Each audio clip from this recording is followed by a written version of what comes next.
Happy holidays from Game Show Network and its family.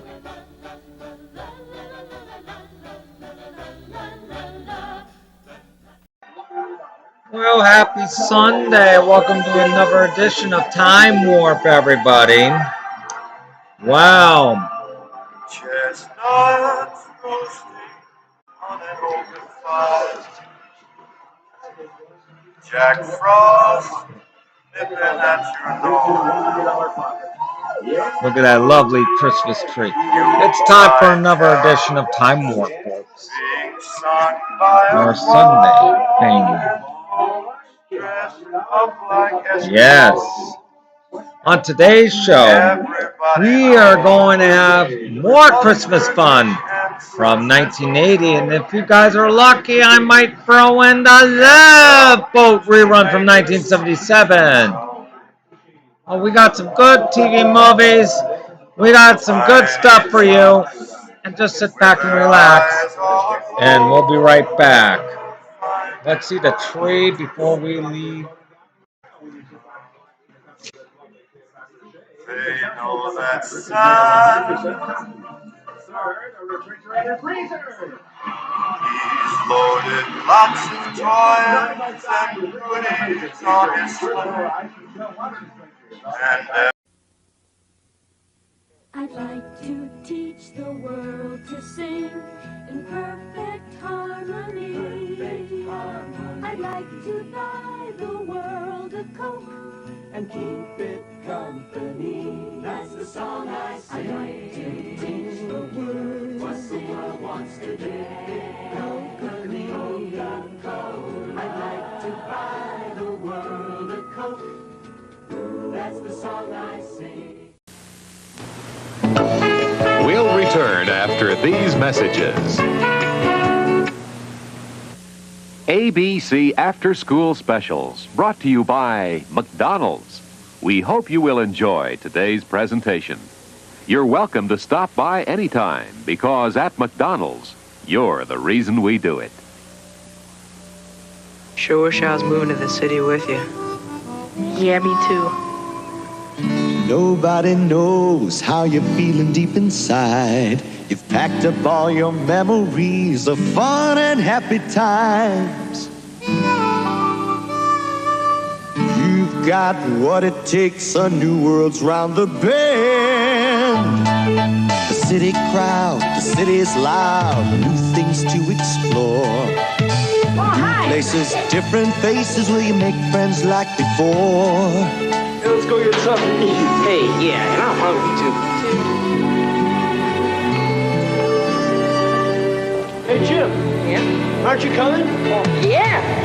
Starting up friendships in a place that feels like home. You're the reason we do it. If anybody can do it, McDonald's knows you can.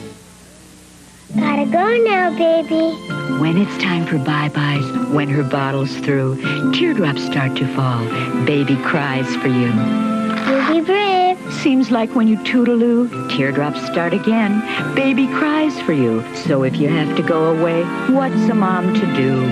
Okay, come on. You can take her with you. Baby cries for you. Baby Cries for You doll comes with a bottle. New from Mattel. Now back to our story. We'll return after these messages. Kellogg's Honey and Nut Corn Flakes has the flavor you can see, hear, and taste. Can you see it? There's nuts on the flakes. Can you hear it? Sounds crunchy. Can you taste it? Honey, nuts, and corn. It's Kellogg's Honey and Nut Corn Flakes. Can you see it? Nuts right on the flake. Can you hear it? Sounds crunchy. Can you taste it? Honey, nuts, and corn. It's the honey and nuts that make it Kellogg's Honey and Nut Corn Flakes. Can you see it? Kellogg's Honey and Nut Corn Flakes. Part of this complete breakfast. Starburst fruit chews, a burst of refreshing fruit flavor for you. Tastes like mouth-watering orange, strawberry too, luscious lemon. And now, a tempting new flavor, tasty, tangy cherry. There's a burst of refreshing fruit flavor for you.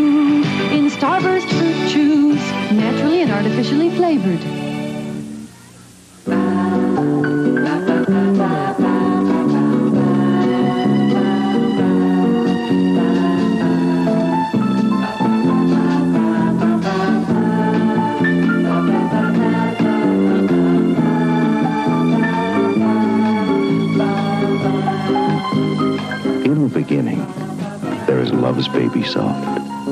This Christmas, love is Baby Soft, the fragrance for the moment of discovery. This is the toy she builds with blocks that pulls and rolls and rattles and rocks. This is a Duplo pull toy. These are the blocks, red, yellow, and blue, that build whatever he wants them to. This is a Duplo building set. This is the farm that starts with a box, with chickens, a cow, and building blocks. This is a Duplo farm set. Duplo preschool toys. The toys with the accent on do. From Lego Systems. Now back to our story. We'll return after these messages.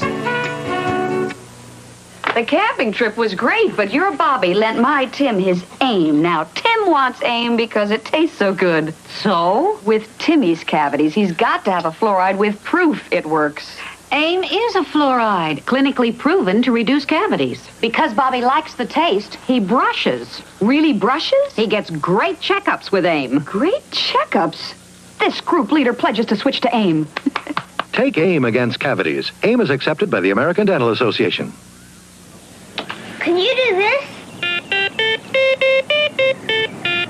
Sure. Mattel's magical musical thing makes making music easy. How about this? The magical musical thing is electronic, 9-volt battery not included. Top that. You're weird. Mattel's magical musical thing is electronic, comes with songbook. And here's where my grandpa hid the secret formula for Kellogg's Sugar Frosted Flakes. Why did he hide it? So nobody'd steal it. That's why there are traps everywhere. Wow! The secret formula makes Frosted Flakes a delicious part of this nutritious breakfast. The secret taste of Frosted Flakes makes Tony say, They're good. Tony! You okay? Yeah, just gotta learn to keep my trap shut. Your lips are gonna drive people wild. With a sleek new design in lipstick. Ultra Slim by Maybelline. Ultra Slim lipstick is long and slim with a slant tip for easy control. To go easy around the curves, easy around the corners. To shape beautiful lips in racy, creamy colors. Your lips are gonna drive people wild. New Ultra Slim lipstick by Maybelline. Now back to our story. We'll return after these messages.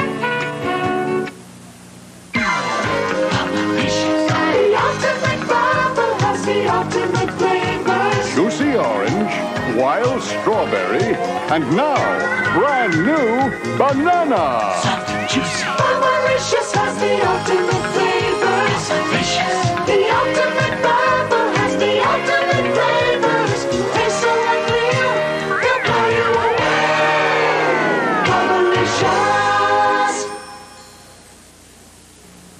The Crayola Caddy. It's fun to create with Crayola. A sturdy orange revolving tray holds crayons for you.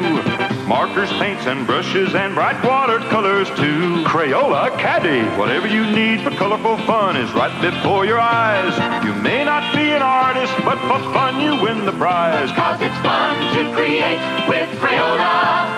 The Crayola Caddy comes with everything you see here. What's so special about an Oreo cookie? It's a creamy licking chocolate sensation. O-R-E-O. It's a creamy licking chocolate sensation. O-R-E-O. There's only one Oreo cookie. Creamy, luscious inside, real chocolate cookies outside. It's a creamy licking chocolate sensation. O-R-E-O. Oreo cookies from Nabisco. America's cookie jar. Look at my beautiful hair. Want to know the secret? A secret shared only by hairdressers Germac introduces the professional hair care collection, formerly available only through salons. The Germac collection, specially developed by hair care professionals. Each shampoo and conditioner is formulated to meet a specific hair need. For beautiful, healthy-looking hair the professional way. Germac, trade secret of beautiful hair. Now at a store near you. Now back to our story. We'll return after these messages. Nobody wears a winter smile quite like you. There's winter magic in the air. You're trying something new. All over town, fun can be found. You're reaching for some too. You're the reason we do it. If anybody can do it, McDonald's knows you can. Happy times, silly times, you're up, you're everywhere. We got a big warm smile that we want to share. Big Mac fries, hot apple pies for you and you and you. You're the reason we do it. If anybody can do it, McDonald's knows you can.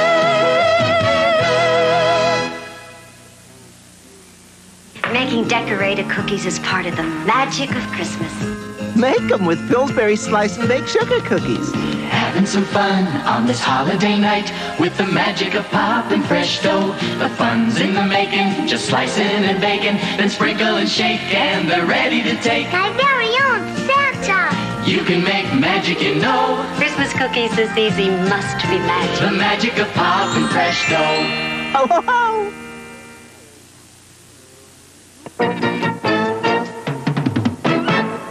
Wednesday, the world's favorite wooden boy has his first Christmas special, Pinocchio's Christmas. If this beautiful watch only had digital functions, it would be perfect. Introducing the perfect Citizen Anna Digi. There's no such thing as an average citizen. This is a commercial for a toaster oven. Not just any toaster oven, the Proctor Silex. Why the glove? To show how our new continuous clean inside coating continuously cleans.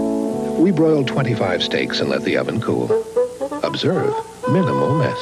The way we see it, what takes 10 minutes to cook shouldn't take twice as long to clean up.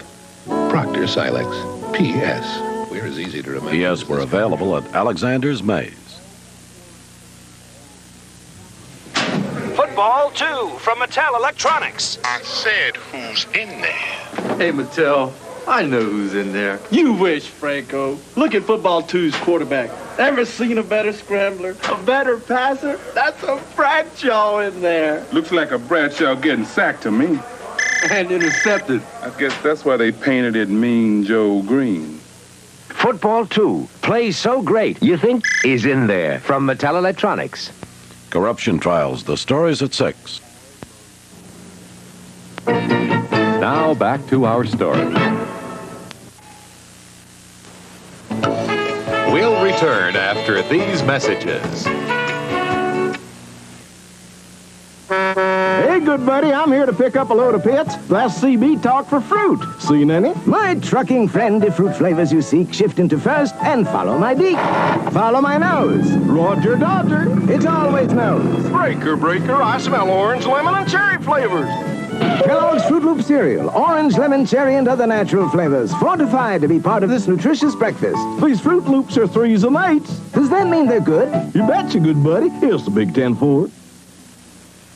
Let's make breakfast for Beauty Secret's Barbie. Okay. Go. Barbie dream furniture fun, pretending to make breakfast in the morning sun. It's fun to play with the refrigerator freezer set and the dining table and chair set, each sold separately from the Barbie Dream Furniture Collection. You have to put them together. Time for breakfast, Barbie. 12 sets in the Barbie Dream Furniture Collection, each sold separately. The refrigerator freezer set comes with all the play food you see here. Beauty Secret's Barbie doll is sold separately from Mattel. It's a good time for a good time with the Three Musketeers, 'cause there's lots of fluffy nougat with the Three Three Musketeers, lots of happy good time faces, opening wide for lots of chocolate so delicious and it's puffy inside. It's a good time for a good time with the Three Musketeers, the big chocolate bar that's puffy inside. Wait till your father hears about your cavities. You better start using that fluoride paste. Mom, I need a gel for fresh breath. Hold on. I got double protection Aquafresh. Aquafresh gives you all the long-lasting fluoride protection of the leading paste and all the breath freshener of the leading gel. Concentrated in one toothpaste. If Aquafresh has fluoride And breath freshener. we'll all have good checkups. Double protection Aquafresh fights cavities and freshens breath. Now back to our story. We'll return after these messages. An important announcement in preventive dentistry. For the first time, you can see how plaque, cavity-causing material, builds up on teeth in just one day. To help prevent the cavities this material can cause, a biodental team has designed the Reach toothbrush. Reach is angled like a dental instrument to reach back teeth. Bi-level bristles clean between teeth and gums to help clean away the buildup of dangerous cavity-causing material. Reach from Johnson & Johnson to help prevent cavities. I use baby wipes, but what I really need is the cleaning ability of a washcloth. It's here. New Johnson's Baby Washcloths, a new and better way of cleaning your baby. Soft, cushiony. See how new Johnson's Baby Washcloths cleans gently yet thoroughly. Gets baby washcloth clean. That's our kind of clean. New Johnson's Baby Washcloths from Johnson & Johnson. Gets baby washcloth clean. Meet Carrie. She knows what she wants, something better, so she switched from Scope to Listerman. Its fresh minty taste lasts long, and so does my fresh breath. Eric's the kind who wants more zest out of life, so he switched from Scope to new Listerman Cinnamon. Its refreshing cinnamon taste lasts long, too, and so does my fresh breath. Fresh minty taste. Zesty cinnamon. They passed our test. Listerman and new Listerman Cinnamon. They taste as good as they work. During rush hour, I always get a seat. A porcupine. Call me Poppy. Can we bear porcupines? Can you bear sharing Kellogg's Sugar Corn Pop cereal? Sugar corn pops? Do bears like them? They've got a big, sweet, crunchy corn taste. It's part of this nutritious breakfast. Bears do like them. Poppy, I like sharing Sugar Corn Pops. Point is, rush hour without them would be grisly. On the next after-school special, What is it like to be the daughter of a superstar like Hal McCain? You mean Hal McCain's daughter's here at Emerson? when you're a movie star's daughter, everyone wants to be your friend. Welcome to the cameos, Dina. But the cameos want something in return. We gotta get something really terrific, you know? And what they want is a date with Dina's dad, If I don't get you to do it, I won't have a single friend in the whole school anymore. a movie star's daughter. In 2 weeks. Tonight at 8, 7 Central and Mountain, family fun and adventure with a little boy with a nose that grows on Pinocchio's Christmas, an all-new holiday special. Saturday on Breaking Away, a beautiful co-ed lures Mike onto a fraternity football team and almost ruins the lifelong friendship of the four buddies. Saturday on ABC.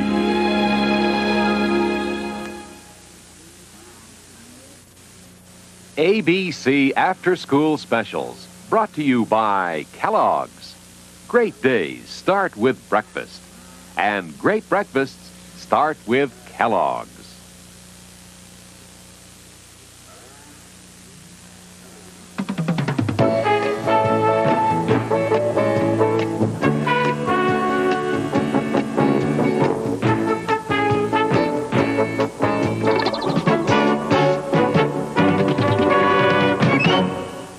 Thursday at 8, 7 Central. Mort's pranks go too far when they bring the house down around Mindy's feet. It's always good to have friends you can drop in on. There. Good morning.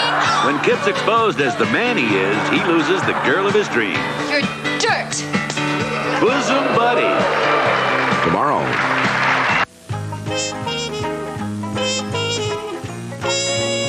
When you think of toys, think of Toys R Us. Drive Command introduces the radio-controlled memory machine. The coach doesn't know it yet, but the radio-controlled car he's following is being guided by a remarkable computer. A computer so precise, it can guide the car back to the incredible team that programmed it. Happy birthday, Ghost! Memory machine, a little of tomorrow to play with today.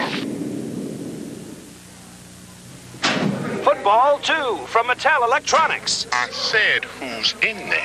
Hey, Mattel, I know who's in there. You wish, Franco. Look at Football 2's quarterback. Ever seen a better scrambler? A better passer? That's a Bradshaw in there. Looks like a Bradshaw getting sacked to me. And intercepted. I guess that's why they painted it Mean Joe Green. Football 2 plays so great, you think is in there from Mattel Electronics. Paul Lynn, tonight, 7:30.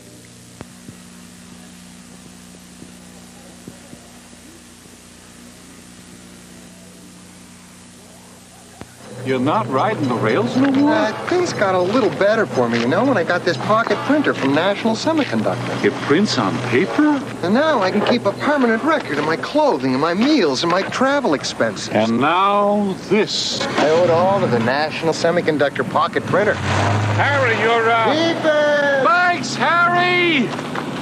From now on, we're going to keep a permanent record of our meals, our clothing, our entertainment expenses, the whole thing, right here on this paper. Available at local stores. Presenting the holiday catalog from Abraham & Strauss. The best of the season's new gift ideas for everyone on your list. Give him the look he loves from Arrow. Finely tailored button-down Oxford dress shirts in handsome, solid shades. And he'll beat the chill factor all winter long in William Barry's down-filled parka, warmly quilted and Western styled.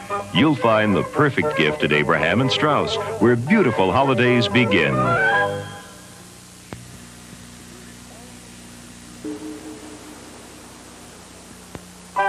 Presenting the holiday catalog from Abraham & Strauss. The best of the season's new gift ideas for everyone on your list.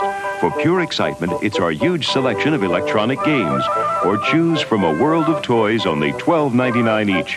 Barbie's Dream House is any girl's dream come true. Completely furnished for only $89.99. And our great stocking stuffers, just $7.99 each. You'll find the perfect gift at Abraham & Strauss, where beautiful holidays begin.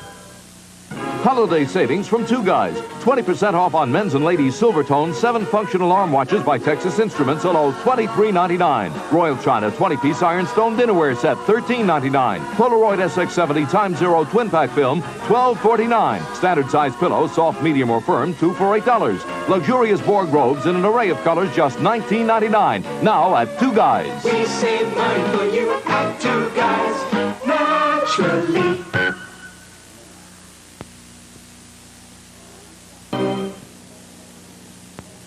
We asked families at this campsite to come up with a more nutritious lunch that's higher in protein than a Skippy peanut butter lunch. Well, gang, how about bologna? Good try, but Skippy has more protein. Hey, Annette, how about a hot dog? Or maybe tuna salad. Nope. Ounce for ounce, both Skippy Creamy and Super Chunk have more protein and no cholesterol. You know, Skippy's nutritious. Well, I like it anyway. So serve Skippy more often. For good nutrition, it's hard to beat Skippy. This is a commercial for a toaster oven. Not just any toaster oven, the Proctor Silex. Why the glove? To show how our new continuous clean inside coating continuously cleans. We broiled 25 steaks and let the oven cool. Observe, minimal mess. The way we see it, what takes 10 minutes to cook shouldn't take twice as long to clean up. Proctor Silex. P.S. We're as easy to remember. P.S. We're available at Gimbel's, Gertz. Gli italiani sono veri amici. Gina says Italians make wonderful friends. E anche fanno le belle scarpe. She says they also make fabulous shoes, like my glove leather Italianos from Fava. Ah, Fava. Hand sewn in Italy and specially priced at Fava, $26. 26? Right, 26. Fully leather lined, fully cushioned too. Leather Italianos, $26 at Fava. Fava è fantastico. So are you, Gina. So are you. Child world, let's take a look and see. Tyco's Daredevil Jump. Cars leap over night glow barrels. Our low price, $27.97. And on sale this week, Coleco's Telstar Colatron. 4 video sports games, only $18.88. And shoppers don't miss the boat. A real test of skill, just $7.97. And as Peter Panda says, it's so nice to know that prices are low and shopping is friendly and fun. Child World, everything a toy store should be.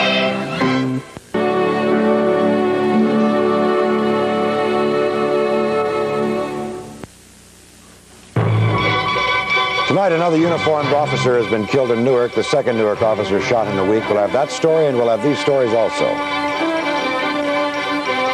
The tramway cable break. Today, we'll look at exactly what happened. In a Bensonhurst funeral home, caskets and clothing.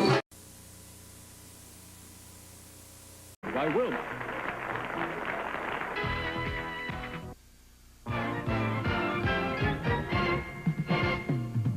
Number 1, what is your name, please? My name is John Mount. Number 2. My name is John Mount. And number 3. My name is John Mount. Only one of these people is the real John Mount and has sworn to tell the truth. And now, from Studio 8H in New York City, let's meet our panel. The brisk and breezy Baron of Bel Air, Bill Cullen. 3-time Emmy Award winner, Pat Collins. Host of the American Bandstand, the debonair Dick Clark. And our anchor lady for this session, pretty perky Polly Bergen. And that's our panel. Now, here's the host of To Tell the Truth, Robin Ward.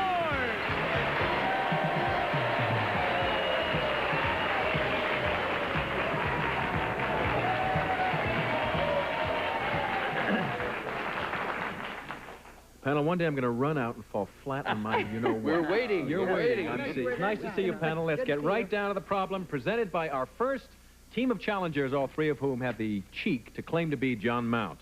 And panel, you may open your envelopes and follow along as I read. I, John Mount, ran afoul of the establishment in the 1960s and was expelled from school in the 10th grade for refusing to cut my hair. After several years, I decided to resume my education and was admitted to college without a high school diploma. I made Dean's List my first semester and later received an award for academic excellence and leadership. My attitudes haven't changed much since, but my life has taken an interesting turn. In fact, I'm now a member of the very Board of Education which controls the high school that ejected me. Signed, John Mount.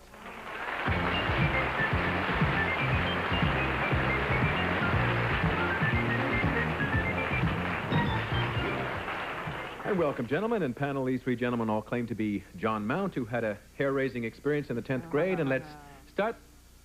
They're booing already. We just started the show. The crowd Let's is start the against questioning us. with Polly Bergen. They're booing you, Robin, not us. I know, but you're with me. We just wanted to establish that. John Mount, number 1. Do they have a dress code in the school that you're on the board of? No, they don't. Do they have a hair code on the... No, presently, no. No, I see. Number 2, when do they stop having hair codes and dress codes in school? I don't know because I was thrown out of high school. I see. Number 3, when do they stop having hair and dress codes in school? Oh, I would say about 10 years ago when the world started to appreciate a person for being themselves. I see. Number 1, how did you get on the Board of Education? I was appointed by the mayor. I see. Number 2, how did you... And we go to Bill Cullen. Number 2, what do you think are some of the things, the dress codes in school that should be enforced? Are there any dress codes that you believe in enforcing at all, number 2? Yeah, I don't think hot pants should be worn, and but that's about it. Number 3, where are you on the school board? In what city? In Tenafly. In where? In Tenafly, New Jersey. In Tenafly. How many of you are there on the board? There are 7. Do you have strict dress codes there? There are no dress codes. None at all? You None come whatsoever. Anywhere you want? Well, as long as you take a shower, I imagine it'll be okay. Okay, all right. Number 1, when did you finally decide to cut your hair? I didn't. And we go to Pat. Number 2, in the 60s when you were bounced out of high school, how long was your hair then compared to the way it is now? It was over my shirt collar. But not as long as number 1. No. And number 3, how long was your hair in the 60s? It was just a little bit longer than this right now. Number 1, Do you think you can tell a man's personality by the length of his hair, or at least his interests in life? No, you cannot. Why did you stick to your guns? Why didn't you cut your hair, stay in school? My previous education taught me that in America you're supposed to be free, and I believed it. And number two, why did you stick to your guns? Why didn't you say, oh, it's no big deal? I was interested in a girl at the time, and she was more important than the educators.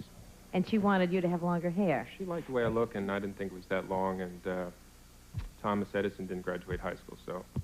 Well, college, thank you, number two. Number three, what? And we go to Dick Clark. I'd like to go to number 3 and talk about Tenafly. How many members of the Board of Education are there? There are 9. How did you get on that board? I was appointed.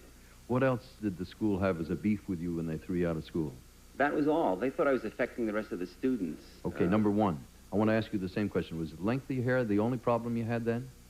It was the reason I was thrown out, but I wasn't a fantastic student. How on earth did you get into college, number 1, without a high school diploma? I was a special admit. I had to maintain a C average for 24 credits. Number 2, how does your attitude today differ from then? It says here it doesn't. Haven't you matured at all or changed your attitude toward the 60s? Well, I've matured, but I'm part of the system now, and I have a better idea of what's important. Number 1, how do you make your living? I'm a lobbyist. They're ringing the bell. That means time is up. And once again, it's time to vote for number 1, for number 2, or for number 3. Whoever, in your opinion, is the real John Mount. We pay $100 for each incorrect vote, and 4 incorrect votes will give our team of challengers the princely sum of $500. Are the ballots all marked, panel? Polly, who'd you vote for? Well, I really believe strongly that it's number 1. Because, well, no, I voted for number 3, but I believe strongly that it's number 1. I believe it's number 1 because I don't know, I just do. But number 3, on the other hand, seemed to be the most logical, and he answered all the questions right, except I'm trying to figure out how his hair could get long because it's curly. But I figured maybe it was just bushy. Okay. I voted for number 3. You didn't like number 2 at all. Number 2, I didn't like it. I think his attitude still needs some work. And Bill, who got your vote? Like Polly, Robin, I think it's number 1. But he wouldn't have let his hair grow, and that would be too obvious sitting there. So what I think, he cut his hair just because he decided it would look better that way. He then eventually went completely bald, and this is a wig for the passion play. I voted for number 1. Boy, these are the most complicated reasons I've ever heard a panel give. Pat, who got your vote? Well, I voted for number 2 because I think it's possible if you like a girl well enough and she doesn't want your hair cut. That's a good reason. Staying in school is not important, but a girl, that's very important. That's right. Man's got his priorities straight, absolutely. Dick, who got yours? It's very simple. It was number 1. He had all the right answers, and he's like he is today because that's the way he was then, and he's a man of high principles. Okay, now we're going to find out just how simple it is. And we're going to find out who the real long-haired turned board member really is. Will the real John Mount please stand up? Thank you, John.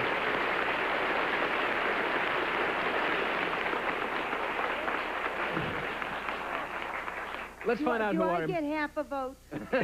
No, you don't, I Polly. get You half don't get anything, period. Let's find out who our imposters are. Number 2, you got yourself a vote. Would you tell us, please, who you are and what you really do? My name is Michael Fandel, and I'm a professional comic and clown.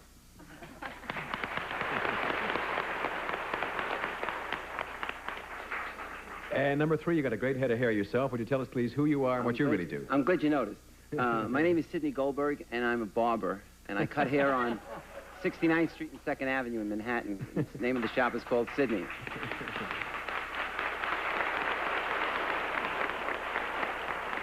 We have a picture of John as he appeared in the 10th grade, and you'll see how revolutionary and weird he really looked. And this is why he got thrown out of school. Just look at your monitor here. Oh. You believe that? He could get into the Army with that haircut today. Yeah, sure. John, why, I don't mean to be rude, but why have you kept your hair long? Obviously, it's personal preference, but do you make any statement with your hair being this long? You look sort of evangelical with it. Not really. It's just the only permanent part of my wardrobe, and it's my decision to wear it this way, so I did. Well, we're glad you took a stand for American liberty in the 10th grade, and we wish you great success. There were 2 incorrect votes. You won yourselves $200. Thank you for joining us on To Tell the Truth, and we'll see 2 of you on one-on-one right after these words. Thank you, guys. And we'll return after these messages, so please stay where you are.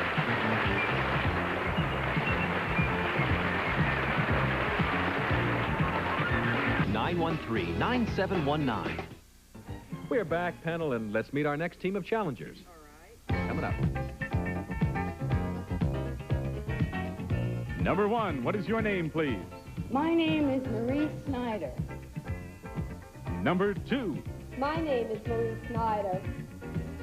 And number 3. My name is Marie Snyder. All right, panel, once again, would you open your envelopes, please, and follow along as I read. I, Marie Snyder, have written a study on how marriage and sex roles are portrayed in comic strips, and the news isn't good. Comics are, and always have been, guilty of blatant chauvinism and stereotyping. A woman, for example, may resemble Archie's vivacious friend Betty while she's single, but marry her off and she turns into Maggie, the unattractive nag from Bringing Up Father. Or take a handsome, competent guy like Flash Gordon down the aisle, and you wind up with a blundering Dagwood Bumstead. What the comic strips tell me is that Americans believe in marriage, but they don't expect it to be very pleasant. Signed, Marie Snyder.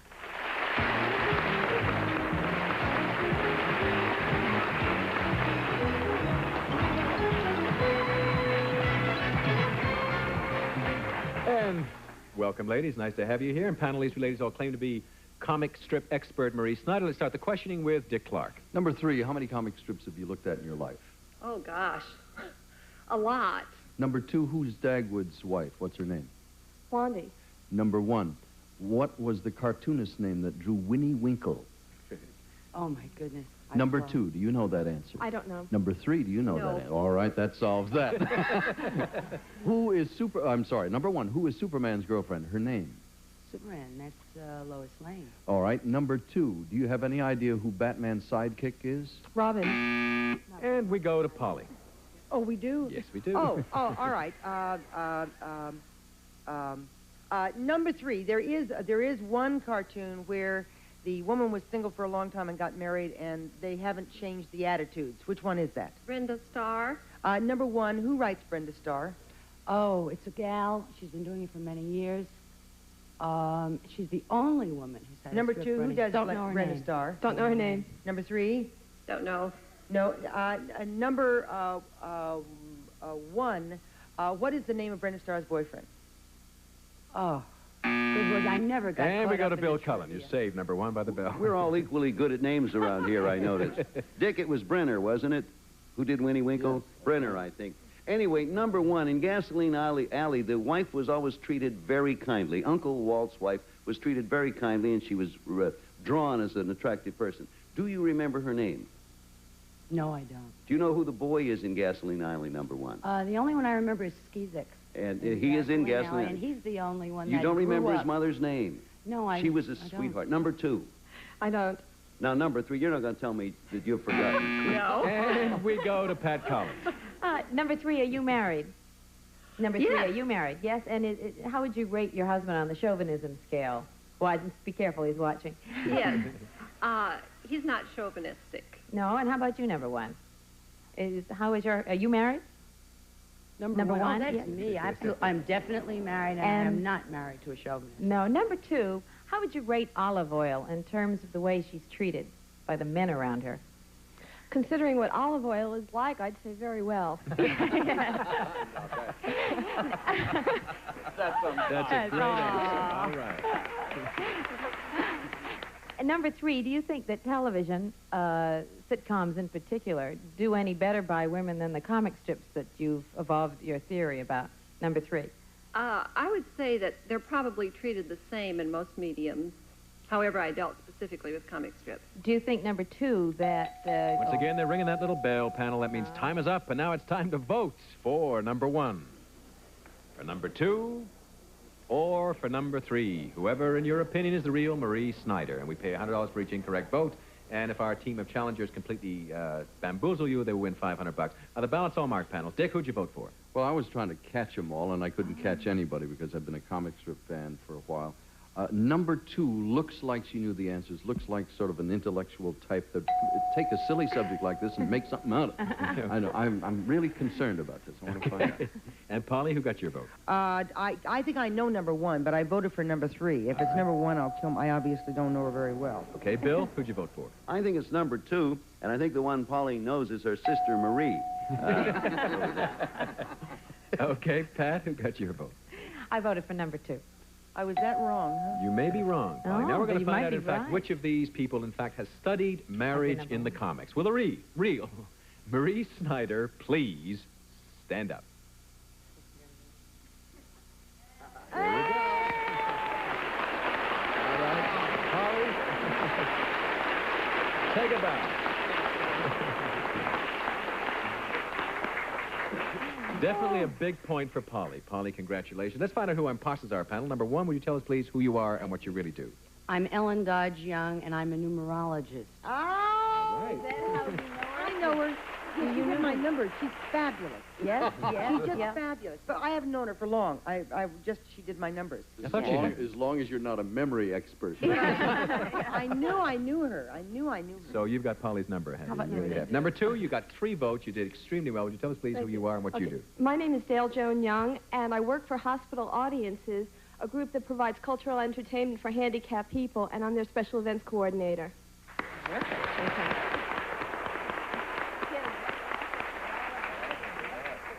Marie, you've done a study. You obviously feel there's kind of sociological importance to the fact that men are portrayed as bumbling idiots and wives as kind of aggressive, obnoxious people. But if we portrayed people in comics as being mature and well-adjusted and with very positive relationships, would that be comic? Would that be funny? Well, I would suggest that people are portrayed in the comics as they probably are really seen in society. I think they are reflective. That doesn't answer your question exactly, but I don't think it's just comic. I think it's reflective. Well, there were 3 incorrect votes. You've won yourself $300. I congratulate you. Thank you for joining us on To Tell the Truth, and we'll see 2 of you on One-on-One. Stay where you are. And we'll be back after these words of wisdom, so you stay where you are,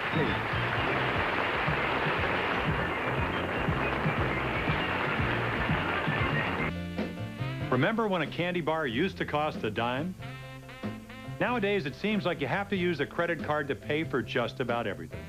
Unfortunately, credit cards are getting 95511. So call now for free information with absolutely no cost, no obligation on how you can play the smart way. Plus, new members. Alan Coulter, we are back to play One-on-One. Here are 4 people that you have run across in your lives before.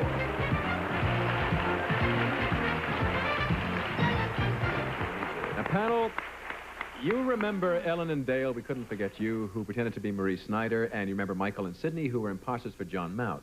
Now, you do know something about these people, but there's one fact about one of them that we have held back until right now. One of these 4 people is also a member of the New York City Police Force, and it's up to you to find out which one. And here's how you go about it.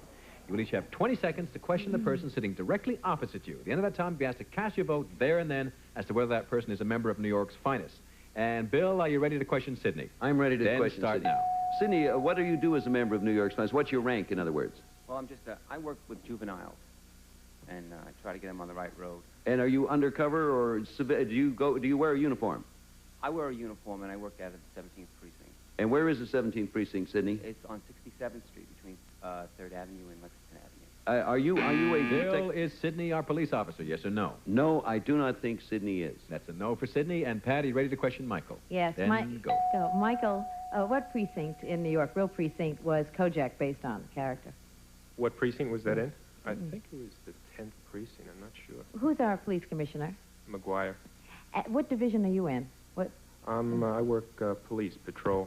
Are you for the 2-man car, or do you think you can get by with a 1-man car patrol? I prefer two people in the car. That is Michael, our police officer, yes or no? Yes. That's a yes for Michael. And Dick, you ready to question Dale? Dale, how many females are there on the New York Police Force? About 218. How long have you been doing that work? About 6 months. Do you carry a gun? Yes. What's 30 the in most call. dangerous thing about your work? Getting mugged. Do you have any trepidation about being partnered with a male, or would you rather have a female partner? I'm not a partner, I'm a decoy. Right, a decoy, I understand that. Oops, okay. And Dick, she's a police lady. That's a yes for Dale. She's a police officer. Okay. Now, Polly, you have disqualified yourself from questioning Ellen since she's done your charts. Will a real New York City police officer please stand up?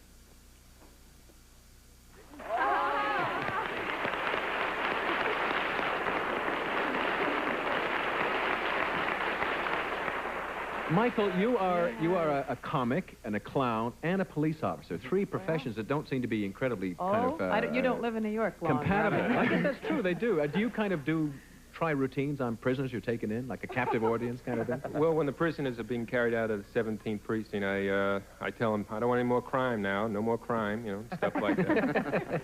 Was that Jimmy Cagney? I'm not sure.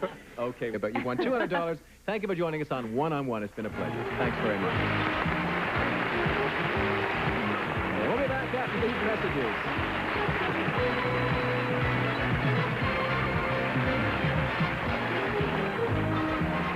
Nails that break and won't grow? Get Nutrinail. Short, brittle nails grow in just 5 to 7 days. Nutrinail. Short, brittle nails grow. Trial version absolutely free through this special limited-time TV offer. That number's 1-800-219-5577.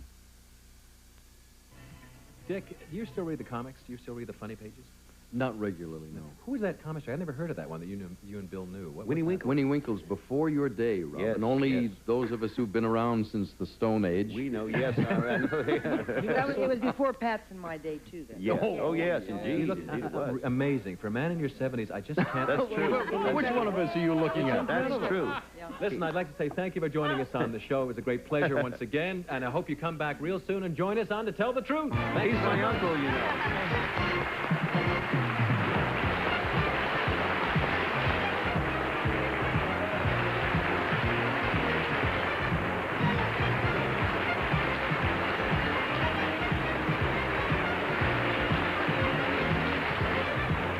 Courtesy of King Feature Syndicate. This is Alan Calder speaking for To Tell the Truth, a Mark Ritson, Bill Todman production.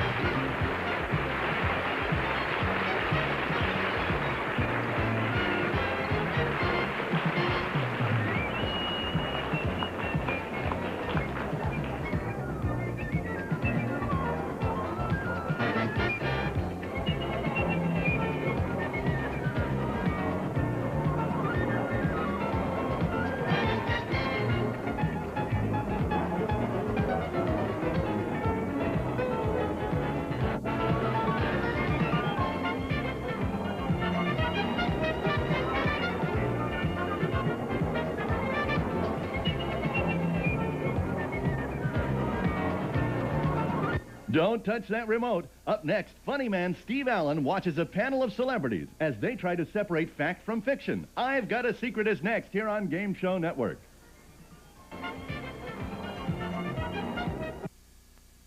Well, that's a wrap for our salute to Dick Clark.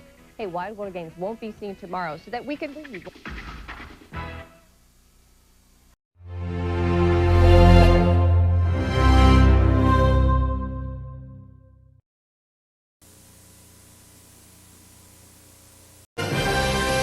Can Tom McKee continue this unbelievable winning streak? Well, we do have more shows. See exactly how much dough Tom totals with Tic Tac and Tom on Game Show Network.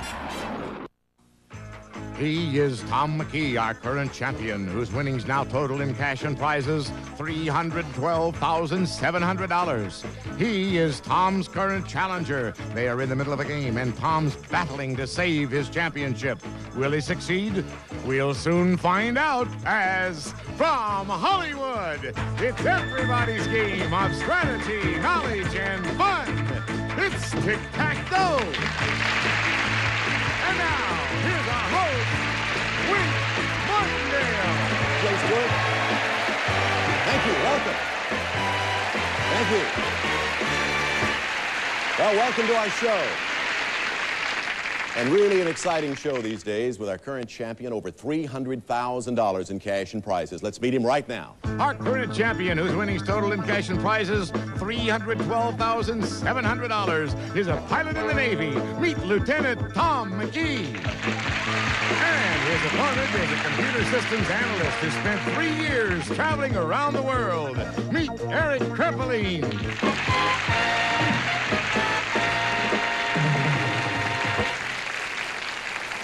Just saying to Eric as he walked out here, and also to Tom, it's going to be an interesting match as we continue, and I know that you're kind of anxious to get this thing underway. Looking forward to the end of it. We've kept you waiting long enough, Eric, so we'll move right along. Lieutenant Tom McKee with $312,700 in cash and merchandise may have met his match. However, are you nervous about this particular game, this particular show as we start, Tom? No, not really. Not as much as what's going to happen is going to happen. In other words, perhaps you were even more nervous the first time you ever came out here. Much more. Well, let's see what happens as we get this game underway once again.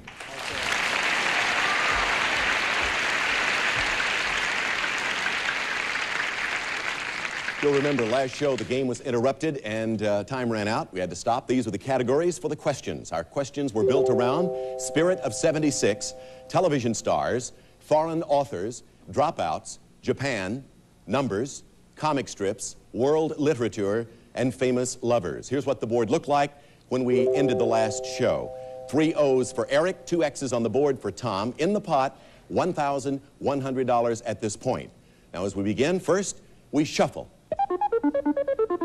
4 boxes left. We see foreign authors, dropouts, numbers, in Japan. Tom, as our champion, you select first. Not my favorite wink, but I have to go with foreign authors in the top left of the block.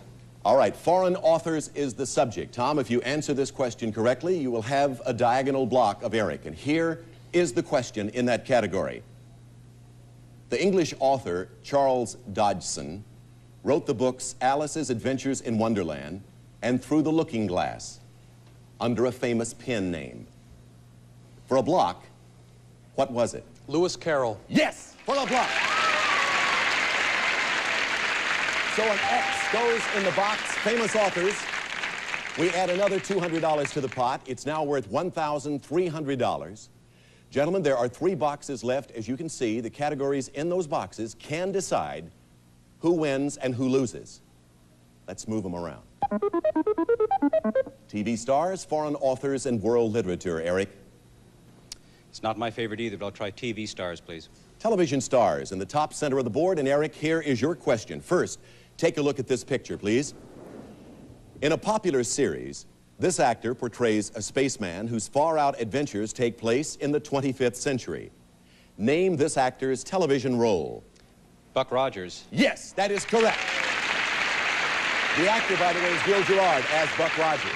Put an O in the box, TV stars. Add another $200 to the pot. That takes us up to $1,500. We're down now to 2 boxes. The categories in them will decide what happens to you in this game. Let's shuffle. Okay, let's try foreign authors in the bottom center, Wink. Bottom center on foreign authors. Tom, if you answer this question correctly, we will have a tie game. Here's the question.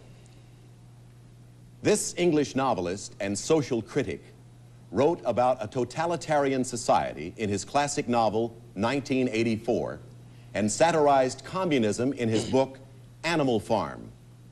For a tie game, name him. Orwell. Right, George Orwell for a tie game.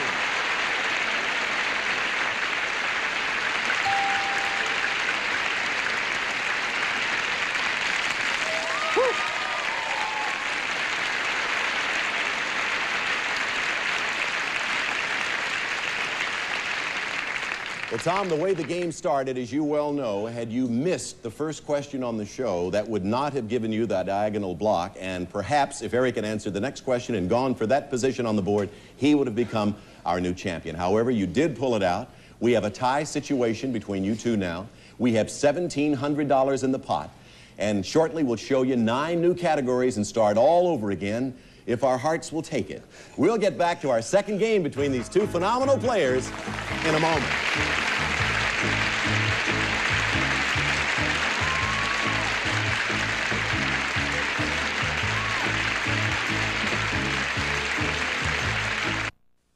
You know a toilet's favorite stain remover is Clorox bleach. But bleach doesn't stick to the sides of the bowl where the stains hang out. That's why we created new Clorox Bleach Toilet Bowl Cleaner. Now with twice as much Clorox bleach in a gel that sticks to stubborn stains till they're gone. Leaves the bowl sparkling clean and sanitary too, with a nice fresh scent. New Clorox Bleach Toilet Bowl Cleaner. The bleach that sticks to stains. Everyone is beautiful in their own way.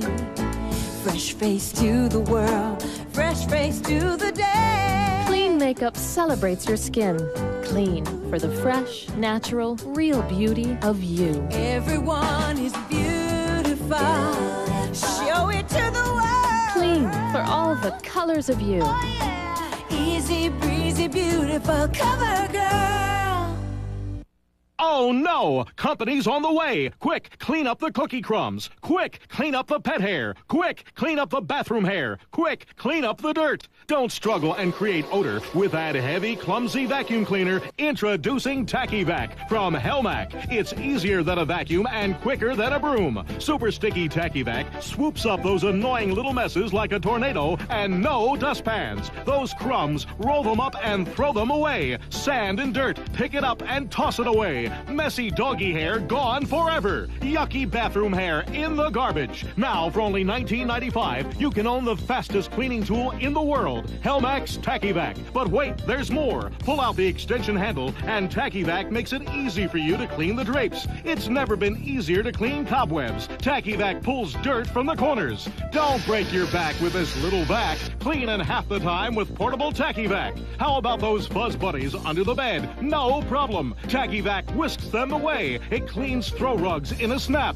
There's even more. The super sticky hand Tachyvac. It cleans the felt pool table, pet hair from furniture, sand, grass, pebbles, and more from car. It even cleans up the workbench. Spring cleaning in seconds. Tachyvac pulls the lint, fuzz, and bugs from window screens. Tachyvac's perfect for cleaning up after crafts and attacking that party mess. Enjoy your clean home. Tachyvac. Order Tachyvac and here's what you get. Extension pole, gigantic 20-foot tape roll, and hand roller, now only $19.95. As if that's not enough, we'll include a gigantic refill tape roll absolutely free. Another bonus. Order right now, and we'll include this valuable Helmac lint pickup roller. Use it to clean off your suit, roll away pet hair, lint, dandruff, dust, and more. The entire Tachyvac offer, a $25 value, now only $19.95. To order, call the toll-free 800 number on your screen. Use your credit card. To use your check or money order, call right now, and we'll provide our mailing address. Call now. And now back to Tic Tac and Tom, Game Show Network's celebration of the American dream. Every time a champion on Tic-Tac-Toe defeats 5 opponents, he wins a special prize. Tom has won 8 of them, and Jay Stewart's going to tell us what I'm talking about as if you didn't know. For your driving pleasure, it's a brand new car! All right, let's get back to the business at hand now with $1,700 in the pot.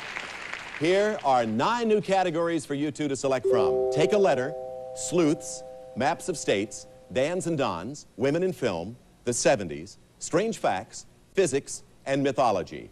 Tom, champion goes first, so select, please. Let's try women in film in the center box, Wink. In the center box, it's worth $300 to the pot, Tom, and as you know, you have some extra time to think about your answer.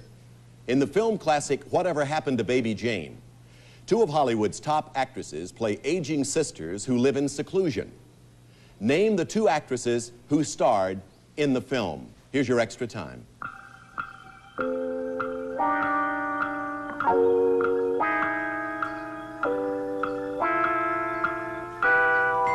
Tom, I want the names of the 2 actresses who starred in the film Whatever Happened to Baby Jane. Betty Davis was one. That's correct. And I don't know, Shirley Booth is the only guess I have. I don't know. No, it's Joan Crawford. Betty Davis and Joan Crawford starred in Whatever Happened to Baby Jane. Still $1,700 in the pot. Let's move the categories around on the board. Eric? I'll try Take a Letter in the center, please. In the center box, take a letter. Again, it's a 2-parter. Eric, I'll give you some extra time for your answer. Your letter is H. H. I'll describe 2 musical instruments whose names begin with the letter H, and you name them. 1, this keyboard instrument was the forerunner of the piano. 2, this small reed instrument is sometimes referred to as a mouth organ. Think about that.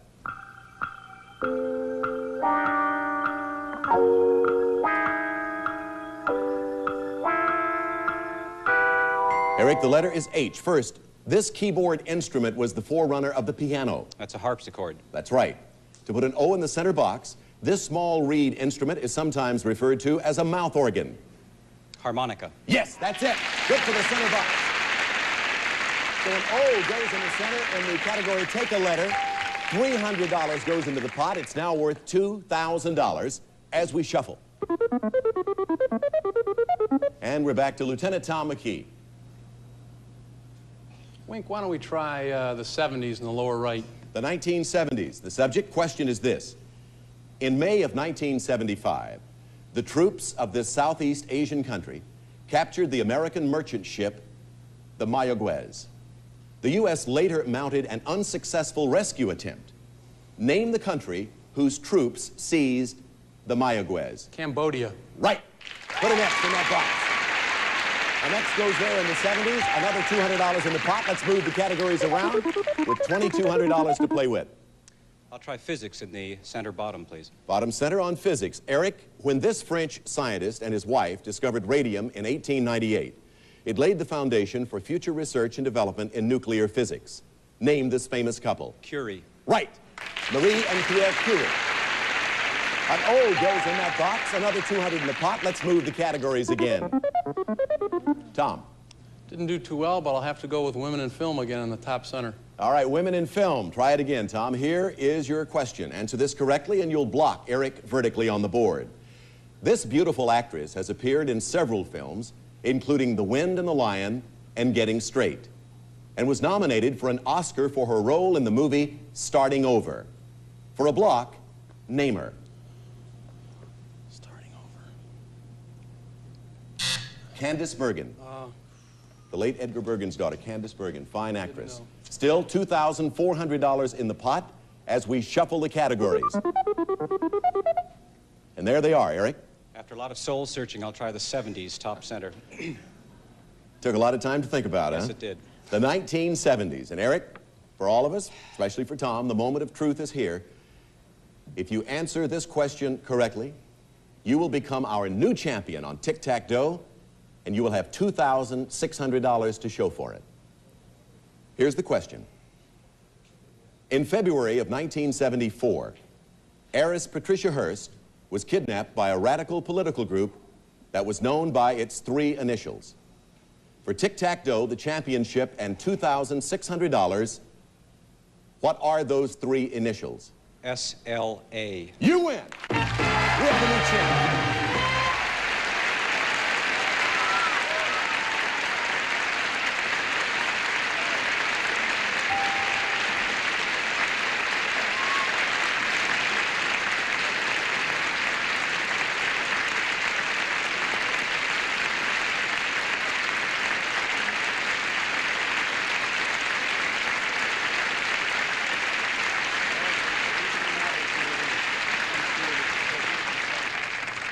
Symbionese Liberation Army, SLA. Eric, our congratulations to you. Thank you, Wink. Quite an accomplishment. 3 big O's vertically on the board, and a new champion takes over. What perhaps could be another long reign. Who knows? Time will tell. You have $2,600 to show for your efforts, Eric, and you have accomplished what the other 43 challengers could not. It happened on day number 46 for Tom here on Tic-Tac-Dough. Well, Jenny, you joined him there and you gave him a big hug, and I don't blame you. You've got to be real proud of you, You can't hubby. complain at all. I hope not. Are you complaining? No. You played 88 games. You missed 32 questions all total out of 385. And you were on, as I mentioned, 46 shows. Ladies and gentlemen, that is quite an accomplishment, is it not?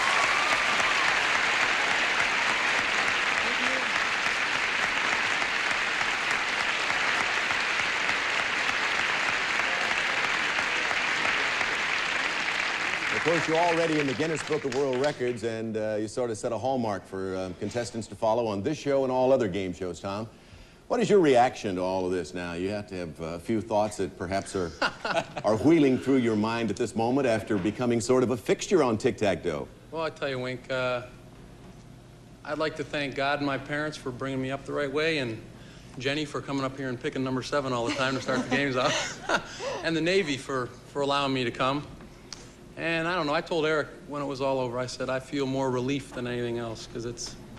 The strain is something that kind of gets to you after a while. It's there. It's kind of a relief to be done and know that's it. No more trips to Los Angeles. Yeah, no more trips to Los Angeles. I'd rather stay down in San Diego. You had Los Angeles for a while, huh? Oh, geez. Well, Tom, you've been a marvelous contestant. Obviously, you have done what nobody else has ever been able to do on any game show, and that is win all this money and all of these prizes. And you've conducted yourself marvelously, and I'm sure that you've had a lot of fans at home watching Tic-Tac-Toe, as well as the audiences who have seen you do your thing here on our show. And to you and Jenny, you both celebrated recently your first wedding anniversary. May I wish you both the very best. Godspeed. Spend it wisely and well. And here's to years of happiness to you both. Thank you very much, Ron. We'll be back for our bonus game in just a moment.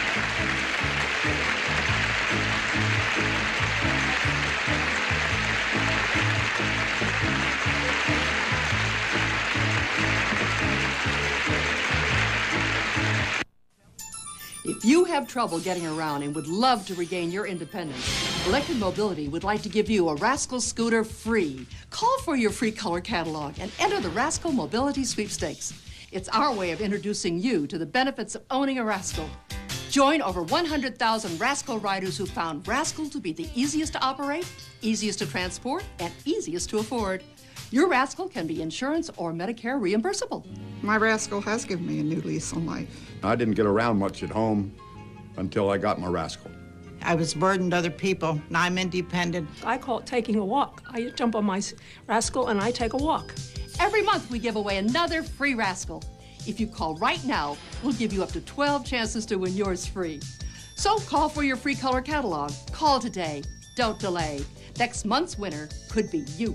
To win a free Rascal, call 1-800-380-7171. That's 1-800-380-7171. Call now. Some thoughts on a really, really, really simple idea. You know how your period can start off really heavy and then end up kind of light? Oh, yeah. So I thought, why am I using only one kind of tampon? Only Tampax makes the different absorbencies I need. And puts them all in one box. Super for those heavy days. Regulars for the middle. And these great little lights. Way more comfortable on my light days. All in one.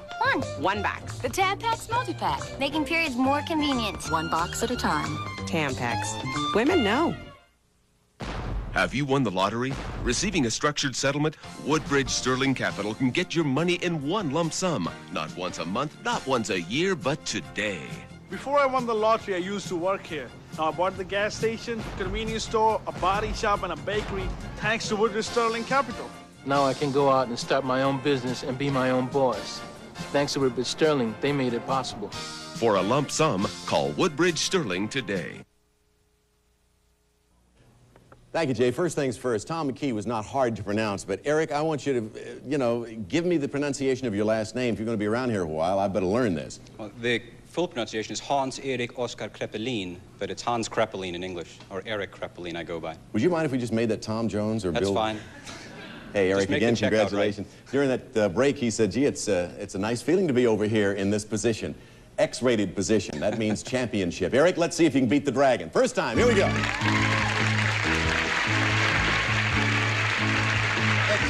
so to speak. Let's get right around here. There we go. Surely you've seen this board before. First time you've been this close to it, though, Eric. Behind the numbers are various amounts of money, a tick, a tack, and a dragon. It was always there somewhere.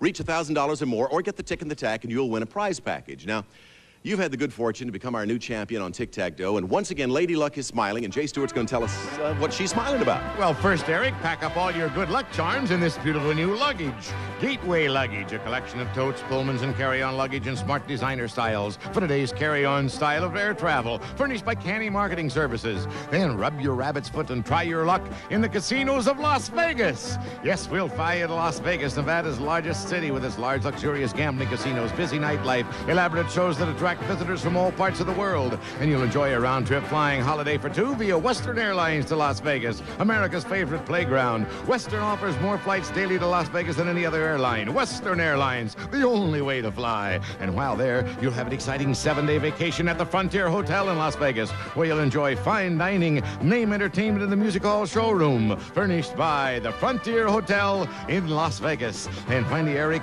you've heard of the luck of the Irish. Well, you'll be lucky enough to discover it for yourself when we send you to Ireland. Yes, you'll enjoy a fascinating 9-day tour of the Emerald Isle. In this historical land of lakes and greenery, you'll enjoy the charm of Dublin's fair city, Blarney Castle, the lakes of Killarney, the panoramic ring of Kerry, and Galway Bay. This Irish vacation is furnished by CIE Tours International. And Eric, this lucky package is worth, in cash and prizes, over $3,650. Win this package, Eric. Remember, aboard the Dragon, you lose everything. Get the tick and the tack, and you automatically get the dough. Let's shuffle them around, cover them up, and start calling out numbers. Well, I'd like to get the first number from my sister, who has been calling me up every night with questions. All right, who do you have in the audience besides your sister? Well, I have my parents, my sister, her 2 children, my niece's boyfriend, and a friend of my nephew. You got the whole second row, I think. That's there, right. Huh? She's really been putting you through it, huh? Every night I get this phone call. She's asked me every question that's been on Tic-Tac-Toe and the Joker as well, and she makes up questions at work. All right, what number does she want you to take? 2. Number 2, all right. Little Deuce, top center on the board. What do we find? For Eric behind number 2, good number? 400, yeah. I'll take that, won't you? Yeah, sure. Who's next, Eric? Karen. Karen. 6. Number 6? All right, right over here. Middle center on the board on the far right side. To go with $400, what do we find? Tick. Add it to tack, and you know what that means. Number 4.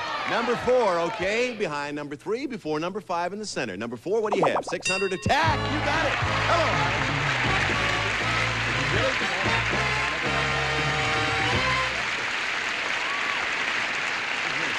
Lady Luck smiling on you, no doubt. He's traveled all over the world, but he says never been to Ireland. How does that happen to be? Well, I was in England and Scotland, but it just never turned out that we got to Ireland. You didn't get to call out a number either. Where do you think the Dragon was located? Number 5. Number 5, no doubt in your mind? No doubt. Let's look behind number 5 just to see, just for the fun of it. $300. Where was the Dragon? Let's take a look. 1, 3, 7, 8, 9. Somebody said 8. Nobody said 1. What do you think? At least I didn't hear anybody say 1. Well, you are perhaps on your way to a winning streak. We're going to find out now. I will remind you that your winnings, including this package and your trip to Ireland, comes to a total not a bad beginning, $6,250 in cash and merchandise. Again, congratulations. You get over there, Eric, meet a new player. All right, Jay Stewart, who's next? From Manchester, Massachusetts, he's a computer systems analyst whose favorite pastime is playing golf. Meet Charles McCarthy.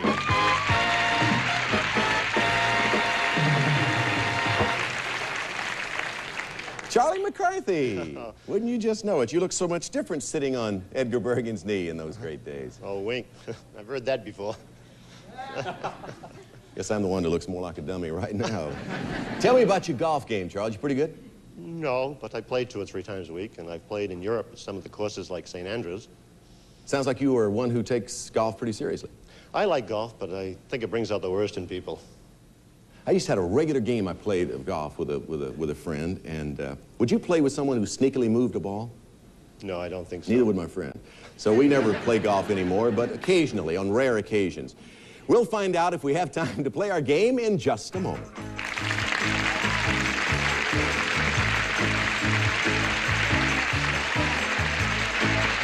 Stay tuned. Our Tic Tac and Tom celebration continues as Tom McKee wins more and more and more and more and more and more.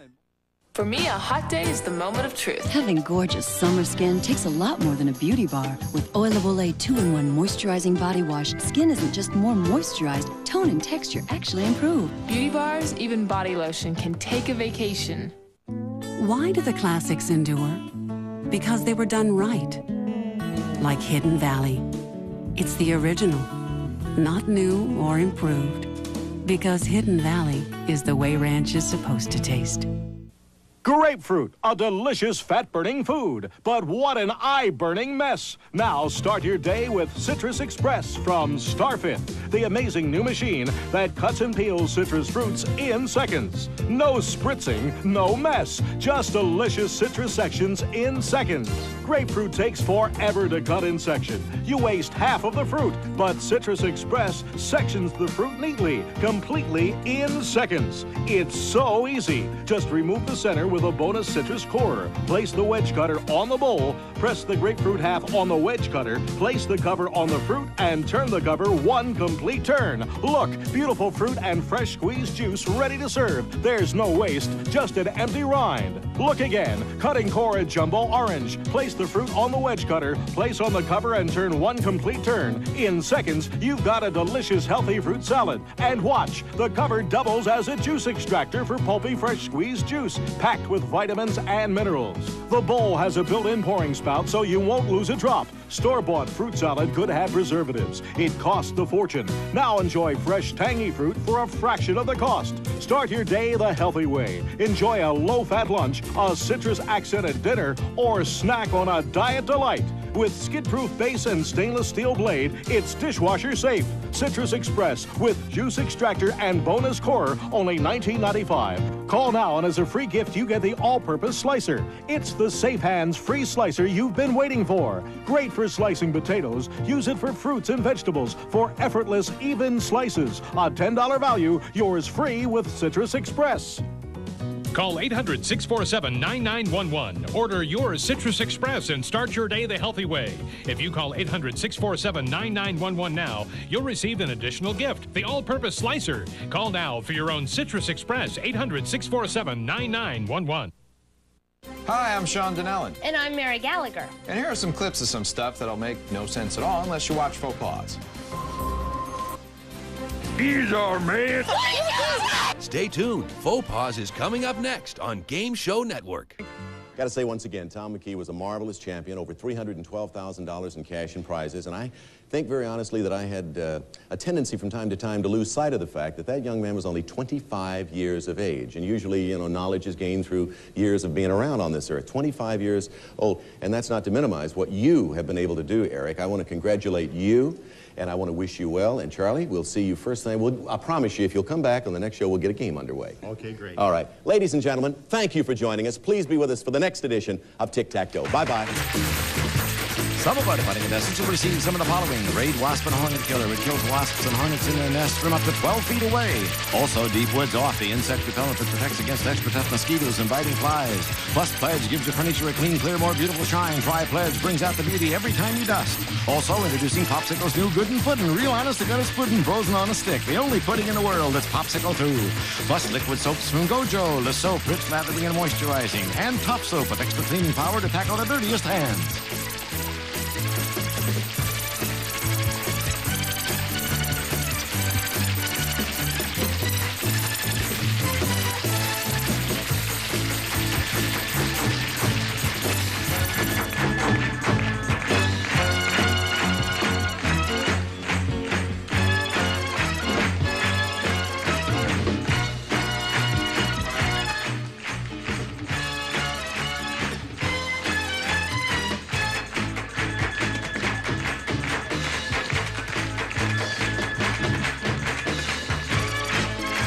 Tic-Tac-Toe is a Jack Berry and Dan Enright production.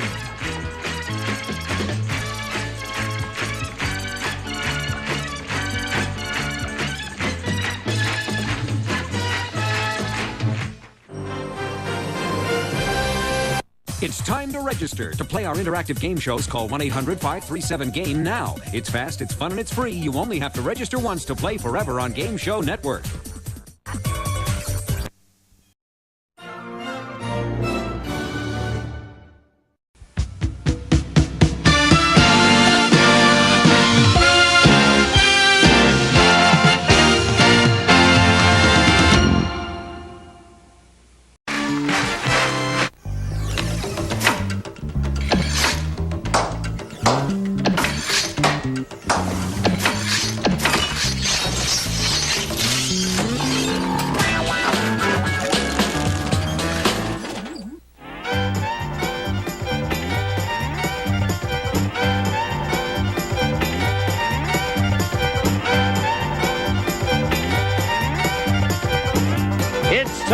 For the Family Feud, introducing the Evans family. Buford, Mac, Shirley, Joe, and Sarah, ready for action. And the Larson family. Tim, Wendy, Walter, Mary, and Catherine. On your marks, let's start the Family Feud.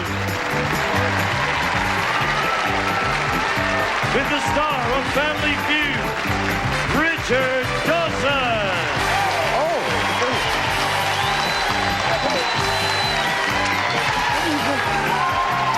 That did surprise me. Happy birthday. Come on down.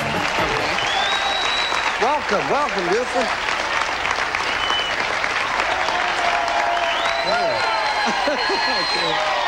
That was a very good surprise. Thank you. You know, thank you. All this time I thought they were the Dawsons and you're the Larsons. Yes. I thought there was a little something going on because everybody kept diving away. Yes, I did not expect to come around there and see the two of you. Did we get a picture of the... This is my son, by the way, and my daughter-in-law right there. I want to show you. Kathy and Mark. Thank you. Well, we just wanted to wish you a happy birthday. It's my dad's birthday today, so we'd like to wish him a big happy birthday. Happy birthday. Thank you. Thank you. And besides the cake, I know that Goodson Todman has another little surprise for you. Boys, could we slide the door?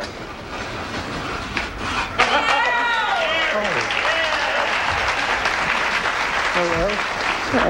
How you doing? Happy birthday.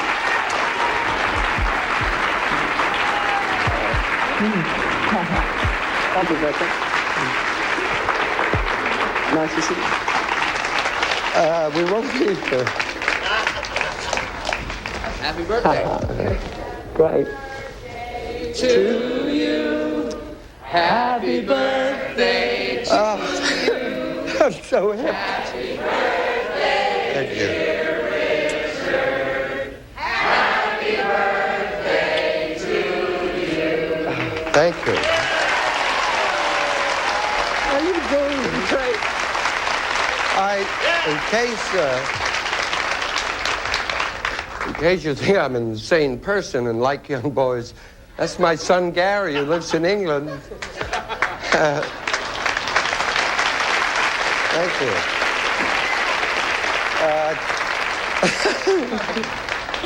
Well, we don't know what to say. No, I got to tell you something. I don't think it's a good way to start a show, do you? Howard, come here, please. This is my producer, Howard Felsher. Come here. This is Michelle's idea. Michelle, I just swear to God. No, I cannot. I thought something was up. And I just said, I cannot, I don't think we'll be able to tape at this moment. We'll probably have to have a break for a few days. And then I had asked my other son, Mark, to call Gary. I asked him today. So I can't tell you what a thrill this is. My director, Paul Alter, and I want to thank you, and I thank everybody here. One thing, if I may, because it's a marvelous idea. Not my idea. It was Michelle Rothkopf's idea. Michelle, you're a darling, and you're fired because I'm crying, and I have 5 shows to do today. When you miss my birthday that was on the air, usually I get this surprise of some kind about 3 or 4 weeks ago when, my show. Today, what's today, darling? That is your birthday. Right, so I went back. But I went back. November the 20th is my birthday. I went back that day, and I asked Brian Higbee, the gentleman who does my wardrobe, Tom Delisle, my writer, and I wrote a note. Now, will you notice this? Come here. You have to come here, though, Howard, because you want to be on microphone. Okay. Just what does it say? Sealed 3:30 p.m., October 4th, 1980. Witness Tom J. Delisle and Brian Higbee. Open it up, please. You'll see it's sealed. Yes. Everybody sealed the... But I thought I was so smart when I wrote that until you... Yes. And the winner is... Now, read it. I, Richard Dawson, predict that on my birthday, November 20th, 1980, my producer will surprise me with a birthday cake on the show. I also predict that on November 4th, a landslide victory will be won by Jimmy Carter. Signed, Richard Dawson. P.S. In case of a slight error in my calculations, it may be that Jimmy Carter will surprise me with a birthday cake, and my producer will win the election by a landslide.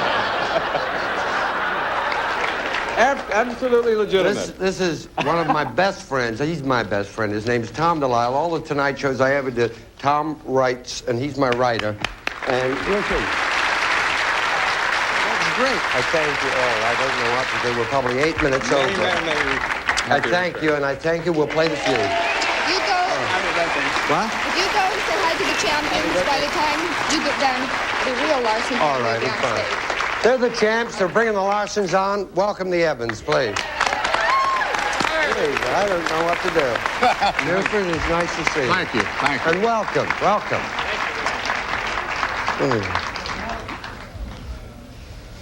Well, where were we? Oh, how much money have you won, Buford? That's what I should ask you. $6,659. Oh, thank goodness for that. Yes.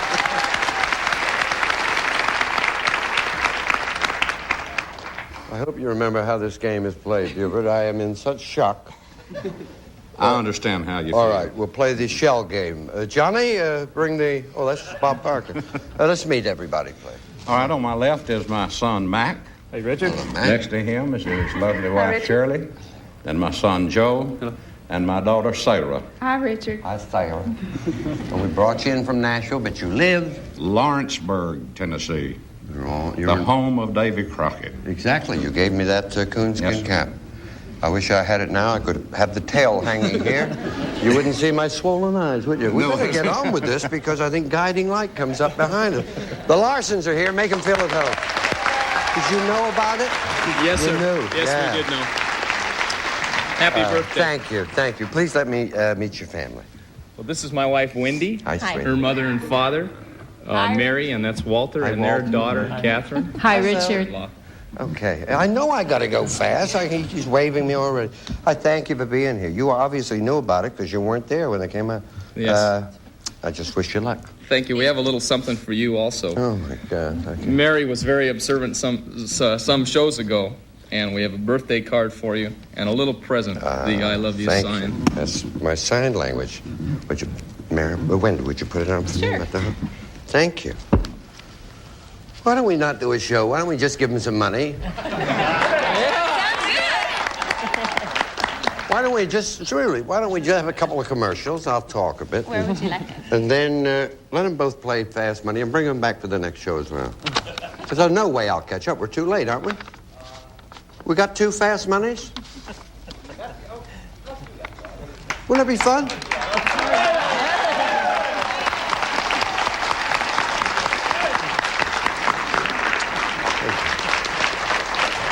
I mean, we could play a couple of questions. Yeah, and then we'll both play Fast Money. Wouldn't that be fun? All right. Okay, come on, let's play the feud. Let's do it.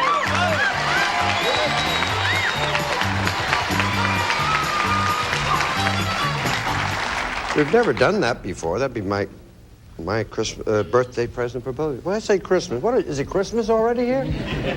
Is it really? We'll take a break. We'll be back right after this. I'm sorry to hear it. You're watching Feud Friday only on Game Show Network. Stay tuned.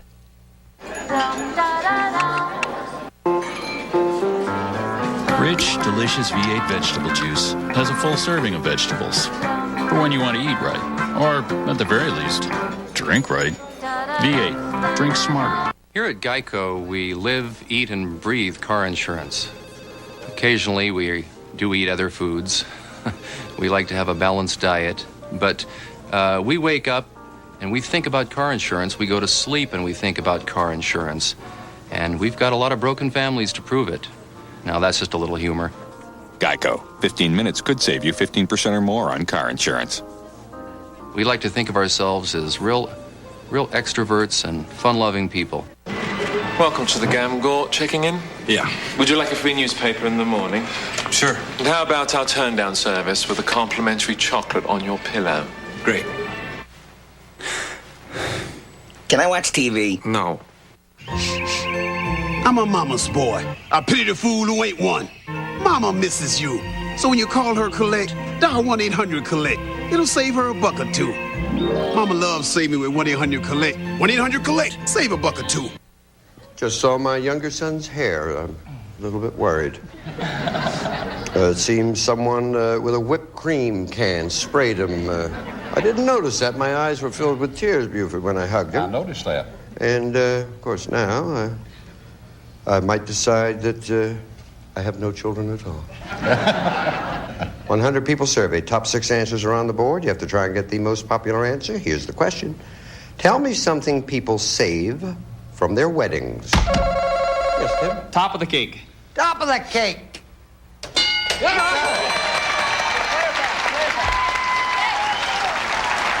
Let's play a pack. We're gonna play. We're gonna play. Thank you for being here on a special day for me. What do you think people save from their wedding? I would say that they would save the bride's garter.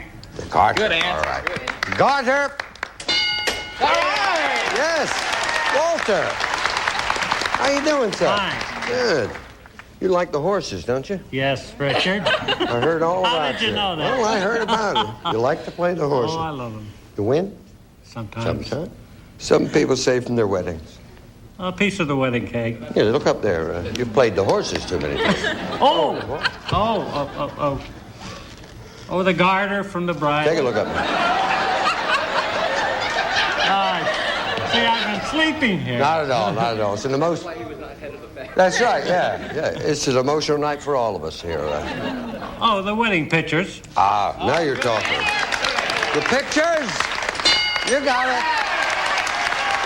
Hello, darling. Hi. How are you? Fine, thank you. Good. What do you think people save from their wedding? Well, they press flowers from the bouquet. They do, all right. Flowers. Yeah. Hello, Catherine. Nice to have you here. What do you think people save from their weddings? Okay, I know the bride saves her gown. Gown? Yeah. Right. The gown. Yes, sir. There's $90 up there, just one answer left, no strikes. You're in good shape here. We are? Yeah, you are. The odds are in your favor, as Walter would tell you after he mentioned cake, garter, flowers, gown. I think a lot of people have tape recordings, and they save the tape. Okay, it's what we call the John Dean syndrome. Tapes! First strike. Pretty Wendy. Well, I know that we had napkins and matches made with the name and date. Oh, I so see. I would say... Onions. It's from their wedding? Yeah, it's something people save from their wedding. Okay, how about a marriage license? Good answer. She's standing next to Walter, so it's catching. Matches and napkins, so I'd say a marriage license. Well, If the license there, darling, you got it all. Marriage license. Not there. Come on, Walter. Now, look that list over. I figured it all out. Well done. The guest book. What? The guest book.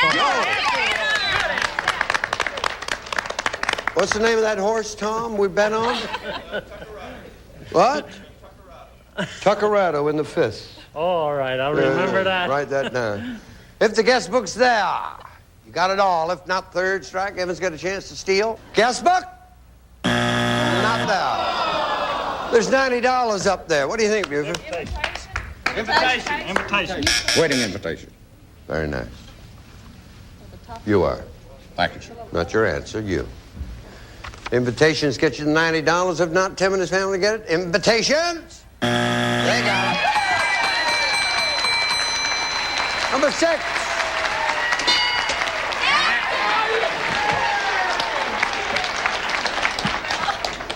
What look?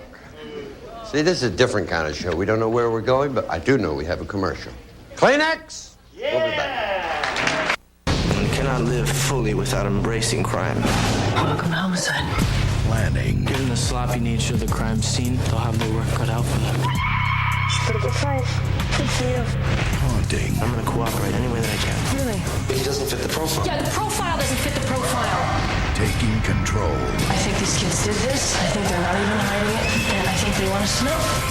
Sandra Bullock. Murder by Numbers. Remember Schoolhouse Rock? The catchy animated tunes that made learning fun? Conjunction, junction. Well, Schoolhouse Rock is back in the best of Schoolhouse Rock video. And it's teaching a new generation of kids that knowledge is power. Lolly, lolly, lolly, get your efforts here. I'm the just a bill. Yes, I'm only a bill. These classic songs that rocked your Saturday morning are now available on the Best of Schoolhouse Rock video. You get the top 25 animated songs, plus a brand new tune from the original creators. I'm gonna sing. And as a special bonus, you'll also receive the official guidebook that includes all the unforgettable lyrics and memorable moments. The Best of Schoolhouse Rock video and booklet is $14.95 plus $4.95 shipping and handling. And Schoolhouse Rock is also available on DVD. Call now to order the Best of Schoolhouse Rock on video plus the official guidebook for $14.95 plus $4.95 shipping and handling. Or send check or money order to the address shown. Also available on DVD. Must be 18 years or older to call. Network validation engineer. I am a CAD designer. I am the supervisor of a technology-based networking company. We are educators helping people build a foundation for the rest of their lives. ITT Technical Institute, education for the future. To find out more, call 1-800-823-6312, 1-800-823-6312. Get an education that can help you reach your goals. ITT Tech has information on financial aid programs for those who qualify. Call 1-800-823-6312 today. My name is Randy, I'm released from Randy, and I'm full of legal jargon, it's true. You see, it's my job to protect the network from nasty lawsuits. An all-new episode of Russian Roulette tonight at 11 Eastern and Pacific. 90 there, nothing there. I need you. Come on, buddy. How you doing? Nice shave. Let me just tell you right now what we're going to do, because this is a special day. We've never done this before. We're going to play one more question. Who's ever ahead? Whoever's got the high score, they'll play the first fast money for $5,000. Then we'll have a commercial. We'll play another $5,000. You know I would love you both to win the $5,000. I don't know how Goodson Tubman feel about that. But me, I would. You'll just need one hand and some matches and a napkin. 100 people surveyed. Top 5 answers are on the board. Here's the question. Name an occupation that is more admired than you think it deserves to be. Yeah. Stewardess. Stewardess. Yes. Lawyer. Lawyer. Yes, sir. You're going to play it back. Stewardess, are you? Want to play? Good. I get to see my Shirley. Hi, Richard. Oh, lovely. An occupation. Name one that is more admired than you think it deserves to be. A chef. Chef? Not there. No? Oh. What do you think, sir? Doctor. Doctor? Let's look. Doctor! Yeah. There. What do you think the answer is to this? A banker? Let's take a look. Any of our people say banker? They did not. Second strike. Buford. A minister.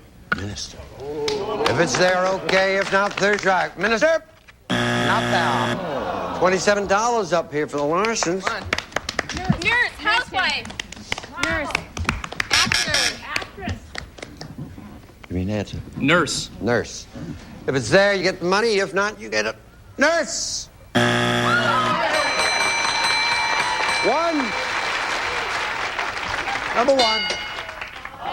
Politician. Number 2. Actor, yeah. Got to be athlete, the last one, huh? Number 5. Pro sports. That's you got it. I need 2 people. You're going to play for $5,000. Who's going to do it? Who's first?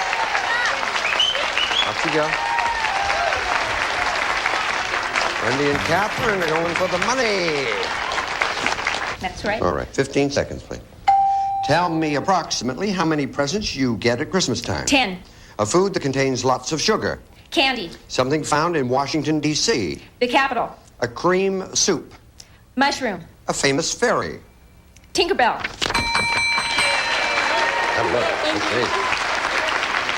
How many presents you get? Christmas, you said 10. Survey said... Food that contains lots of sugar. You said... Candy. Survey said... Something found in Washington, D.C. You said... Capitol. I would have said some disgruntled carters, but survey said... Green soup. Mushroom, said Bunny. Survey said... Famous ferry. You said... Tinkerbell. You need 50 points. You'll never see Catherine again. Survey said... Let's stand over here. Right there. Tim, right there. Because there's a camera there, so you mustn't block it. Ready, darling? Yeah, you got a big, hard task in front of you. You need 4 points. That's for luck. Please remind everyone the answers Wendy gave us. Give me 20 seconds on the clock, please.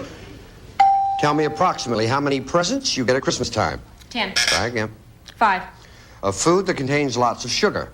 Candy. Try again. Cake. Something found in Washington, D.C. The White House. A cream soup.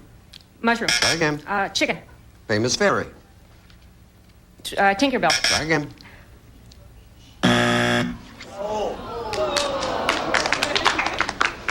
You don't need to worry. How many presents at Christmas? You said 5. 10 was the number one answer. You only need 4 points for $5,000, and the survey said... You did it. We'll be back right after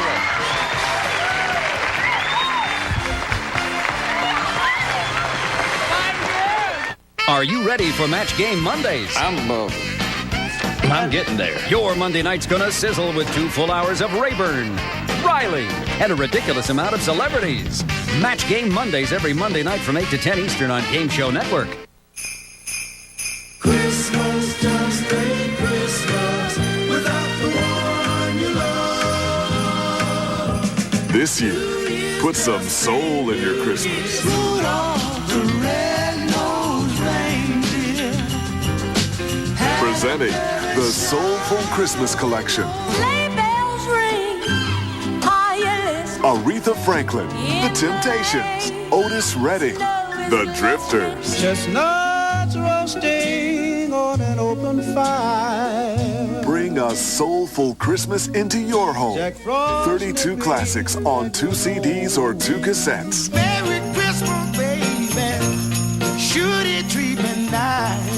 Order with your credit card and get a free bonus Christmas album. I'm dreaming of a white Christmas. Bells will be ringing the glad, glad news. So call now with your credit card and get 3 Christmas albums. Have yourself a merry little Christmas. Call 1-800-682-5656 to order Soulful Christmas for just $26.99 plus shipping and handling. Use your credit card and get a free bonus album or send check or money order to Soulful Christmas, Department 5, Richmond, Virginia 23280, or order online at timelife.com. Will Match Game devour the competition? Will Richard Dawson relish in victory? Well, don't get testy. I'm just asking. Or will Whammy consume all who oppose? You gotta stay right there to find out. You voted. You chose the winners. Now it's time to see which is crowned the greatest game show of all time. See the results during our Feast of Favorites. 12 full hours, 12 of the greatest game shows beginning at noon Eastern on Thanksgiving Day. A number 1 serving of password, perhaps? Bon appetit. Sarah's off stage already. Mm-hmm. Chance for you to win $5,000 now. I hope so. Good. 15 seconds, please. Name a kind of person whose orders you have to follow or else. Doctors. Besides flour, something bakers use. Icing. A beverage people drink for lunch. Coke. A sport movie stars play on television. Football. The color of toupee. Of a toupee, color. Brown. Brown. Turn around. What kind of person you have to follow the orders or else? You said? Doctor survey said? Oh, my goodness. Besides flour, something bakers use. You said? Icing. Survey said? What luck. Beverage that people drink for lunch. You said Coke. Survey said 36. Sport the movie stars play on television. You said football. Yeah, I remember Cary Grant rushing to make a touchdown. Jimmy Stewart stopped him. Tarzan. Well, I'll talk to you. Survey said 2. Or just the 2 I mentioned. Color of a toupee. Brown, said Shirley. Survey said. Good girl. Clear the board, please. We're waiting for Sarah. Good luck. Okay. Please remind everyone the answer Shirley gave us. Give me 20 seconds, please. Name the kind of person whose orders you have to follow or else. Your boss. Besides flour, something bakers use. Yeast. A beverage people drink for lunch. Tea. A sport movie stars play on television. Baseball. A color of toupee. Gray. Thank you.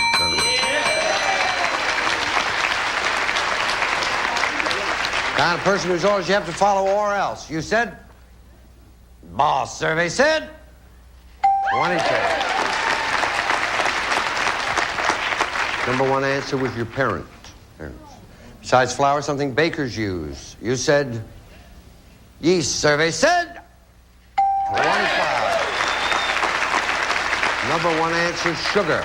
Sugar. You got 142. Beverage people drink for lunch. You said tea. Survey said 22. All soft drinks. Number one, soda. You had it there. Number one answer. Sport. The movie stars play on television. You said baseball. I remember Boris Karloff sliding in the first. Survey said 4. Tennis. Tennis. The number one answer. And then a color of a toupee. Brown was the number one answer. I was hoping you'd say black for that, but you said gray. If gray's worth 32 points, you have the money. Survey said 6. 174. $5 for every point. Total of 870. You'll be back right after this.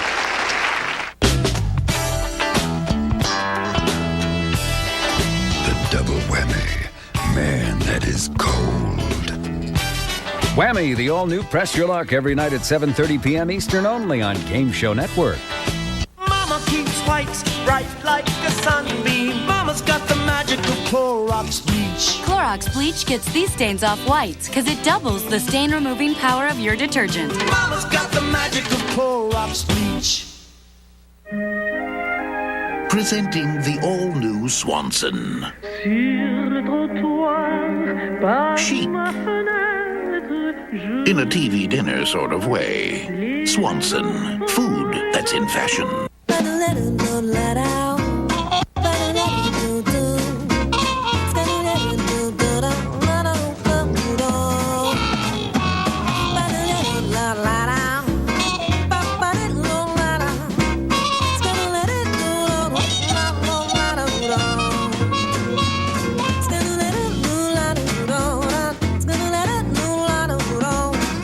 New Serenity Dry Active Liners from Tena, designed to fit your style.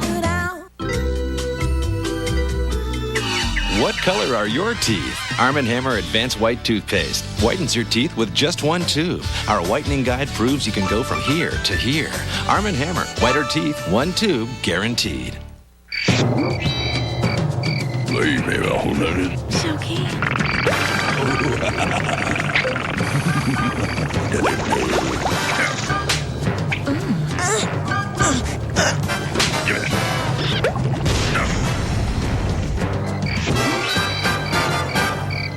Stay right where you are. There's more Family Feud Friday on the way. After that, join Chuck Woolery for Lingo and Kennedy with Friend or Foe. You're watching Feud Friday only on Game Show Network. Stay tuned. I love you. It's been a special day. I love you all. Thank you. We'll see you here on the field. Subsequently, contestants receive from finishers a great selection of fashion.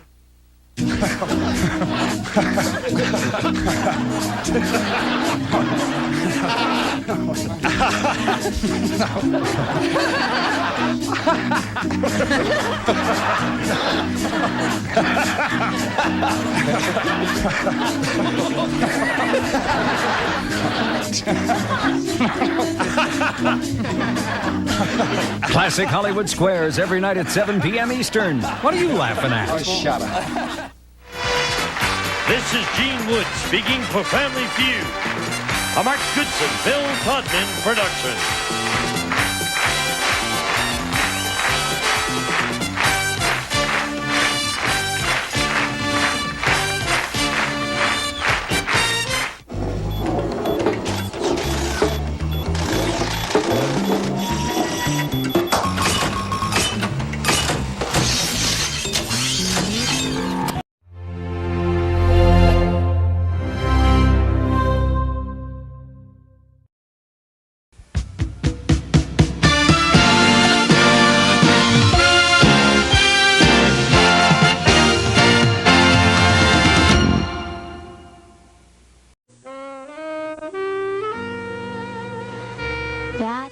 was wonderful. Yeah? Good. I was starting to think you won't love me for my mind. That'll never happen. Am I any different now that I'm a big Broadway star? Oh, no, you're still the same sweet, unspoiled girl. Oh, well, thank goodness success hasn't ruined me. Not for this, anyway.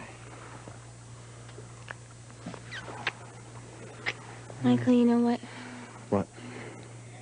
I wish this could go on, forever and ever, and never have to stop. Oh, well, I need to rest occasionally. You know what I mean. No, I know. You're incorrigible. No. I mean this. Being friends and lovers. Oh, this. And you can have your career, and I can have mine. And you can have your husband? And you can have somebody else, too. Eventually. As long as she doesn't take up too much of your time. And if you promise not to like her too much. Whoever she is. Not too much, anyway. You don't have to worry about that. I could never feel the same way about anybody else. There's no one even to compete with you. You really mean that, don't you, Michael? You know, I knew even from the beginning that I could never really have you. Not really have you. But I was so amazed that you even knew I was alive. I didn't even care if it couldn't last. I was just happy to have you at all. Michael. Just when I started believing maybe I could stand a chance, though, you married Seneca. I understand that now. I didn't then. I didn't mean to hurt you. Oh, I know. I know it's okay. But now, though, my whole world has changed. I'm just beginning to see the opportunities open to me. A lot of them because of you. That's right. But I still know I can't have you. Not totally, anyway. Not in the way I used to think I wanted to. But that's okay. It's probably for the best. But, Kim, I want this as much as you do. We both want it. What could possibly come between us? A lot. Your husband, your mother, just to name the first few. So what do we do? If we want this thing to last, we're going to have to be very, very careful.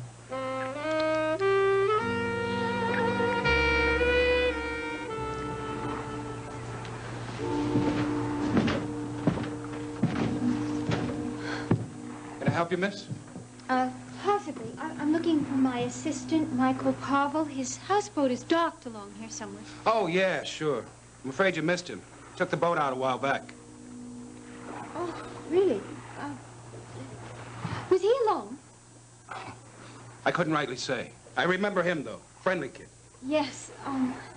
You sure you didn't notice anyone or anything else? Just the lights on the boat as she put out on the river.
Rose? Yeah? What are you doing way over there? Thinking? About anything special? Yes. No.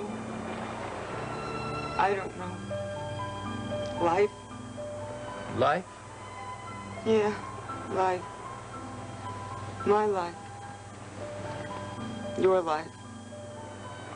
Ryan's. Mary. Sounds like pretty heavy stuff for the middle of the night. don't have to apologize. You don't have to stay way over there by yourself either. You could come back to bed and talk to me if you want to.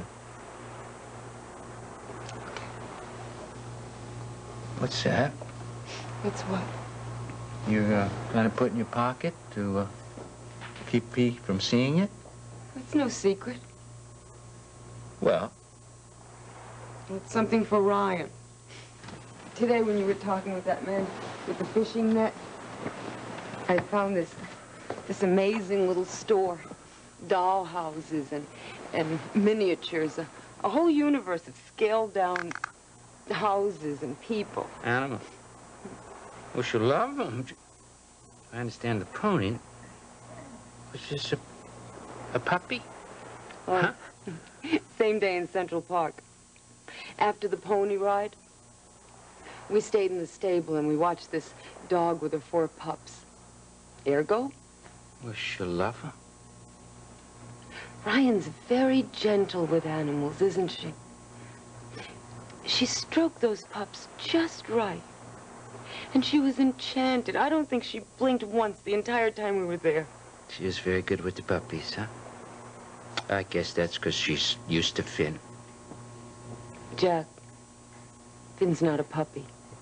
Finn's a huge dog. Yeah. I guess that's why she wasn't afraid of the horse, huh? More likely. You better put these away before I lose them. Now, I don't know about little boys, but little girls need little things. They need a whole miniature universe that they can arrange and rearrange and keep safe. According to Matt, you weren't much into doll houses. Matt. You mean you did like that stuff? Let me tell you something, Finelli. There isn't a little girl in this world who doesn't lust after a dollhouse. Even little Rose Pierce. Even her. Do tell. Every summer vacation, Matthew would take me down to Washington, D.C. It was very educational and inspirational, you know. We went to all the monuments and memorials. You weren't inspired? Well, one day we were at the Smithsonian Institute, and I stole away and found this fabulous dollhouse. I was transfixed. It's my clearest memory of the whole trip. Really? Well, that and eating out. But that's my Rose. You know, there's a dollhouse store in Manhattan. I'd like to show it to Ryan. You're welcome to take her any time. Good. You're staring at me. Forgive me. I'm just interested at this degree of involvement with Ryan. Hey, I'm her best friend. She said so on the phone. Why shouldn't I want to take her places and show her stuff? What's a best friend for, anyway? No argument for me. It's just a side I haven't seen before. Look, just because I have no plans to be a mother does not negate the fact that I do like children. Especially little girls. Particularly Ryan. Stop gloating. I'm not. I'm stunned. It's a revelation to me. Why? I was one once, you know. A little girl. Oh. Yeah. Yeah, I guess you probably were. I thought you always just appeared full grown. Oh, well, at least you're not saying I'm an arrested adolescent. No, you're a woman with a past. What else did you lust for in your past, Rose Pierce, besides the dollhouse at the Smithsonian? Don't tease. I'm sorry. I'm surprised. Opening yourself up to Ryan and me, you almost had me convinced that you couldn't do it. You know, it's like watching a trapeze artist who falls a couple of times just to make the trick look more difficult. I'm not trying to make things look difficult. Things are difficult. You know, you're an open book that keeps slamming shut. I don't get you. I don't understand. Maybe that's because I don't want you to understand. Now, what do you mean by that?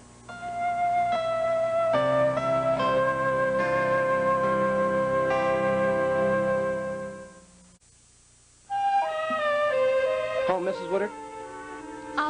Give me a moment, Charles. Mr. Pavel has taken the boat out, and I'm trying to decide whether it's worth the time and trouble to ask him to bring it in. Whatever you decide. What's the point of having a phone in the car if I don't avail myself of it? I take it we'll be staying a while? Until I reach Mr. Pavel, yes.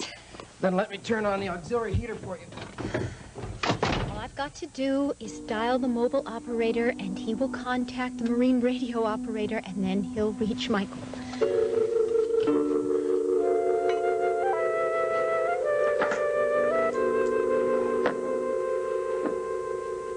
It's nice, isn't it? I hate it. Don't. Still makes me jealous. Even after tonight?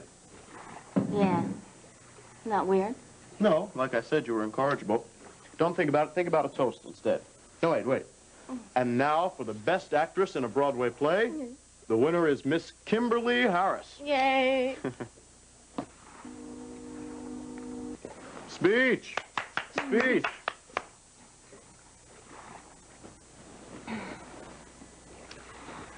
I'd like to thank my mother, because you're supposed to, and my husband, and my producer, the Big Lech. Above all, my best friend and lover. And co-conspirator. That too, Michael Pavel. Thank you. And don't forget all the little people who made your success as Sarah Mae possible. Oh, yes. And I'd like to thank all the little people behind the scenes.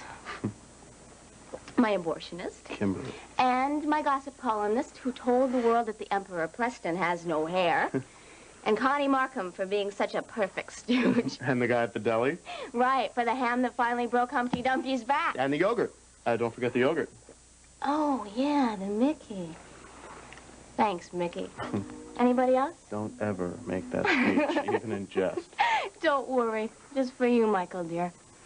And now, for the best non-actor in a supporting role in my life, not in a play. The winner is you.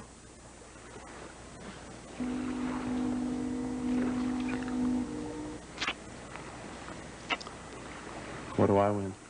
That's it. Oh. You know what? What? I forget. How much have you had to drink tonight? I don't know. Not enough. I still hate that stupid watch. Kim. I know. So I want to get you something even better.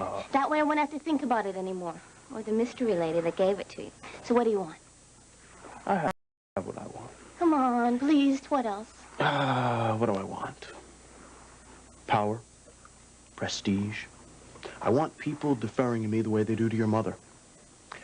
I want people to realize that I'm smart and fast, that I'm someone to be reckoned with. Well, I know you're smart and fast and all that other stuff. Not just you. I want everybody to deal with me like that. I get some of that power because I'm your mother's assistant. Some of her power rubs off on me because I'm someone she trusts. But I want it all in my own right, in my own name, not by association. And I'm not asking anyone to hand it to me. I'm willing to work for it and make it happen for myself. It will. And I want to be here to enjoy every minute of it with you. That's what I want. Much more than a watch. It's going to happen for you, Michael. You're going to make it. I know it. A toast. Unlimited success. To the futures we both expect. And deserve.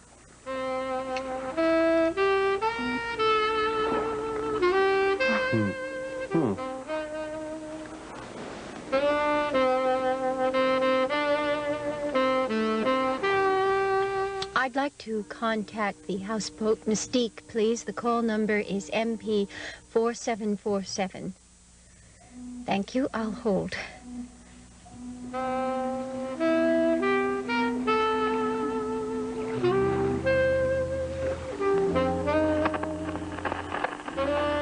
This is New York Marine calling Mystique. MP 4747. Come in, Mystique. Come in, please. Over.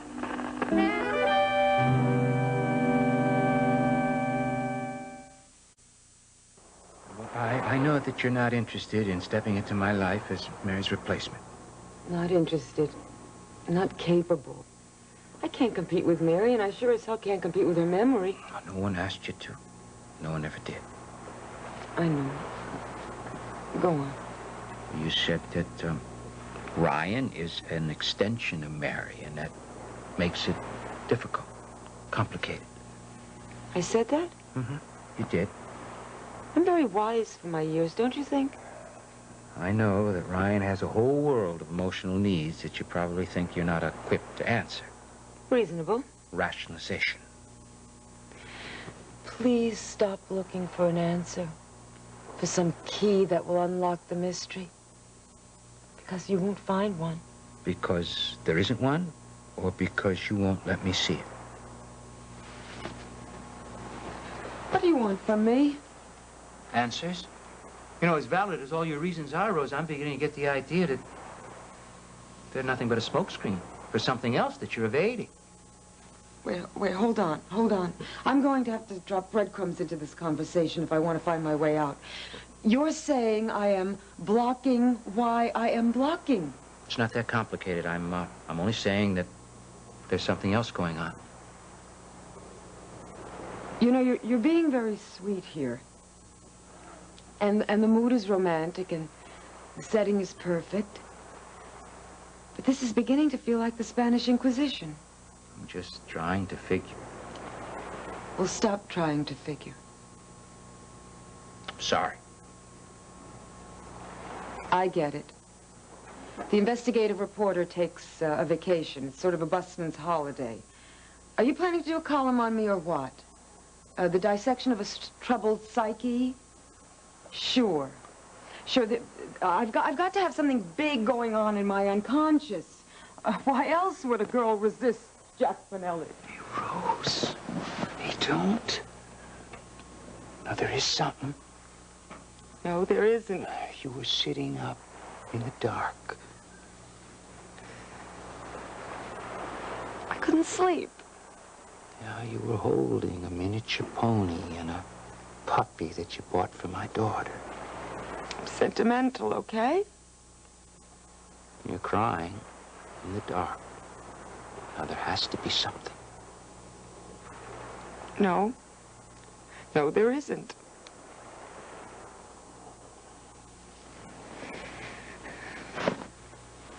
Rose. Look, I'm just crazy, that's all.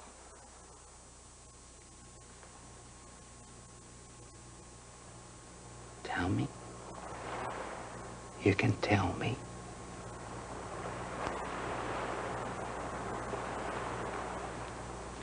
There's nothing to tell. At least tell me why you were crying. I don't know. Leave me alone. No, don't leave me alone.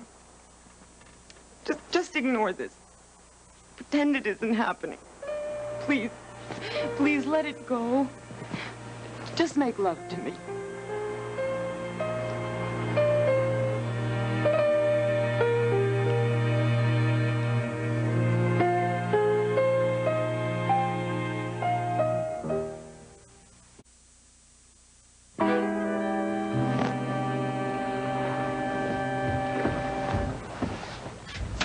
This is the Mystique. Come back, New York Marine. Over. Mystique, I have a call for you. Go ahead, ma'am. Over. Hello, Michael? Yes, I'm here. Over. Michael, I'm sorry to disturb you, but it's been a very eventful evening. Yes, it has. Over. Am I interrupting something? Just my sleep. Over. I'm sorry. I didn't realize you took the boat out when you wanted to sleep. Yes, I do. Sometimes. Over. There are several things I want to discuss with you, Michael. We left some business unfinished that I desperately need resolved this evening. Business. Boy, all work and no play sure makes Mama dull.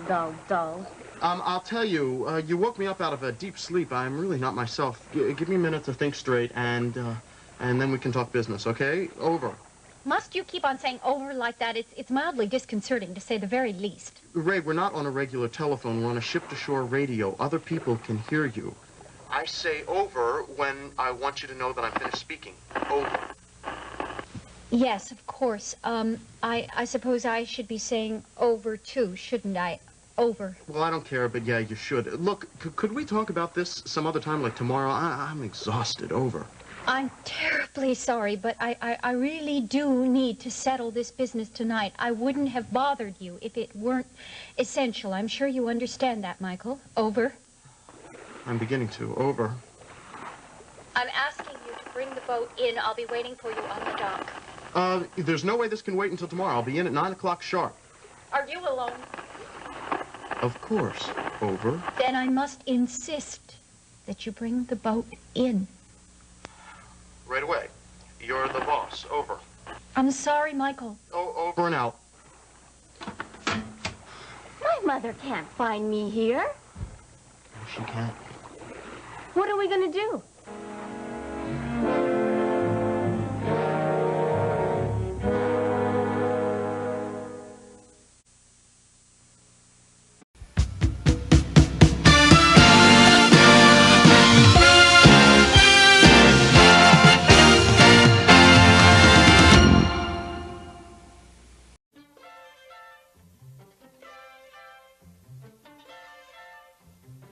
Uh-huh. Okay, thanks, Karen. Tell John we'll see him there. Bye-bye. Well, we're all set. Mr. Woodward will be joining us for cocktails and then dinner at Kirby's. Kirby's? Yeah, it's one of John's favorites. You ever been there? No. I've never been there. But I certainly have heard about it. I'm very impressed. Just as I'm sure Mr. Woodward will be with you. Now, I better set up your video test. Mr. Kingsley, don't you think that, perhaps I should just have cocktails with you and Mr. Woodward? That is, if you wouldn't mind. Well, I certainly would mind. Why? I'd just hate to disappoint my husband about this evening. We're back to that, are we? Well, it's our second wedding anniversary, so naturally that's important to us. Erica, you do want to represent our products as the new sensual woman, don't you? Oh, yes, of course I do. I mean, more than I can say. And I'm not being difficult, please. I'm not trying to be difficult. It's just that I really feel torn about this evening. My husband's already made the dinner reservations. He's already invited friends to join us. Okay, I'll tell you what I'll do. I'll arrange to have my pilot fly you to Pine Valley in my jet. That way you can have dinner with us and still make your party. How's that? That is wonderful. Thank you very, very much, Mr. Kingsley. It's no problem. I understand your dilemma. Now, would you like to call your husband from here? Oh, yes, I would if you wouldn't mind. Not at all. Be my guest. As a matter of fact, I'll leave you alone so you can talk in private. Thank you. That's so nice of you. See you later.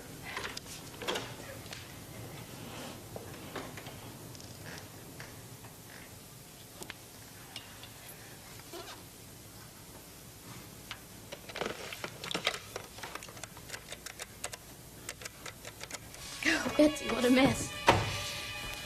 I never wanted this to happen. I really didn't.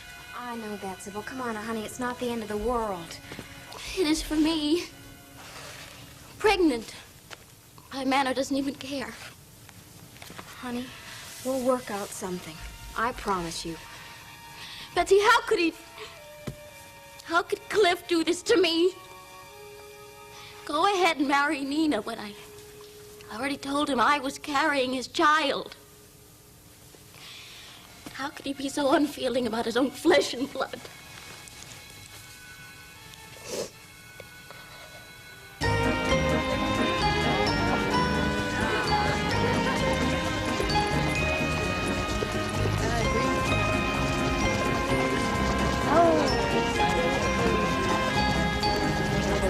Very nice.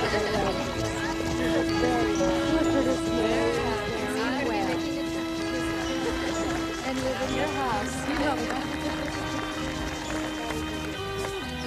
You know you have to come back and have dinner. I have to. You have to wait until I have to go to practice. I'll wait till next year.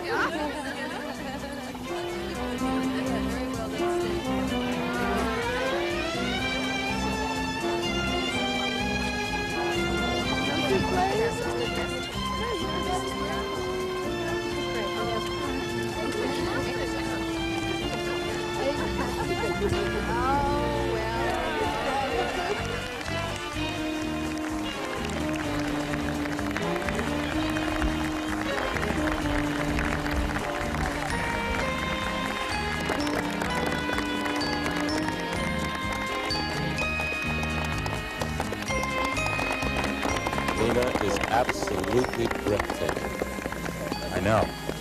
I have never seen her more beautiful.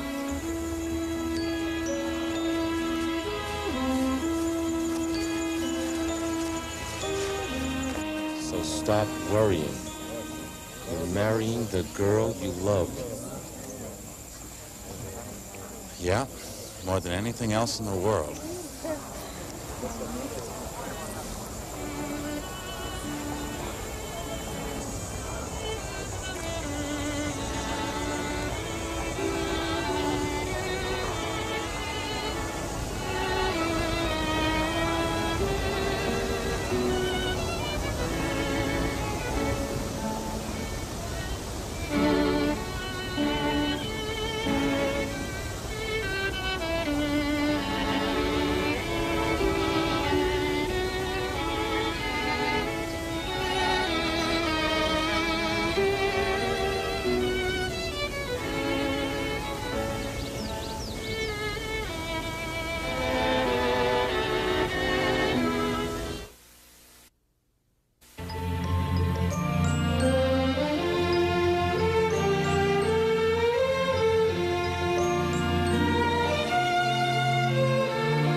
Hey, babe, how's it going?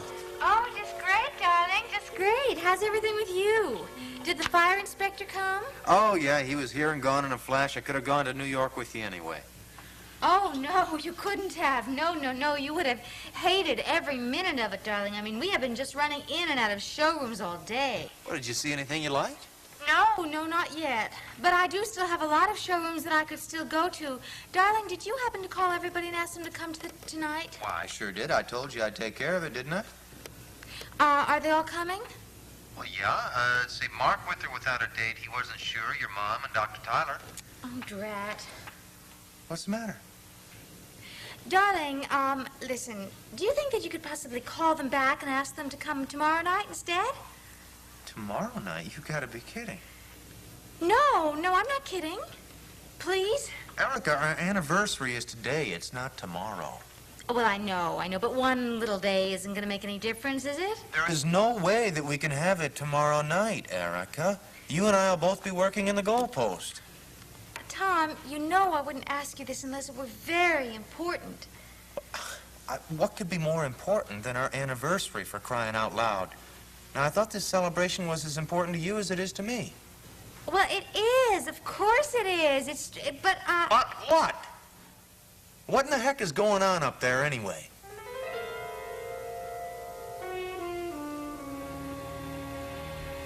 Sib, are you sure you want to go ahead and have this baby? That's a strange remark coming from you. You're the one who's anti-abortion. I'm not the one who's pregnant. Yes, I'm sure I want to have my baby. It was conceived in love. At least my love for Cliff. Then perhaps you should consider moving out of Pine Valley. Why? Now, what good would that do? Sybil, can't you see what it would be like living here? Being near Cliff, working with him side by side, it would be sheer torture for you. I love him, Betsy. Now, how can it be torture being near the man you love? With that man going home every night to someone else? Don't say that. Sybil, I have to say it. After today, Cliff and Nina are going to be husband and wife. Honey, you can't fight it. And he can't deny that this is his child. Why do you want to do this to him? Why do you want to do it to yourself? Why should I run away? I have a good job here, good pay. I have to start all over somewhere else. What about the gossip after you start showing? Well, I won't tell anybody it was Cliff, if that's what you mean. Nina is going to know immediately that Cliff is the father. She's no dummy. So what? I can't believe that's what you want.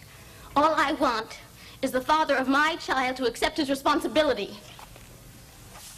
Honey, if you don't care enough about yourself, then at least think about Cliff and Nina and what this is going to do to them. You don't want to be that spiteful, do you?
Dearly beloved,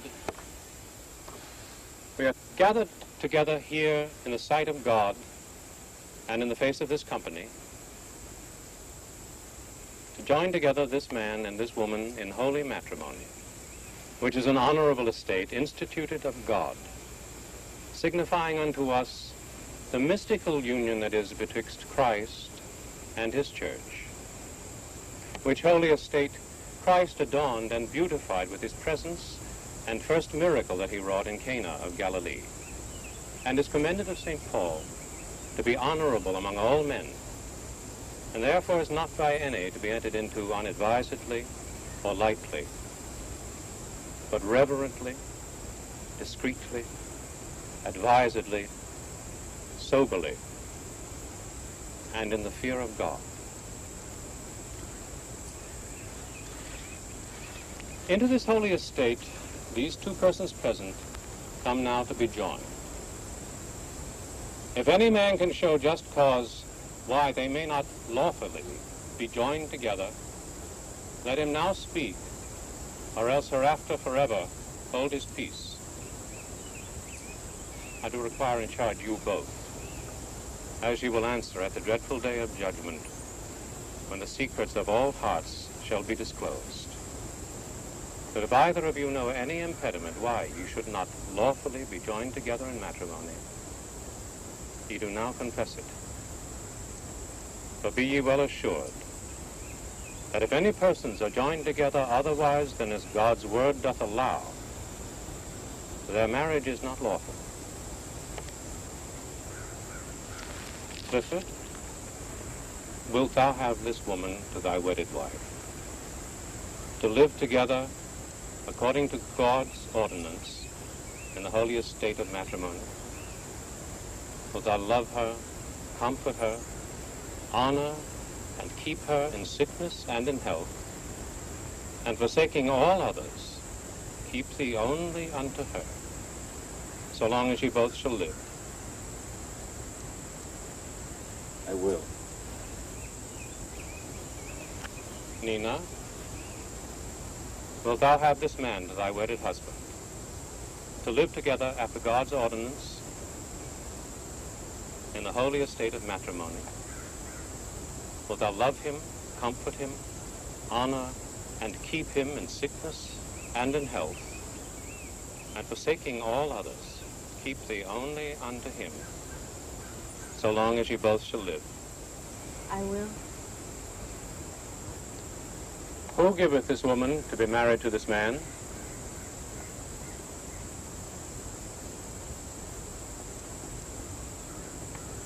Who giveth this woman to be married to this man?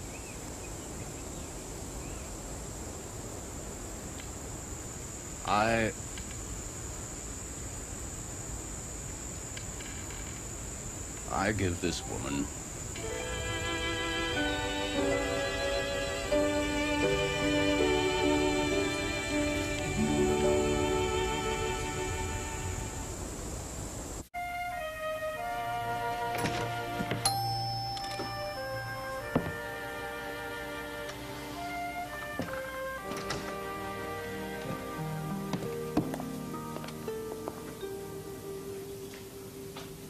Yes, ma'am. Oh, Mark. Well, what in the world are you doing here? Why, has this building been condemned again? Certainly not. I just thought you'd be at Nina's wedding. Are you such good friends? Yeah, well, I would have liked to have gone, but somebody I know got elected to freshman orientation week. Me. Oh. As a matter of fact, I was on my way back out to the university just now. And this was just a little detour. Well, I thought I would stop by and present an invitation. Oh, now we see. What is it? May I have the honor of your company at Erica and Tom's anniversary party tonight? Want to go? Yes. Surprised you, didn't it? Surprised myself. So it seems as if their reconciliation is working out, right? Well, that remains to be seen. Why do you say that? Because with my unpredictable sister, it's very hard to make predictions. Sounds like you have some doubts. No, I'm just being cautious. I mean, after all, they've only just gotten back together. Well, I don't see how they'd be having second thoughts, not if they're thinking of a celebration this evening. Yeah, if Erica makes it back in time. What exactly are you getting at? Well, nothing. It's just that she spent the day in New York with her decorator. So Tom's upset about that? No, it's just that it was their day off. I think he wanted to spend it together. He's not upset. As a matter of fact, he's very happy with the situation as it is right now. It's Erica I'm a little concerned about. Why? I just don't think she's changed as much as everybody thinks she has. Just what are you trying to pull, Erica? Tom, I'm not trying to pull anything. Well, there must be some reason why you want to postpone our party tonight. Well, listen, if you would just calm down, I will tell you. All right, I'm calm. What is it? Well, I was just thinking. I mean, while I'm already here in New York, I should take advantage of this and go to as many showrooms as I possibly can. Well, now, what does that have to do with our party? Well, Tom, I can't get into the showrooms by myself. And since Mr. Kingsley is willing to stick with me until they close at 6 o'clock... Erica, I have invited everyone to the chateau for a 6 o'clock dinner. But, Tom, that's so early. My goodness, that's uncivilized. Nobody eats dinner at 6 o'clock. Well, maybe not in New York, but they do here in Pine Valley. Tom, please, won't you just do me this one little favor? No, I will not, and I cannot. And I'll tell you something else. I'm hurt that you would even expect me to. Darling, listen. We don't have to postpone it. If you will just call everybody back and ask them if they can come at 8 o'clock instead of 6 o'clock. I mean, I know I can make the 6:30 train. Erica, I can't believe that you would do this to us. Do what? Darling, I am only doing this for you. I mean, I just want you to have a really beautiful apartment to look at when you come home. Don't you care? What I care about is I wanted to spend the day with you, my wife. Now it looks as though I'm going to be lucky if I get five minutes with you tonight. Oh, no, darling, listen. Listen, I will make it all up to you tonight when I see you, okay? When we're alone, we'll have our own private little celebration of our wonderful 2 years of marriage to the most beautiful man in the whole world, okay?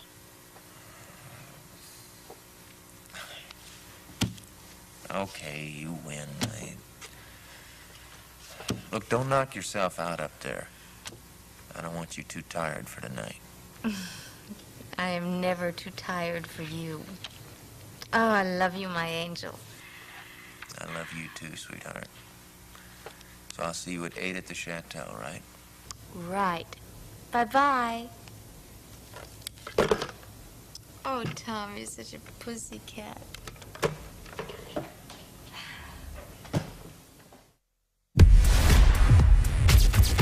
Spoon in a little new Philly cooking cream. May I have Nina's ring, please? Clifford, will you place this ring on Nina's finger and repeat after me?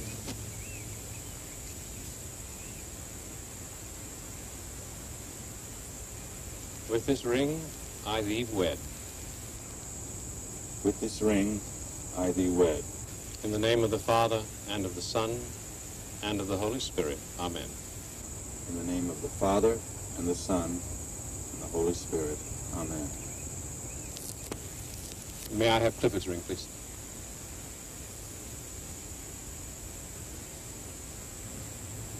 Nina, will you place this ring on Clifford's finger and repeat after me? With this ring, I thee wed. With this ring, I thee wed. In the name of the Father, and of the Son, and of the Holy Spirit. Amen. In the name of the Father, and the Son, and the Holy Spirit. Amen. Those whom God hath joined together, let no man put asunder. Forasmuch as Clifford and Nina have consented together in holy wedlock, and have witnessed the same before God and this company, and thereto have given and pledged their troth, each to the other, and have declared the same by giving and receiving a ring and by joining hands.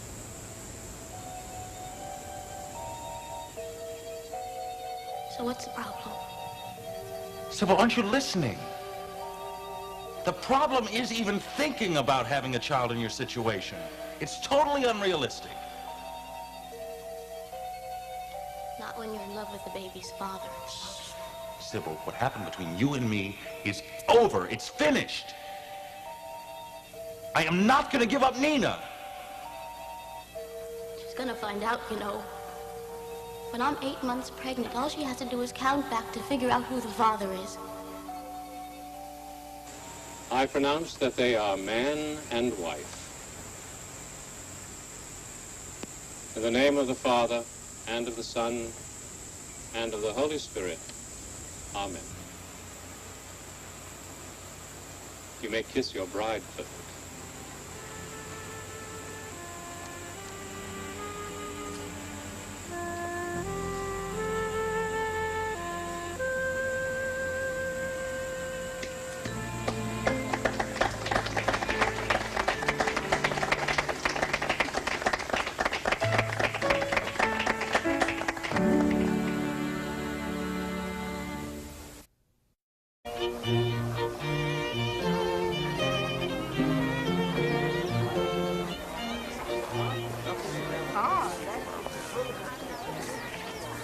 Oh, honey, I never dreamed I'd have such a beautiful daughter-in-law. And I never dreamed that I would have such a wonderful new family.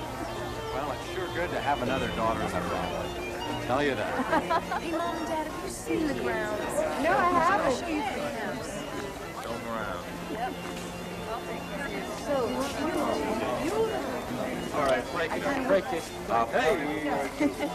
Well, you did it. You said all the words just right. Wasn't it beautiful, Frank? Just great. You know, I'm so sorry that Betsy couldn't come here. Oh, she was too. Look, I think Brooke was. Oh, no, not more pictures. I can't. Anyway, please excuse me, okay? Consider yourself excused. Peggy! More pictures. More pictures.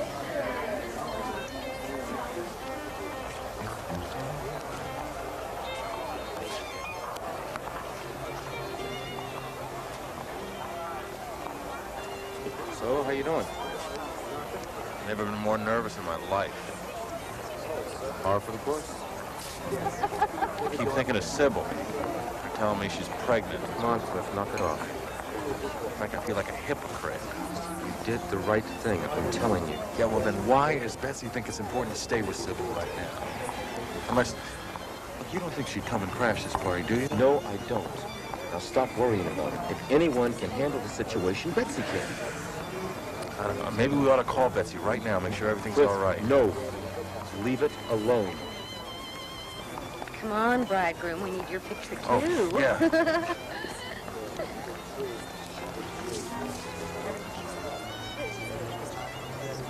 You know, I have never seen a more beautiful wedding party. The dresses. Absolutely. Where are they going for the honeymoon, you know? I think Martha's Vineyard. Yeah. I'll look at what we have here. Oh, yes, thank you. Thanks. I'll have a bit myself. Thank you. Oh, these shrimp are delicious. I wonder what fish store they use. Well, ask Mrs. Murdoch. She'll tell you. Oh, there's Chuck. Chuck. Oh, hi, honey. Hi. How you doing? Fine. It's quite a reception, isn't it? Changed the costume ball without the costume. Joe, honey, there's Professor Wallingford. I wonder where Phoebe is. Why don't we go ask him? Okay. Excuse us. Oh, yes. Enjoy yourself. Oh, thank you. Tara, would you care for one? Sure. Oh, I better set it over here on the desk. Thank you. There you are. Cheers. Cheers.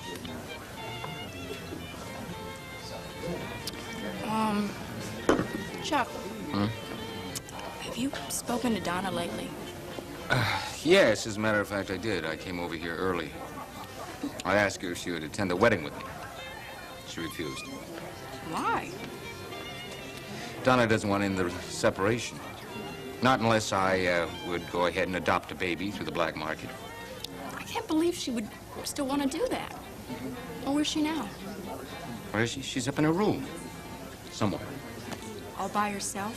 Well, I imagine so. She certainly could be here if she wanted to. I wonder how long she's going to stay here now that Mr. Cortland is back from the hospital. I have no idea how long she plans to stay. And I don't pretend to know what the relationship is between Palmer Cortland and my wife.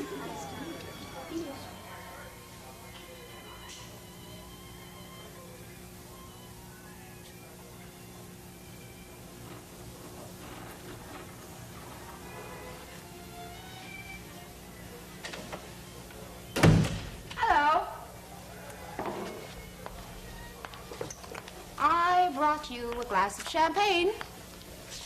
How did you know I was here? Oh, let's call it a good guess. Don't you want it? I suppose you came up here to gloat. No, I didn't. I came up here to congratulate you on a beautiful wedding for our daughter. You really outdid yourself today, Palmer. Aren't you afraid someone will recognize you? No, I'm not. Anyway, who is there who could possibly recognize me? Phoebe Tyler Wallingford didn't show up. And neither did Ruth Martin, so there's absolutely You're certainly nobody feeling no pain. How many of these things you have? Oh, Palmer. Today is a day to celebrate. Goodness knows anyone would think it's more a funeral than a wedding. Going by the agonized expression on your face when you had to give the bride away. No more agonizing than having to watch my daughter arrive in that ridiculous horse-drawn carriage. Oh. I thought that was a lovely idea. It was a ludicrous idea, yours, of course. Mm-hmm. If it had been yours, you would have loved it. You're very cavalier with other people's money, aren't you? Oh, don't be such a miser, Palmer. Money was just meant to be enjoyed. You certainly lived off the fat of the land on mine. Dear, dear, dear. I do hope Brooke can get a smile out of you for the photographers. I would like to see that sad, pained expression on the society page of the bulletin. I am sad and pained. My daughter's married beneath her. So did you. Or you thought you did.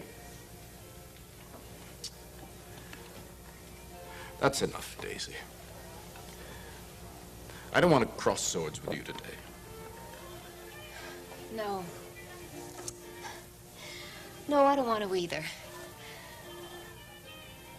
Oh, Palmer. You know, there should be a day when we're both very happy. Our child is married now. And he really is a very wonderful man. She can have a beautiful life, Palmer. What do you say we call a truce, just for the day, and rejoice with our daughter?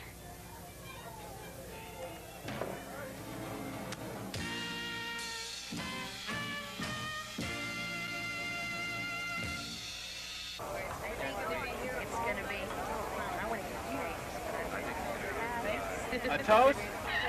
A toast. To love and beauty. And someone who epitomizes both of those qualities. And who today, by some divine stroke of luck, agreed to be my wife, to Nina. And to Cliff. And to the beautiful life that we'll have from this day on.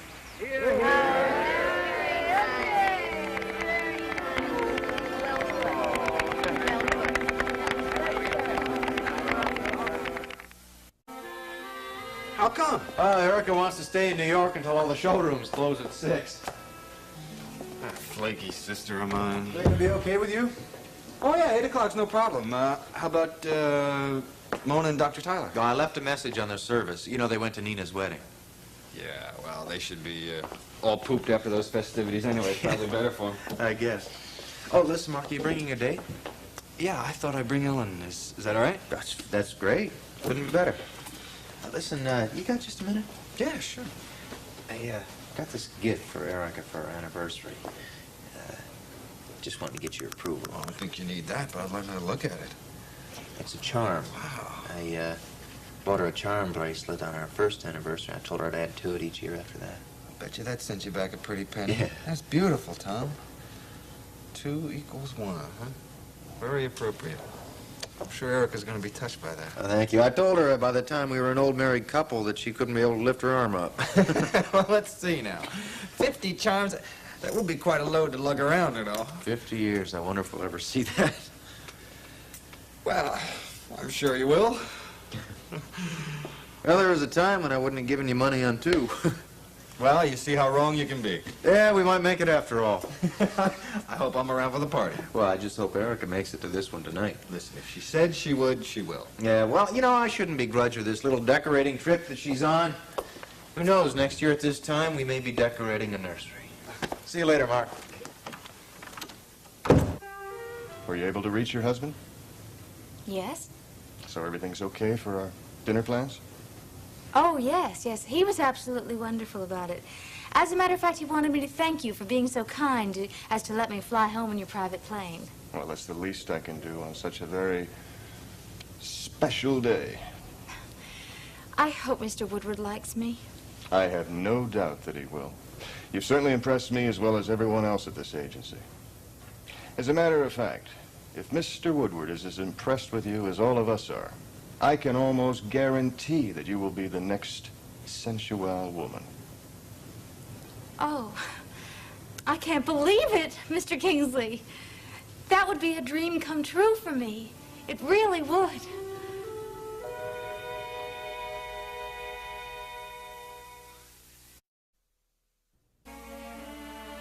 I will not go back to that nowhere dumpy town in Pennsylvania. But you could be with your family, Sib. My family? Do you really think they'd take me in? I could just see the look I'd get from my mom and dad when I told them I was pregnant with no husband. They'd slam that door right in my face. But you can't go through this alone without any help. I can if I have to. Now, wait a minute. There are homes for girls in your situation. Sybil, we've got a list of them at the hospital. Oh, Betsy, please. Now, just listen to this for a minute. They're run by very warm, understanding people. Now, they let you stay there until the baby's born, and then later on they make arrangements for the child to be adopted. I am not putting my baby up for adoption. What else can you do, Sybil?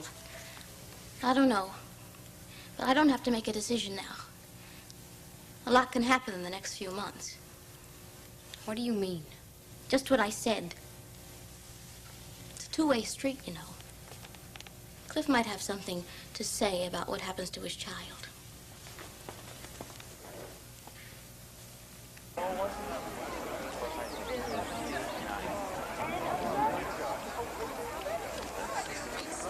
you have any more rice, Uncle Charles? I forgot to get rice. Oh, here, I've got plenty. Take some. Oh. Here, you take mine. My aim is terrible. Come on. Thank you, thank you. Are they coming? Well, Palmer, how does it feel to have a new son-in-law? Well, I suppose I'll get used to it. Well, he seems a fine young man with a promising future. Would you like some rice, Mr. Cortlandt? No, thank you. I'm content just to observe. This is such a happy day for us, Mr. Cortlandt. Yes, I should imagine so.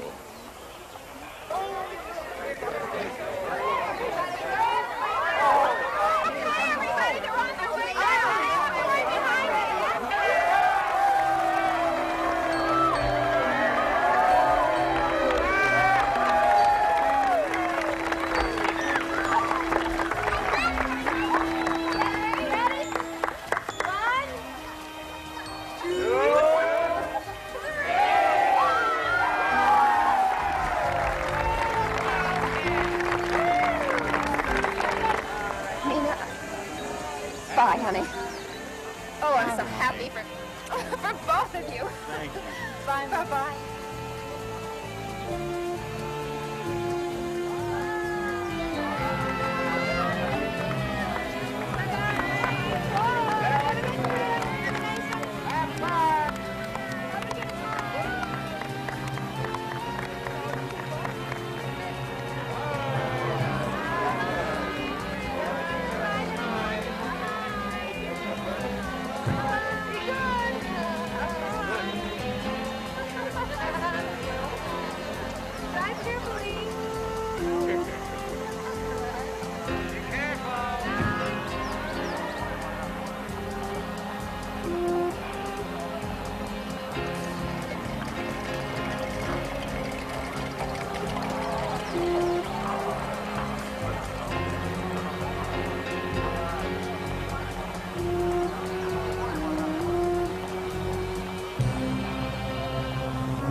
fine taste.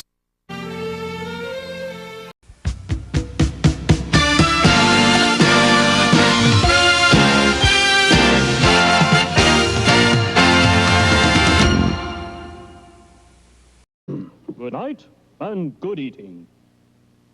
Many commonly prescribed drugs, when mixed with other drugs or food, can have surprising reactions. When in doubt, check with your physician or pharmacist. The Greengrocer today at 5:30.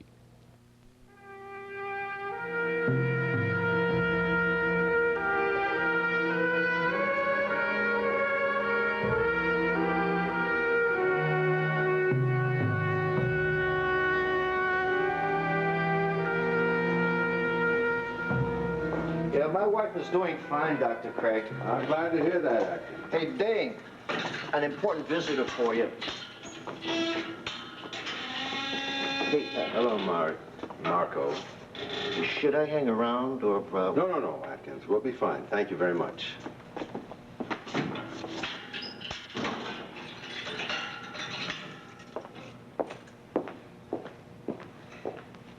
Aren't you going to talk to me? Well, what are you doing here? I'm here as your friend. But you were Mario Corelli's friend. Not Marco Dane's friend, remember?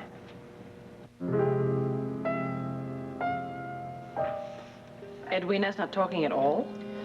No, Vicky, she's just lying in her bed, staring at the ceiling. She's not even crying.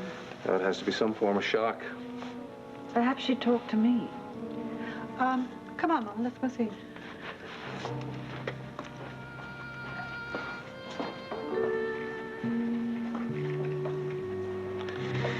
I guess I shouldn't have thrown Dorian out of here like I did this morning. It might have been easier on Edwina if she had found out the truth then instead of 2 minutes before the wedding was supposed to take place. No, Clint. I think the best thing possible was that Marco told her himself. He was faced with a moment of truth, and he stood up to it. Well, you're being awfully charitable toward him. I know what he put you through. I never hated anyone quite as much as I hated Marco Dane, and yet my feelings toward him now are so ambivalent. I mean, he couldn't have been completely bad, or he could never have been the man that he pretended to be. I really don't know what I feel at all. I feel enormous sympathy for Edwina, and I feel pity for that man in jail. Yes, Vicky. She said she would like to talk with you, but she'd like for the rest of us to leave her alone. Well, come on, ladies. Let's go up to my apartment.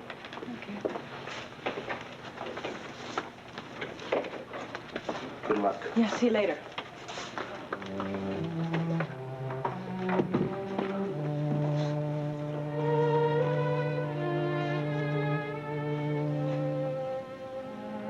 I went over to see Dorian. I wanted to hurt her like nobody's ever hurt her before, but you know, she's so sure she's right. Wait. Dorian did exactly what I would have done if I'd found out that Marco was masquerading as a doctor. What anyone would have done.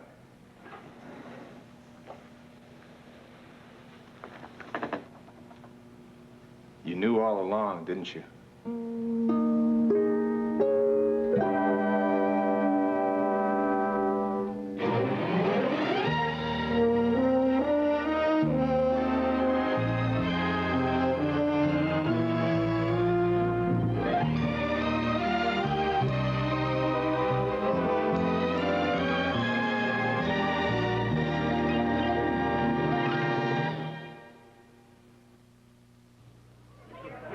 You're on the entertainment committee, and this is the entertainment.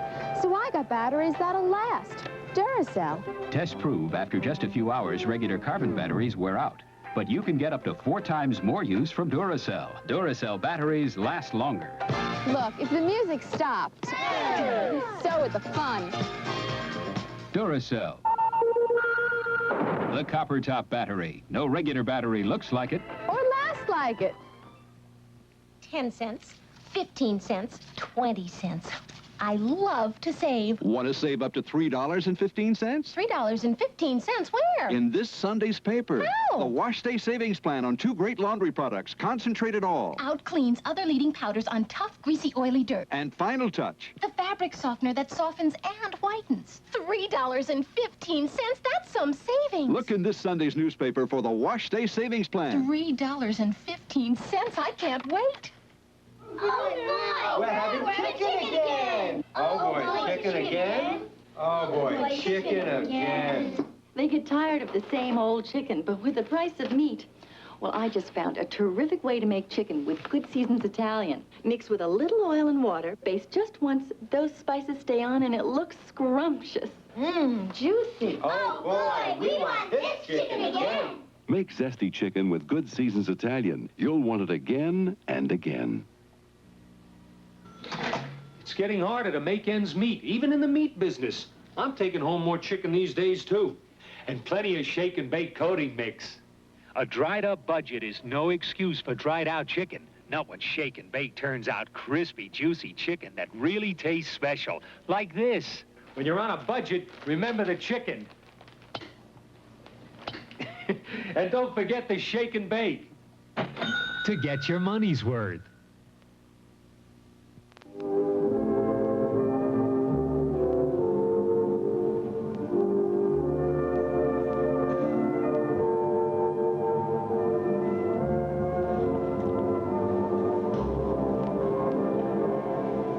You know what? That song is Paris to me, Pat.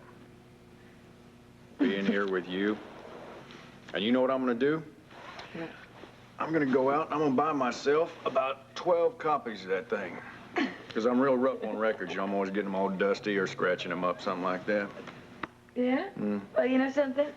You know what I'm going to do? What? I am going to take the name of this record and put it on my list, and I'm going to buy a copy for me and at least a dozen for you, okay? Well, no, hey, now, you don't have to do that. I want to do that, Bo. Can't I at least give you something?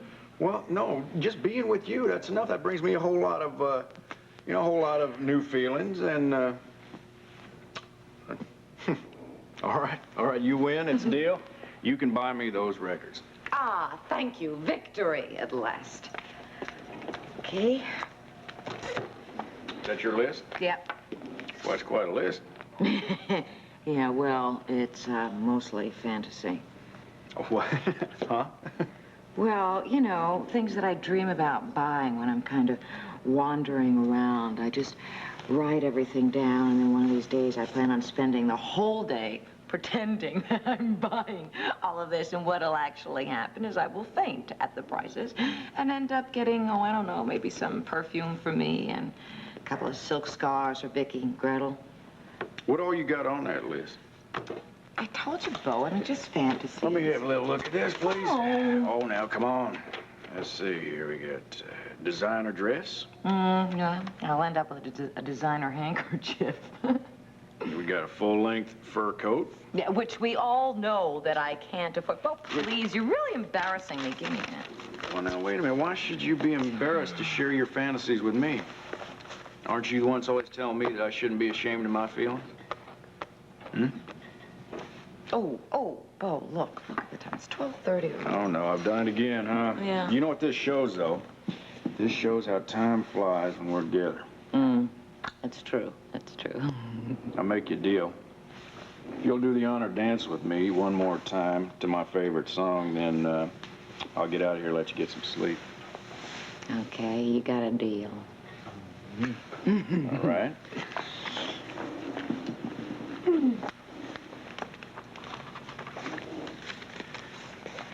Oh, you know what I forgot about Mario and Edwina? I was going to call Vicky during the reception. Oh, well, I'm sure they're long gone now, right out of town. Yeah. Oh, Mary. And I'll bet they're almost as happy as I am.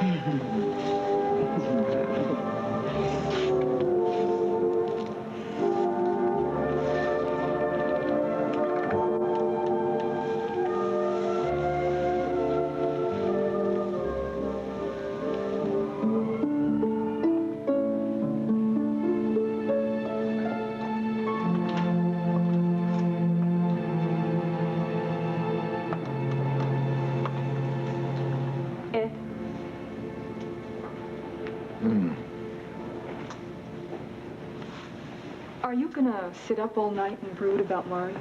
I'm not brooding about Mario. I was just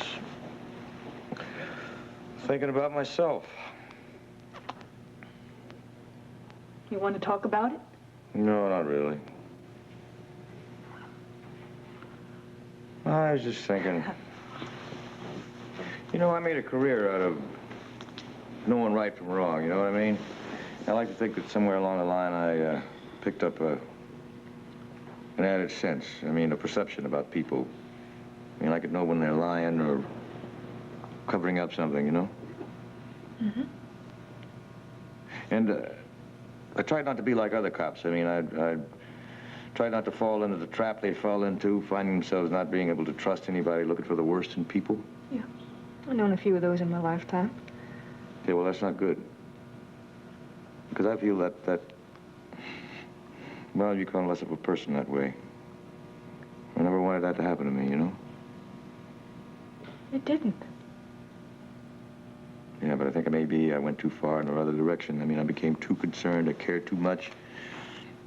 I let emotion get in the way of what I should do.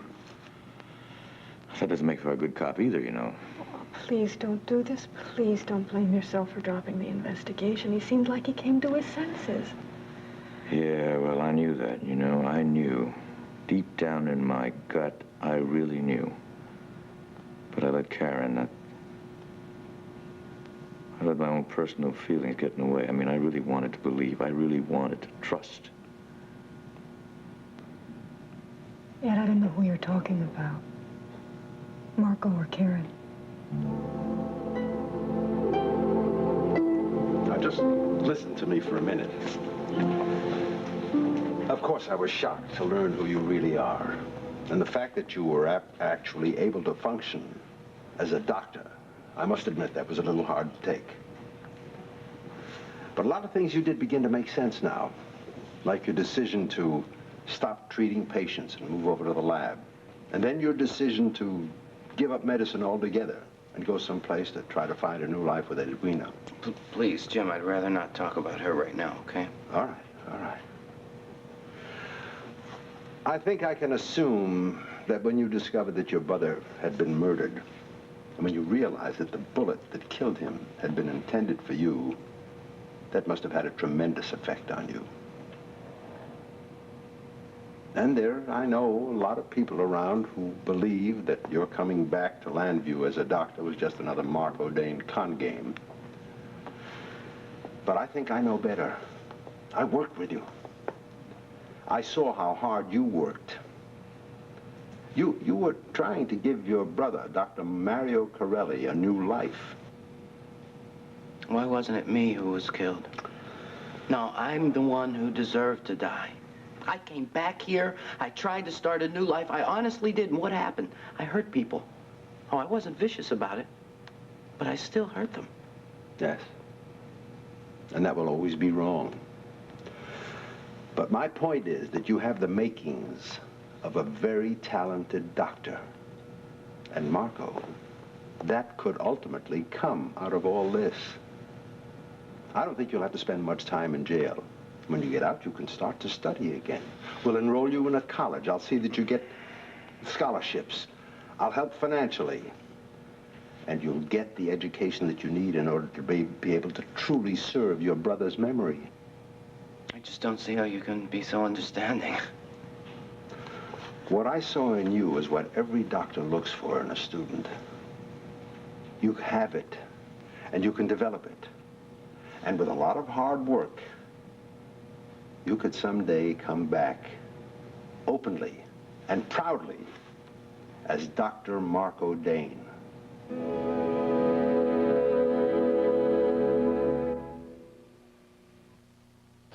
I have a miserable cold, but I have a class to teach. With Comtrex, I almost forget I have a cold. These are some of the things you can take for a cold. But for one like his, with nasal congestion, runny nose, aches, pains, fever, coughs, Comtrex multi-symptom cold reliever does more. Because all by itself, Comtrex relieves more cold symptoms than Dristan or Contac or Bayer. You know, I feel so good, I almost forget I have a cold. Comtrex in tablets, capsules, and liquid. Do you think that something really pretty can't be really strong? Then it might surprise you to know that lovely Tickle antiperspirant with the big wide ball is more effective than any leading aerosol. Not even the #1 roll-on can beat it. So if you still think something beautiful can't be strong and effective,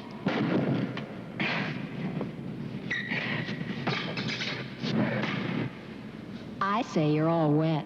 Tickle. It's beautifully effective. Come to the secret of the islands. Come to the secret of softer hands.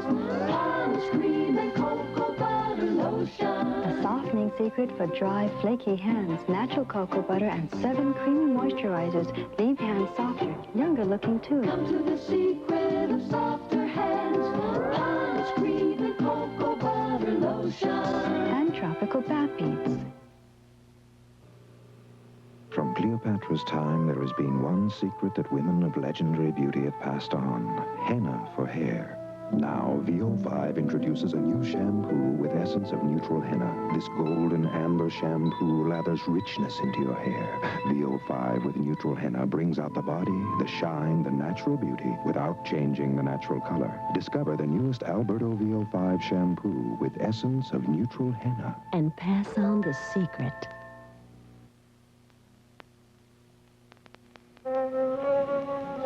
Edwina, I had to come over.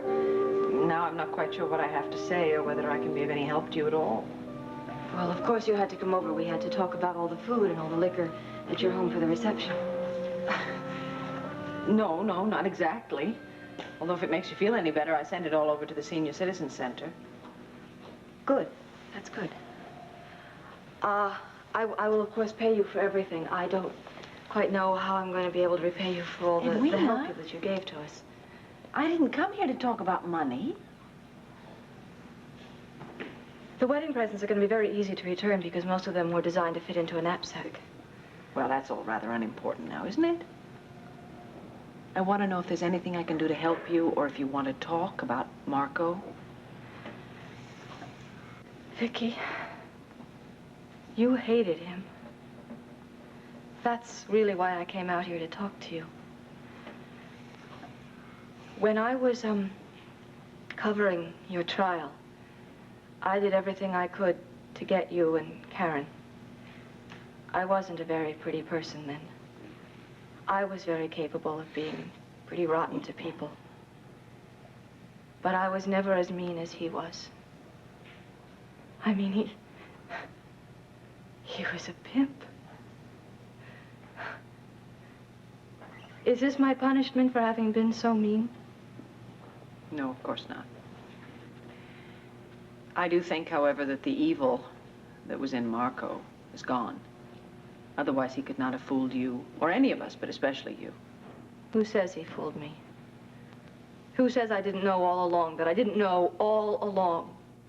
What do you mean? I mean that I know that I knew there was something wrong. Still. I mean, I hid from Dorian this morning.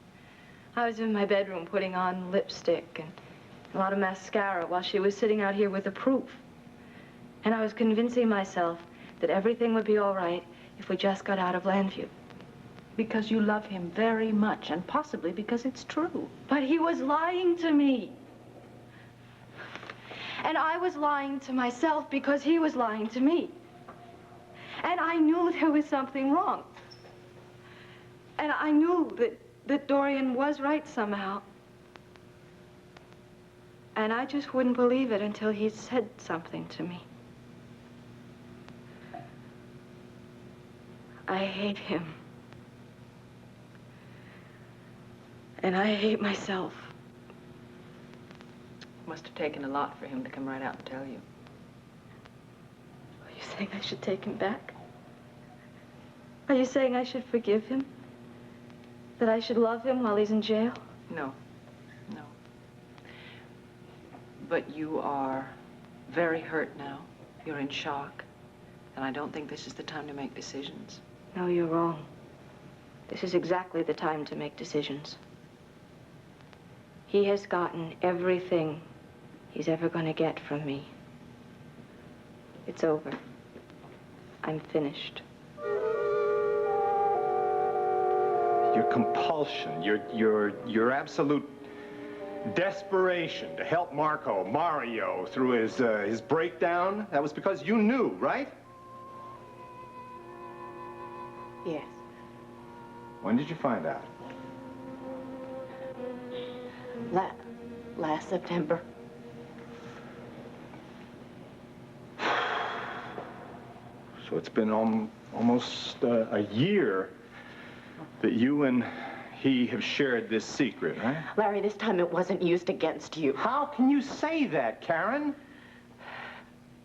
I was chief of staff of that hospital when he joined. You knew he wasn't a doctor, you knew he was Mark O'Dane, and you swore to me that things had changed, that you'd never keep secrets from me again. This is an instant replay of the last time you kicked my guts in. No, it isn't. The pain has nothing to do with you. It has to do with Edwina and Mario. Marco! Marco, all right, Marco, who miraculously didn't die on the floor of the health club that night, who found his brother there, and saw that he had a second chance on life, and he wanted to be forgiven, and he told me, and I forgave him. I gave him a second chance, just like everybody in this town gave me a second chance.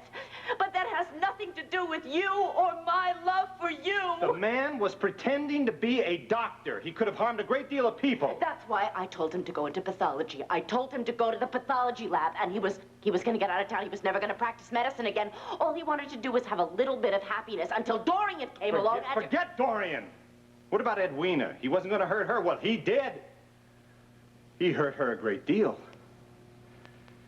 And you helped, you knowingly, willingly helped. You helped him deceive and betray all those people who loved you. You got me, I don't know what you're doing now, Karen. You and all your rights and your wrongs. Don't you ever think about the people concerned?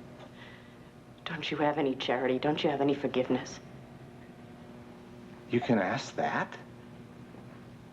After what I forgave you, to take you back?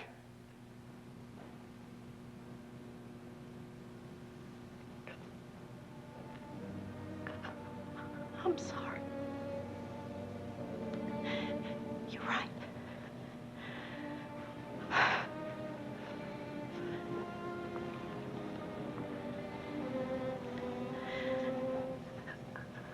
I guess I better pack my things. Now, wait a minute. Just a minute. All right.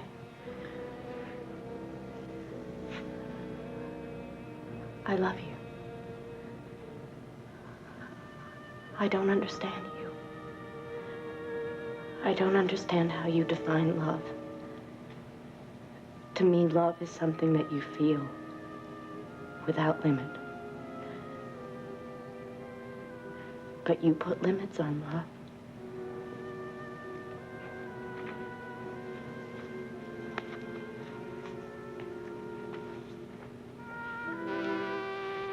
Look, Mario, I'm only asking this because... Marco, Vinny.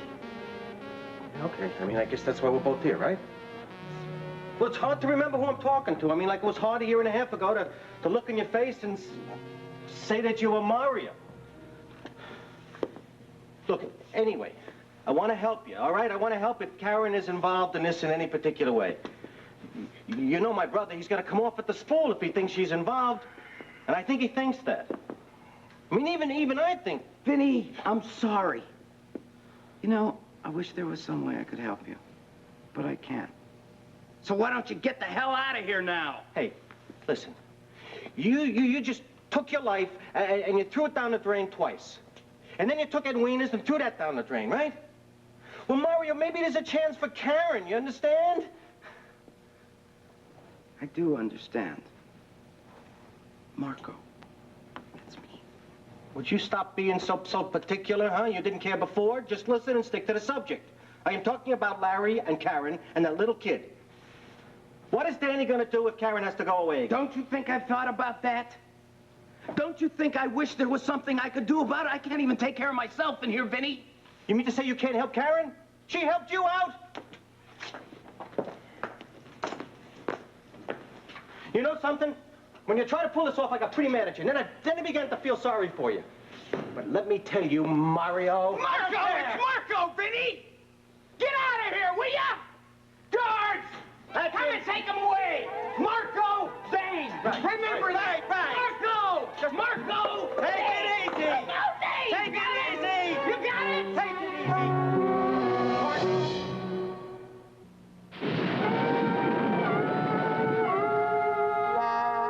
Munch a bunch, a munch a bunch, a munch a bunch, a munch a Fritos corn chips go with lunch. Nothing gives your old lunch new life like Fritos brand corn chips. So munchy, so full of good corn taste. Munch a bunch, a munch a bunch, munch a bunch, a munch a bunch, munch a bunch of Fritos go with lunch. Fritos corn chips make lunch much better. Once upon a time, there was a little girl with a red bottom which made her very unhappy. One day, a handsome prince came to her rescue. I have a magic powder, he said. It's New Johnson's baby cornstarch. It's so absorbent, it helps soothe and prevent chafing and irritation. And he was right. Her bottom felt better, her tears dried up, and they lived happily ever after with New Johnson's baby cornstarch, the powder that works like magic from Johnson & Johnson. Wait till your father hears about your cavities. You better start using that fluoride paste. Mom, I need a gel for fresh breath. Hold on. I got double protection Aquafresh. Aquafresh gives you all the long-lasting fluoride protection of the leading paste and all the breath freshener of the leading gel. Concentrated in one toothpaste. If Aquafresh has fluoride and breath freshener, we'll all have good checkups. Double protection Aquafresh fights cavities and freshens breath. Tuesday, when Potsy takes the show on the road, the Fonz takes care of business. Just leave us your card. I sure will. On happy days, then look out when Laverne and Shirley join the Army. If you do that to me, too, my neck's killing me. And become America's funniest secret weapon. Then on Three's Company. I made them notice me. When Jack's advice lands Chrissy a classy job. You really did it this time. He's working overtime to get her can. Tonight on ABC.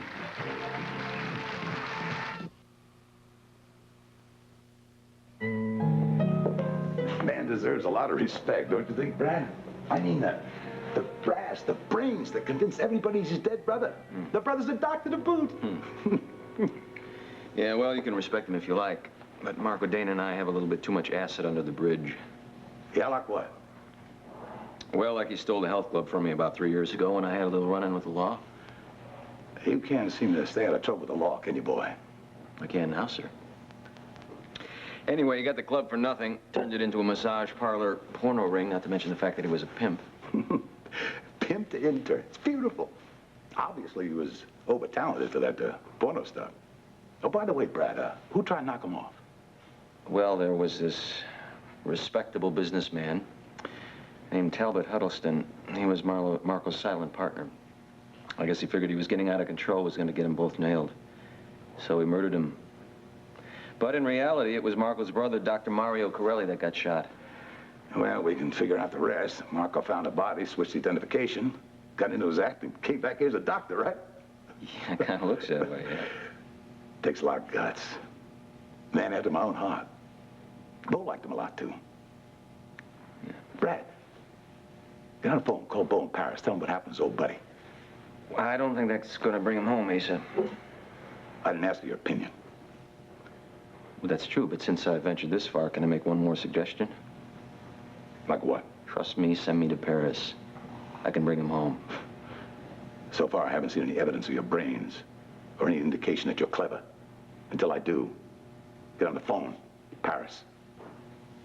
Well, at the risk of being thrown out of here, it's 3 a.m. in Paris, sir. Edwina is suffering a great deal of pain, but she's quite determined to pull herself together. Well, I don't know about you two, but I am still in a state of shock. I mean, Mario is such a nice guy. Marco, do you remember? He's the one that got me my first job at the Blue Ridge Club. He pretended he was my agent. Yeah, and then he tried to collect 20% instead of 10%. It's an amazing turnabout for that man. What happens to him now? I don't know, but by posing as a doctor, he's not going to get away with just a slap on the wrist. You know, as a matter of fact, in effect, he covered up a murder by pretending that he was killed instead of Corelli. I guess he's going to be in for a long prison term then. Oh, poor Edwina. She'll probably go back into her hard, brittle shell again. She's been through enough changes. Vicky, have you talked to Karen? No. Haven't even worked up the courage to talk to her. I think there is absolutely no doubt that she was aware of Marco's deception, and I'm really afraid of what that's going to mean for her and Larry.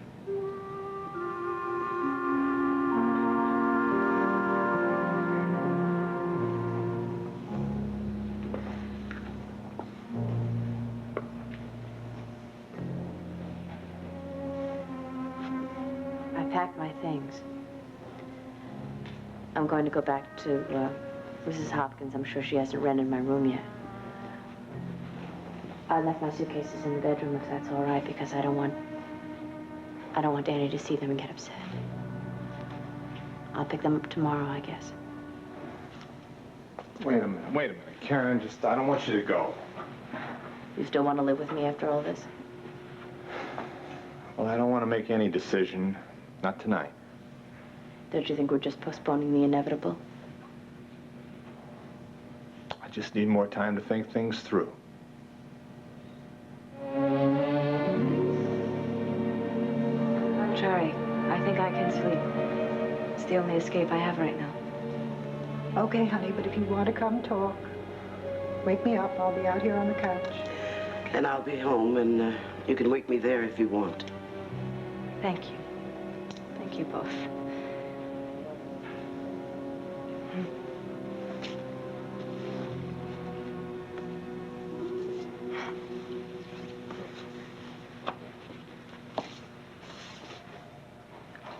Going to bed on my wedding night without him.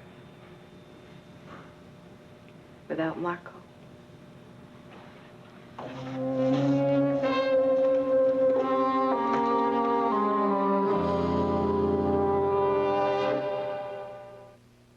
One Life to Live will continue in a moment. Introducing yogurt bars from Figurines. I love how I look in my gabardine, so I fight for my figure with Figurines. New yogurt bars from Figurines. The first diet bar made from real yogurt. 2 bars make a terrific lunch. Nutritious and delicious. Crunchy outside, moist and yogurty inside, and strawberry, lemon, and honey. Come on! Fight for your figure with Figurines. Yogurt bars. Julie Nelson, you're wasting your money. Huh? What? That towel is no bargain. Well, it's cheaper than your Bounty. But Bounty's cheaper to use. I gotta go along with that, Mrs. Nelson. I'd say Bounty's the real bargain here. You too? Sure. Bounty's so much more absorbent, it can actually save you money. Oh, come on, Jerry. Here, I'll let you prove it. Take a penny's worth of your average bargain brand, and here's a penny's worth of Bounty for you. Told you, Julie. Bounty's getting it all fast. My brand can't pick up as much as Bounty. And even wet, Bounty keeps right on absorbing. That's right. Look at the difference. A penny's worth of your bargain brand picks up just this much liquid. A penny's worth of Bounty gets a whole third more. So Bounty really can save me money. You said it, Mrs. Nelson. Bounty's the real bargain. Buy Bounty and save.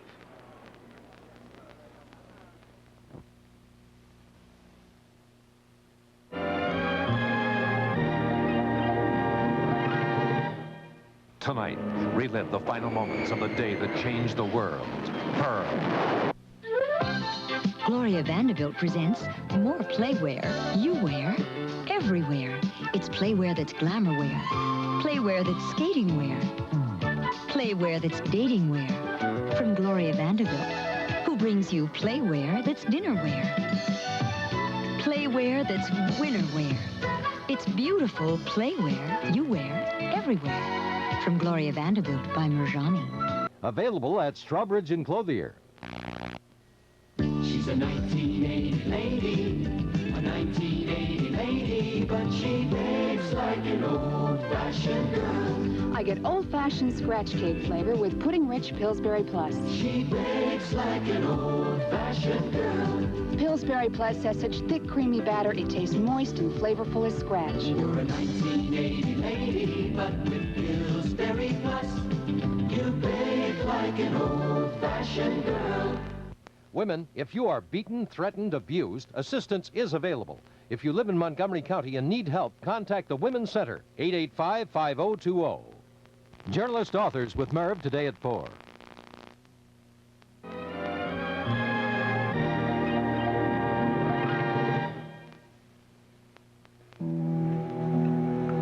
Well, I just couldn't stop crying. It was exactly as though I had found out Mario had died. Well, that's sort of what happened, isn't it? Yeah. I was fond of him as Marco, but I had grown to love him as Mario. And now I feel very sorry for both of them. Well, except there's really only one of them. Ed, what can we do about this? Well, you better take it easy, Anna. You're going to get yourself as confused as this whole situation. Quite frankly, I'm concerned about Karen. I kept expecting her to show up on the doorstep last night because Larry had thrown her out. Yeah, I did too. I expected her. You know, when I think back, there must have been 100 times I walked into this room and found them huddled together. And I would make a joke and say they were having secrets. Well, it was some joke. Yeah. And now we know what the secret was. And now we know why Karen couldn't tear herself away from Mario when he was having that little nervous breakdown. I don't know how he held on as long as he did. I'm having a hard time hanging on to one identity. Poor Karen. Poor darling. She Well, knew the let's not secret. go too overboard with the poor Karen business, huh? I mean, she knew she shouldn't have kept that secret. He's not just a friend, he's a cop. Well, that's right. That's right. There are laws, and there's a reason why laws should be enforced. Well, let's forget laws. They're just things you do and things you don't do, whether they're legal or not. And our resident little Earth mother couldn't get her heart to her head. I'm sure Larry feels exactly the same way. You think he's wrong about that? Well, really, isn't it just a matter of what you can live with? I mean, some people could live with a secret like that. Some couldn't. Karen could. Yeah. I don't know, Ed. Honestly, if he'd confessed to me, I really would have had a struggle. I wouldn't have known what to do. Well, I know what I would have done. I get that.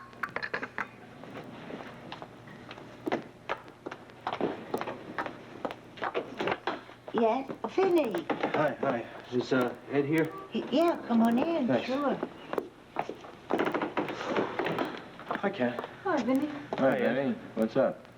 I went over to the jail last night. I went to see Mario.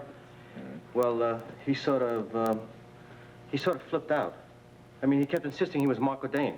But I mean, insisting, I mean, to a point where he was just, you know, like bananas off the walls. Oh, Vinny. Oh, yeah, I mean, I had to call the guards. They had to restrain him and everything else. And he was just, well, you know, he was like a kid. I called over this morning, though, and I asked, you know, how he was, and they said he wouldn't eat anything, he wouldn't call his lawyer. I mean, he's like a man who's just given up.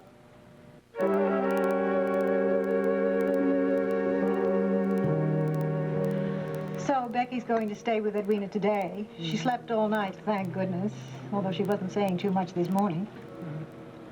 I'd like to be able to help, but I don't think she wants to have much to do with me after what happened at the church.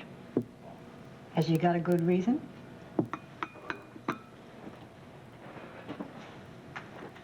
I'm not going to lie.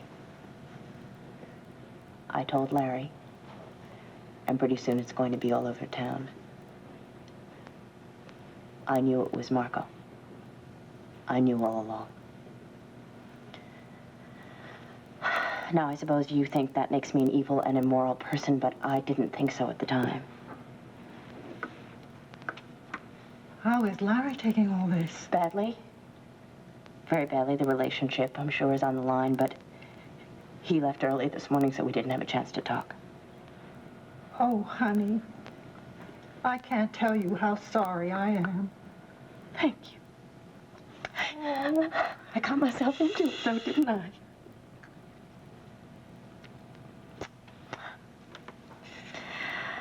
Have you talked to Mario or seen him, Marco? Do you plan to? No. You think I should? Well, I think he'd be relieved to know that Edwina's being taken care of, because in spite of everything, I think he really does love her. Oh, he does.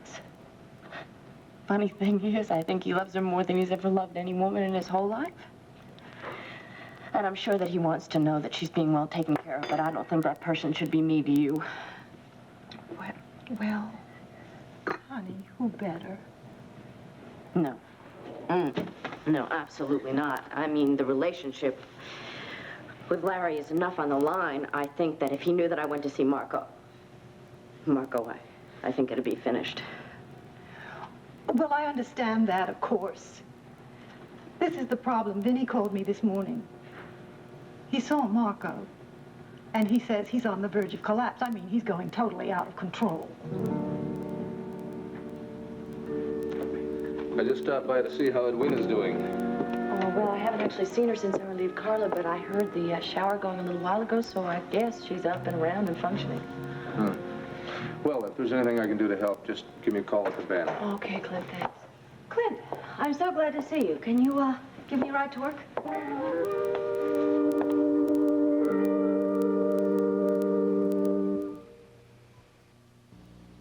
Well, Dad and George are out of the house, and I've made some General Foods International coffee. Terrific. Now we can talk. I feel like some smooth cafe francais. Ooh, Swiss mocha. Just for me? I remember chocolate's your favorite flavor. Delicious. You always make me feel special. With General Foods International coffees. Men, money's tight. We've all got to cut back, and that means everybody. Okay, dismissed. Don't worry, Barney. I've discovered this new Gaines Complete. It's moist and tastes meaty, but it's priced low enough so you can have it every day. See, Gaines Complete has nice, chewy chunks. Hey, I thought you said we had to cut back. Well, I didn't say it had to hurt. New Gaines Complete dog food. Great taste and a great price. 6612. That's what I tell everyone who comes in with a cold. 6612. Look, aspirin or Tylenol relieves 6 cold symptoms. Contact 6. But Dristan relieves all 12? Right, aspirin or Tylenol, these 6. Contact these 6. But Dristan relieves all 12 of these symptoms. Guess I'll try it. Mr. Brady, you were right about Dristan. I feel great. You look great, too. Dristan tablets relieves all 12 cold symptoms. See these germs? In your toilet bowl, germs breed by the millions. Kill those germs with this formula. Germicidal Sanaflush. Cleans better than leading cleansers. Compare. Sanaflush churns with dynamic blue bubbling power. On bottom of the bowl rust stains, it cleaned better. And Sanaflush kills germs above and below the water. Get your toilet so clean, you know those germs are dead. Get Germicidal Sanaflush. Works better. You're going to work. If I still have a job, do I, Clint? Well, of course you do, but do you think you're up to it? Of course I am. Well, you want me to sit around here and drop into a quiet madness? That's the only alternative I have, and I think I've had enough madness for a while. Look, Edwina, I understand what you're trying to do, but don't you think that maybe you're just pushing yourself a little bit before you're ready? I am going to be absolutely fine. You know, it's exactly that attitude that's got me worried a little bit. Clint, I am going to go to the banner, and I'm going to put my mind on the world's problems as opposed to my own. Now, the only story I don't think I'm ready to write about is the Mario Corelli, Marco Dane scandal. So let's not assign that to me, okay? Now, you ready to go?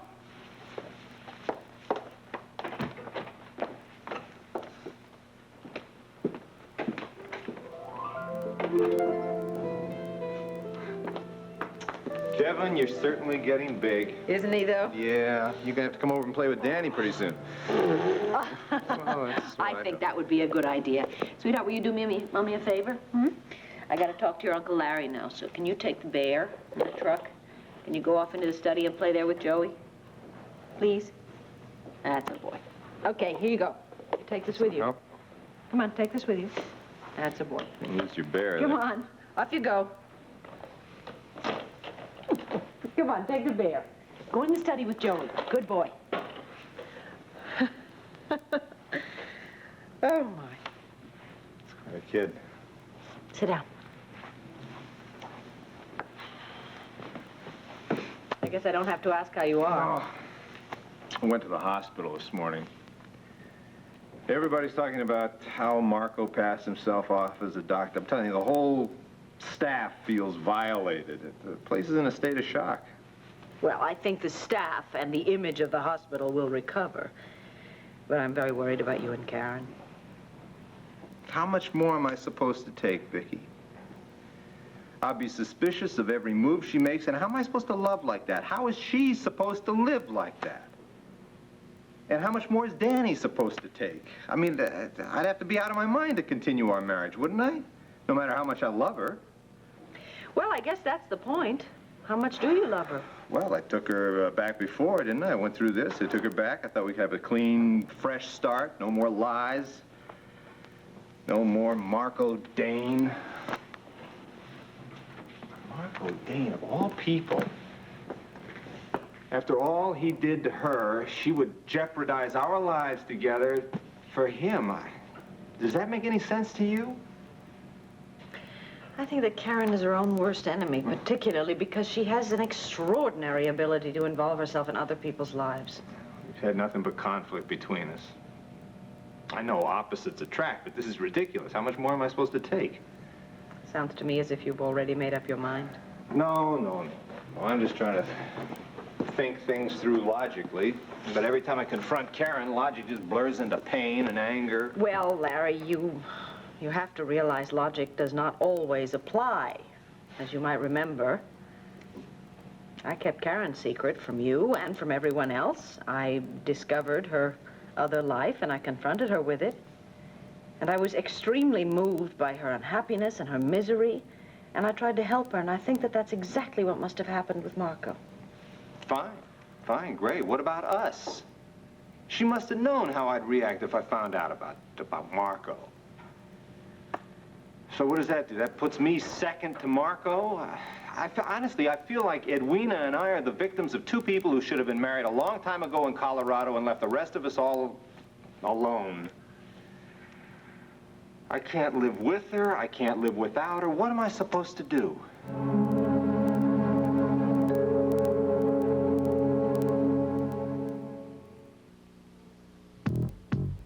Every single time it's yum. Every single time it's out of sight. Every single time it's delicious. 'Cause every single time it's Kraft. Kraft American Singles. How often do you count on their mellow flavor and goodness? Every single time. That's why every single time America spells cheese, it's K-R-A-F-T. Good. I don't know, for some reason, I just feel more comfortable with big things. Maybe that's why it took me so long to get used to my wife's little parquet cup. Butter. I say parquet, and it says butter. But then my wife found parquet in this big 1-pound bowl. Now, that's pretty, ain't it? And now when I say parquet to my big 1-pound bowl, it says butter. Parquet margarine from Kraft in pretty 1-pound bowls. We're taking everything out of our house that we clean with Glass Plus, the whole house cleaner. Watch my petunias, honey. Of course, Glass Plus cleans mirrors and windows without streaking. And Glass Plus cleans all these appliances, plus stovetops, plus bathroom fixtures, plus a whole lot more. Got a whole house to clean? Get the whole house cleaner. Glass Plus. It cleans windows plus a whole lot more. Okay, honey. We can put it all back now.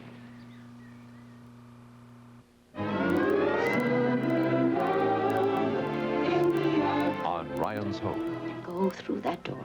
You're going to hide from Amy, and wait for your father to come. It's hide and seek, but it's no game. Oh, dear God. Take care of my little one. And on General Hospital, I don't want to play games with you anymore. Meaning what? I've been thinking about taking off my wedding rings. Do it. Do it, do it, do it. Ryan's Hope General Hospital, Summer Love on ABC.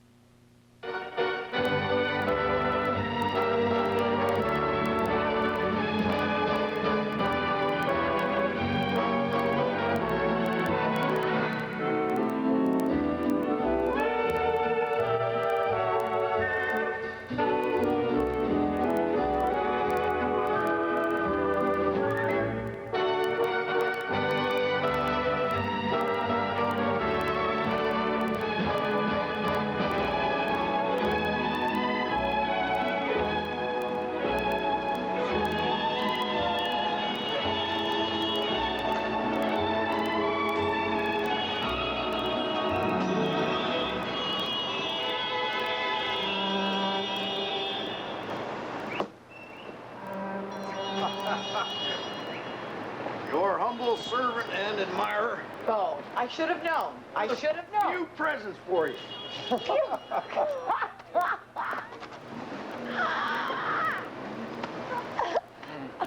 do you think?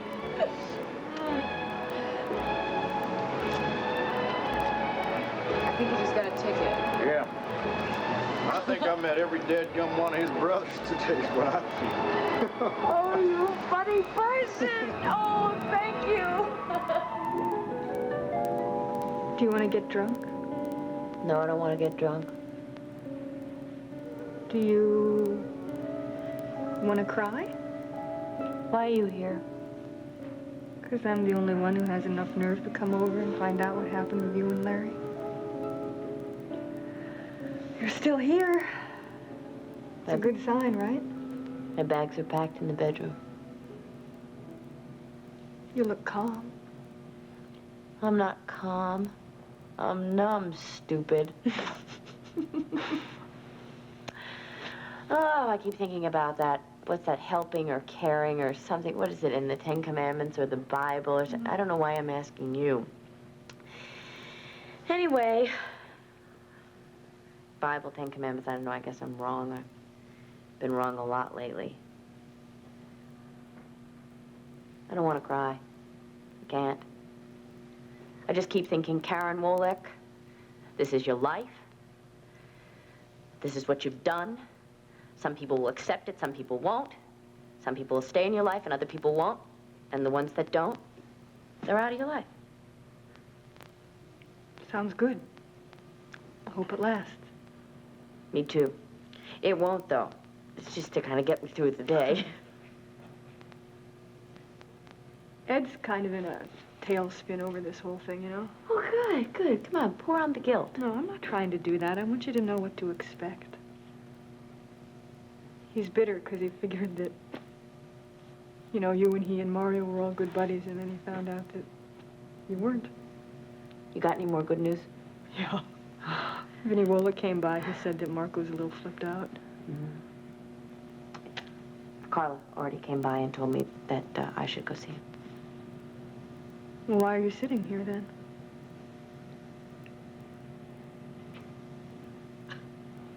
I don't know.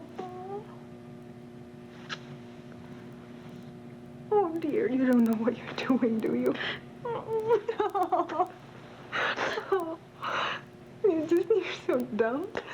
You know, you go out on a limb for somebody because you love them so much, right? Then you kick yourself because you love them so much. Now they're sitting in jail and they need you and you don't love them anymore. You're nuts, you know that? You're really nuts. I can't go. I love Larry, too. And he wants me to put limits on my love.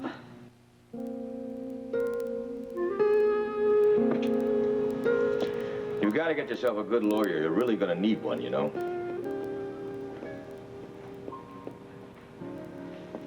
You know, the law is going to come down on you pretty hard, but they're not going to send you to the electric chair, so you're going to have your whole life ahead of you to consider. I guess I just don't care about it anymore, Captain Hall. Captain Hall, Captain Hall. Well, I used to call you Captain Hall, remember? Hey, listen, man, there's no reason to play this game anymore. Don't you see, as Mario, I just used to make like I liked you. I used to make you think I thought you mattered. That wasn't true, huh?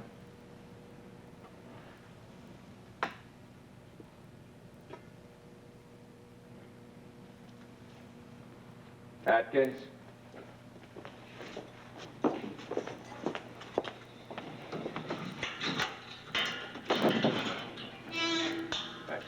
Okay, Dane, you have another visitor. I don't want any more visitors.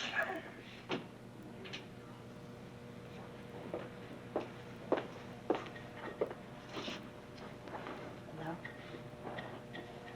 Hello. Are you speaking to me?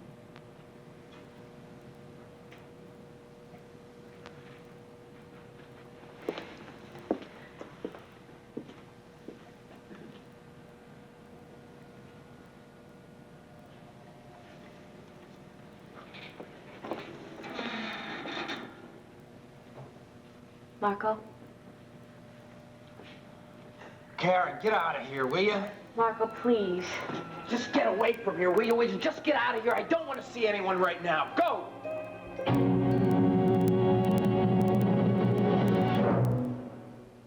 We've got things you can be sure of, like a friend you'd never trade. Baseball rallies and Any good sandwich, just 99 cents.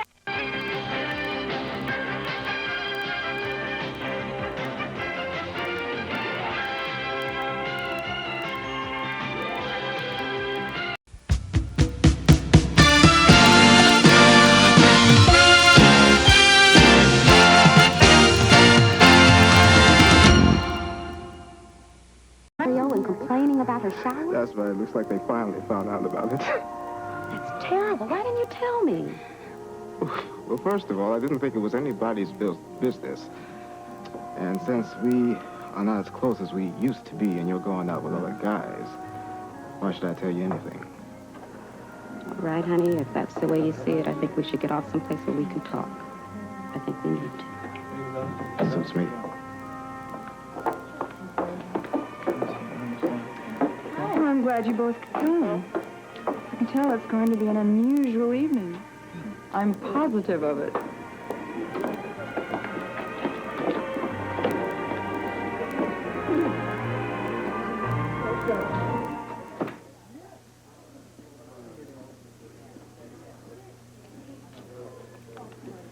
Hello, Albert calling. Come in, please. Albert calling. Come in, please.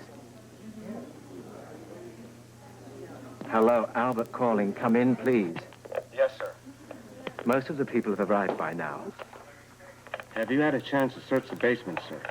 Not so far, but soon. First chance I get, I'll slip down there on the pretext of getting some more champagne. I hope you'll have luck there, sir. Yes, well, we searched the house from top to bottom. The basement's the only place we haven't looked for the Ice Princess. I wish us luck, too. Over and out.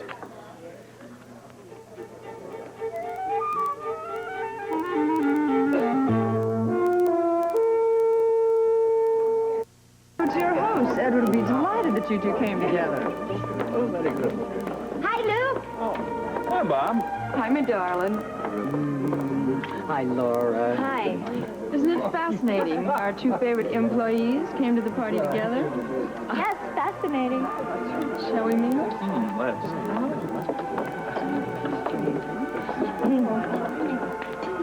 Hello, Laura. Laura. Hi, Gail. Luke, welcome to the party. Thank you. Oh, Laura, my dear, I'm so delighted to see you. It's nice to see you, too, Mrs. Quartermain. And Luke, you and Laura made such a fascinating couple coming in here together just now. Well, thank you. I agree. Don't you, Alex? Oh, yes. Fascinating. Luke, hello.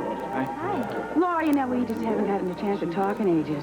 I know. I've been so busy, with moving into my apartment and trying to fix it up. And, of course, I have my new job now, too. This crusty old father, am I giving you a rough time at work? Crusty, yes. Old, never. He's been wonderful to me. All right, if it gives you any trouble, you come and talk to me, all right? Will you excuse me? Enjoy yourselves. Thank you. Thank you.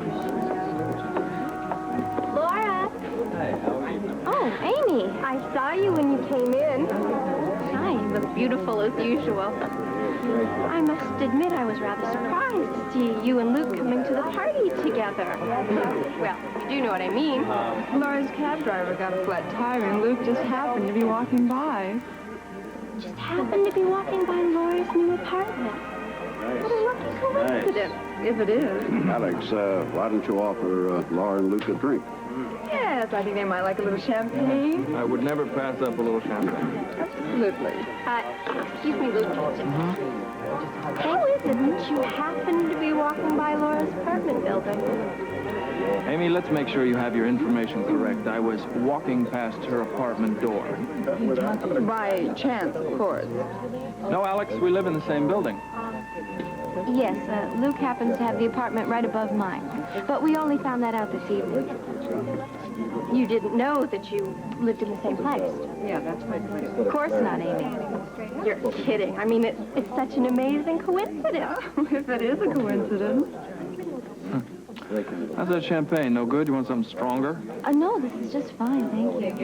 Laura, how did you find out that it was Luke living upstairs? Well, you see, we've been complaining to the manager about each other. Complaining? Complaining about what?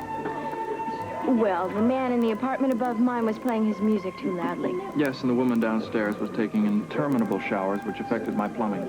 Apparently, the plumbing caused a noise upstairs when I ran the water. Noise is an understatement. So, whenever I took a shower, he would play the music louder. Which made her take her showers longer, which made me play the music louder. So finally, I took my broomstick to the ceiling. Yes, Amy, I'll bet you didn't know that your sister has untapped percussive talents. She's especially good with reggae. No, I didn't know. I think this is really cute. Don't you think this is adorable, Alan? Oh, I just think it's adorable. Excuse me, I really must mingle. Alex, it's a wonderful party. Dan, I'm glad you could come. It gives me a chance to get to know you better. Edward speaks very highly of you. How does he feel about coming out of retirement? He loves it. You know he's a workhorse. Yeah, it does seem to agree with it. It seems Luke and Laura are seeing each other again. Yes, it does, doesn't it? Gail, did we miss Lee? Oh, no, he just wanted me to come on ahead. He had a kind of emergency legal problem with one of his clients.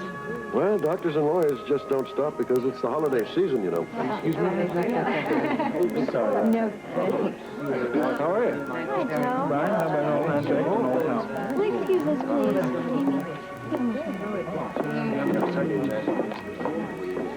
No, thank you.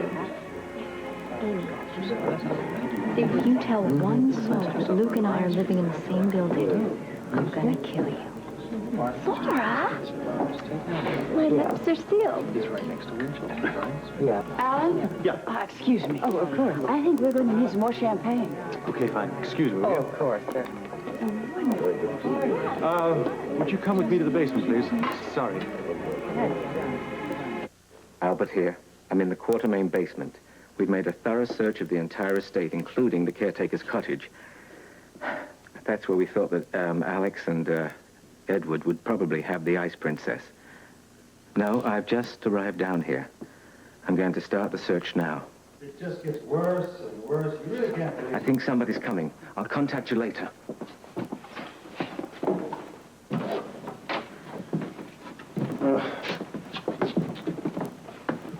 Well, you just look at all this.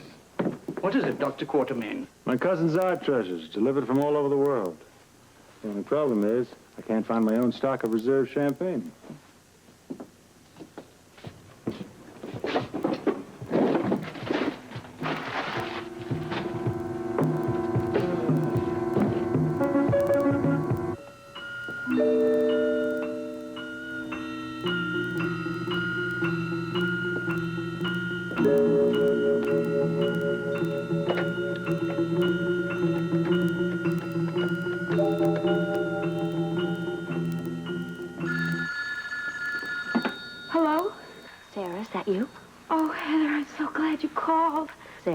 Guess what? I have the house keys for the house I'm staying in and Diana Taylor's apartment. Can you believe it? I can go in and out of there anytime I want to. But the real reason I called is I wanted to check on that stolen nurse's uniform. Is it okay? Oh, Heather, it's terrible. I just can't take what's happening a moment longer. I've just been terrified. Terrified? Scared, Heather. Frightened. I know what the word means, Sarah. I'm asking you why. Because of what they did. Who did? The nurses. They came in and they took the beds away. You must have dreamed that, Sarah. No, it's true. They came in and they brought new beds here for both of us.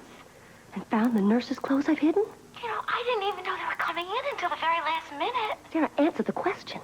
Well, no, they didn't find the clothes. I got them into the closet in the very nick of time. So they're still safe. Look at Heather. You have got to come back right away. I can't take this anymore. I can't do that now, Sarah. You know how important this is to me to be here. Oh? More important than I am to you? Sarah, you're my dearest friend. You know that. Am I really and truly? Of course you are. And I'll be there on Christmas to see you for sure. But I'm working on ways to get my son back. And Jeff back, too. I really can't talk any longer. Heather, don't hang up on me. Well, I'm afraid my companion might come down and hear us. Who? They hired someone to watch me.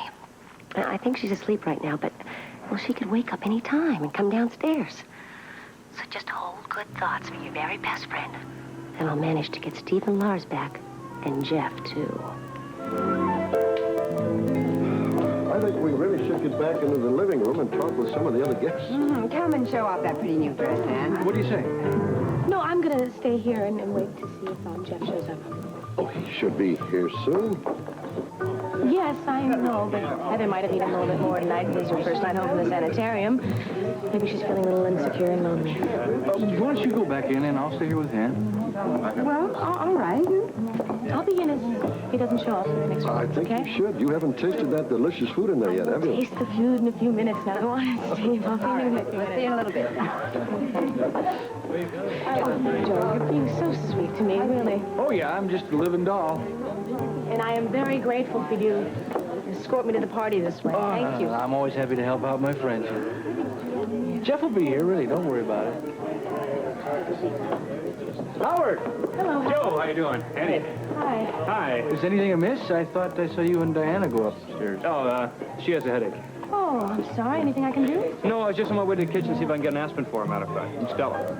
She's lying down for a while. Yeah, it's a real rough headache. All the tension, I'm afraid. Tension? Well, I imagine it's about Heather.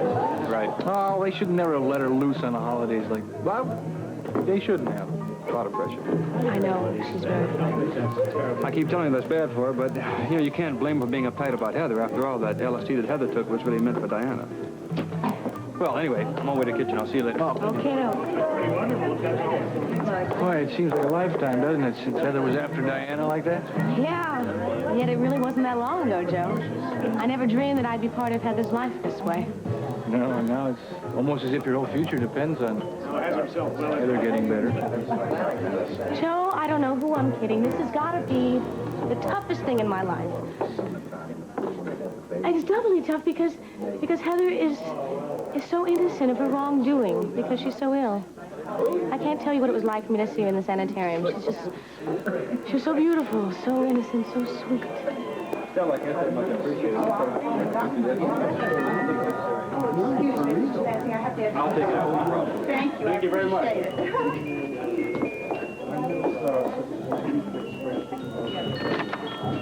Oh, come in, Dr. Weber.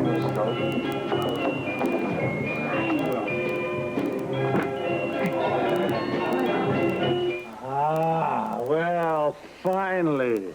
I thank you. I really must ask my cousin Alex to get this collection out of the basement.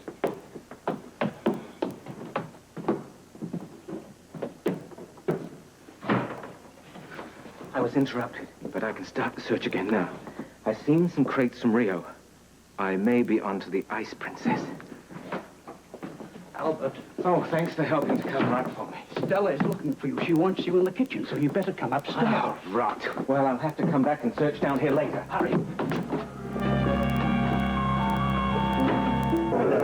Okay. Ladies and gentlemen, can I have your attention just for a moment, please? I see. Excuse me. I'm glad to see that you're all having such a good time. Excuse me, Amy. Speak up, Mr. At this party. I am trying to speak up. Could I please say just one thing to you all, please? Thank you for your attention. Do you all have some champagne? I don't. Oh. Now you do. Oh, that's what I call service. Will you please join me in a toast to my cousin Alexandria? Welcome to Port Charles. Speech. Oh, you'll be sorry you said that, Dan. Once she starts talking, there's no way of shutting her up. All right. Just to prove my uncle wrong, I should just say I think Port Charles is heaven, and may I never leave. Nicely played. Trouble in paradise. Oh, Luke, you're as bad as Edward. Which is what makes him very special. Well, thank you, sir. No, but seriously, Luke, now that we have a moment together. Business on my night of nights.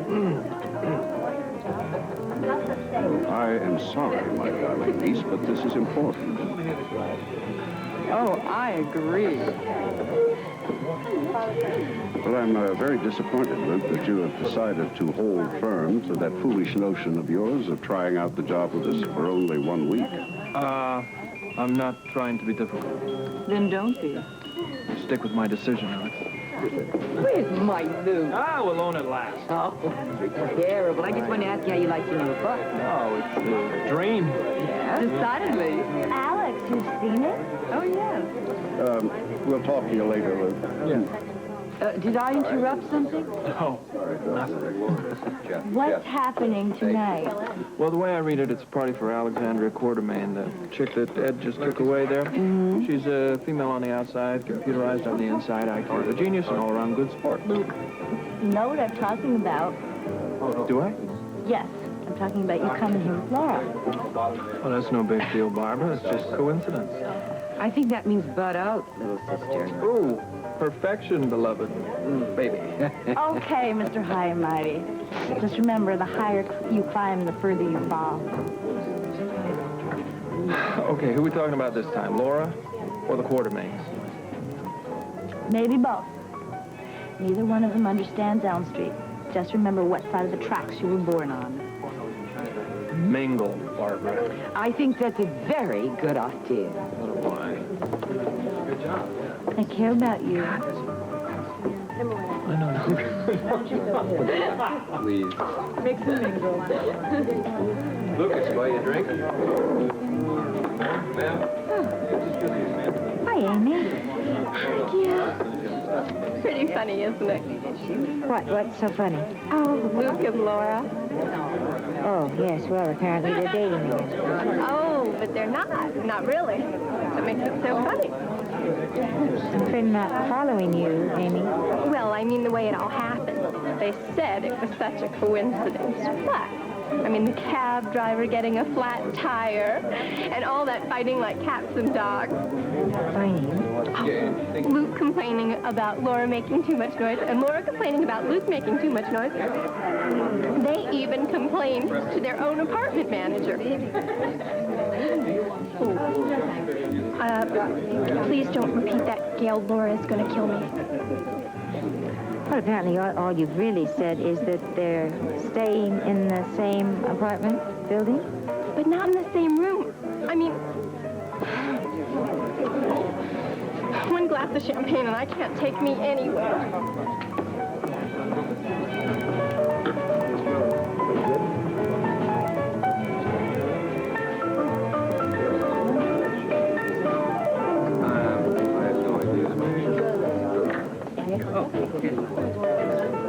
Thanks, Stella. No. Yes, you're excellent. Looks like our entrance made quite a stir. So it seems. Yeah, well, these people need to be stirred up now and then, otherwise they tend to curdle. Alex seemed awfully upset that we came together. No, I don't think so. What would she care? What happened to Brian and Claudia? Amy told me that they were about to get into an argument, so they left together. Together? Well, sounds like maybe they can patch it up. Well, I think Claudia wants to get married, and Brian doesn't. Quaint custom marriage.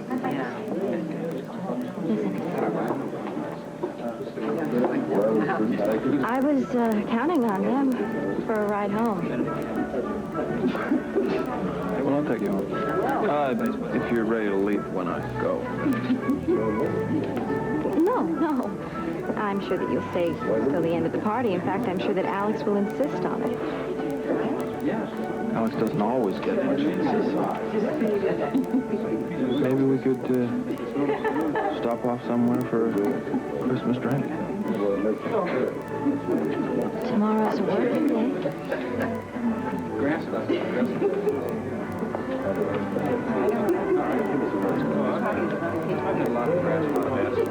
So, you won't be able to spend time with Jeremy and me on Christmas Day? Annie, I'm sorry. I had no idea that Heather had planned to go back up to the hospital and give Sarah a gift. I'm sorry. Well, I guess you'll have to go then. Annie, I've got to see this through for Heather's sake. She may need Sarah as much as Sarah needs her. Look, I'll try and break away so we can at least spend some time together, all right? Okay. You're aware of the fact, aren't you, that this all came about because Dr. Nelson wanted me to spend the day with Heather, didn't you? I had no intention of spending the whole day.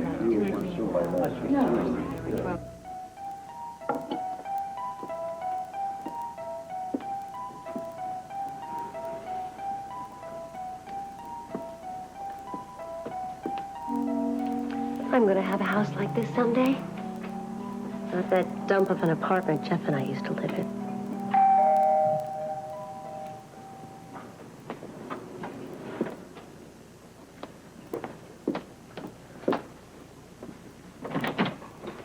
Hello, Heather. Susan. Just took a little break from work at the disco. Thought I'd come over and say hello. Oh, nice of you. Come on in. You here alone? Oh, no, my companion is upstairs, and Leslie had to go to the hospital for some kind of emergency. Oh, well, then I'm glad I stopped by. You must be kind of lonely. Well, not really. Kathy was just down a few minutes ago. She's taking a shower right now or something. Oh. Come on in. Let's talk. Okay. Sit down. I've got so many questions. I know you're the right person to ask. Oh. Do you think it's all right for me to answer that? Oh, I'm sure it is. Hello? Heather, I can't take this loneliness another minute. Don't hang up on me. You better talk to me or there'll be trouble. Hear from you. I mean it, Heather. You hang up on me and you'll be sorry. Oh, I'm so glad to talk to you. You're my very best friend. You've got a new best friend. I know that. Why would you say that, Sarah? You said you have a companion. Oh, she's just a nice young girl who's going to the university here in Port Charles. She's only staying here at the Weber house until she can get settled someplace else. Are you sure? Of course I'm sure. I'm looking forward to seeing you on Christmas Day. Jeff will be coming with me, and we're going to bring you a wonderful present. So please, try not to be lonely. I'm thinking of you every minute, and we'll be seeing each other very soon. You promise? Of course I do. Now, you go to bed and dream about the present Jeff and I are going to be bringing you. All right. If I'm still your one true friend. You know you are, Sarah. Good night, and dream sweet dreams. Bye-bye.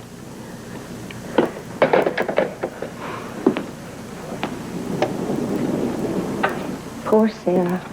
You've met her, haven't you? Yes, I did. What's the matter? Is she getting a little lonely without you? I'm afraid so. Poor girl. She's very sweet and nice, but still a little bit confused. Well, you handled it very well.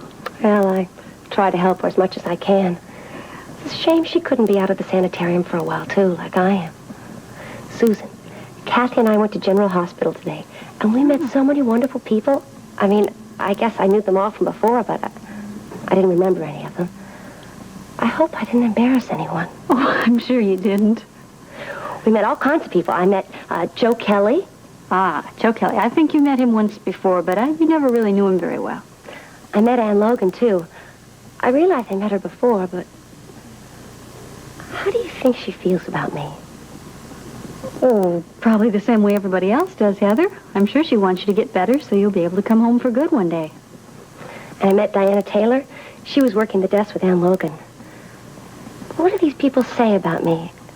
How do you think they really feel, Susan? Listen, now don't you go crowding your mind with all kinds of worries, all right? Believe me, nobody wants anything but the very best for you.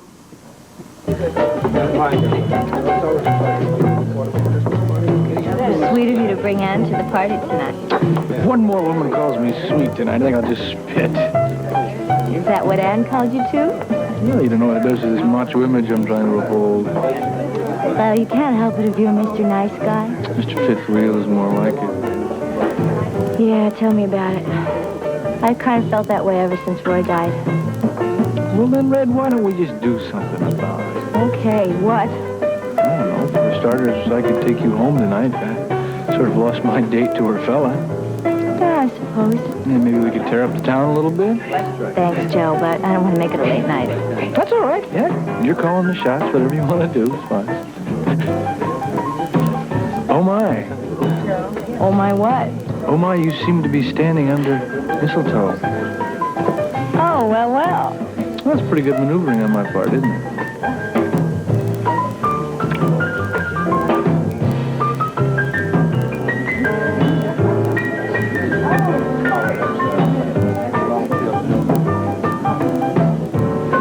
Joe, we're in a whole room full of people. Gosh, time sure flies. That's interesting. I thought you only dropped people. Thank you. Laura, you know this party's a real porker. You think so? I'm having fun. Oh, yeah? You like talking to yourself? I like an appreciative audience. Then why don't you split? I can call a cab when I'm ready to leave. I don't want to put anybody out. Come off there, please. Look, I can't afford a cab now. I do hate to interrupt, Laura, but Luke and I have a little business we have to talk about. Certainly. Right ahead. It won't be long. Come on, Luke. What is it? What's the matter? What's the matter? I just forgot that Stella forgot to put out the caviar. Will you excuse me? Cap.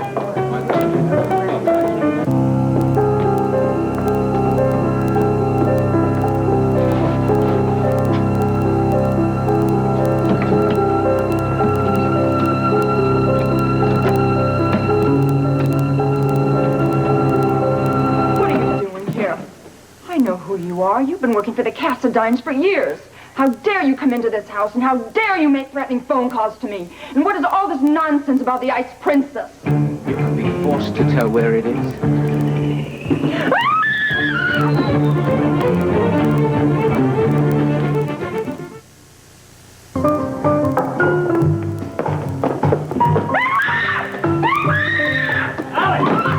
Oh, he's gone! What's the matter? I'll never catch him. What is it, Alex? Hey, Alex.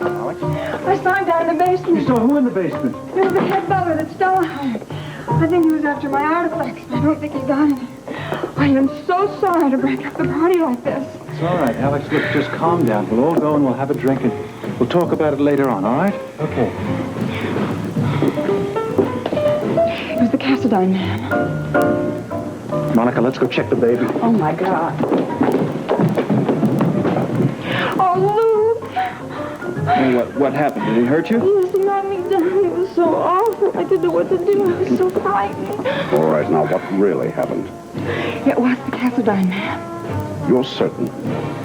Absolutely. Edward, would you mind getting me a brandy, please? Of course, Alex, but I think you should join the guests. Alex, look, I'll check it all out in the morning. But Edward's right. We have to be very cool. We have to join the guests. Come on. No. But I want to know exactly what's going on, Alex. Heather? Heather, what is it? I hope I didn't say anything wrong. I thought we were having a rather nice conversation. I was just wondering. What? Do you think Jeff's party's over with yet? Oh, no, I'm sure it isn't. It's very early. I'm sure it's still in full swing.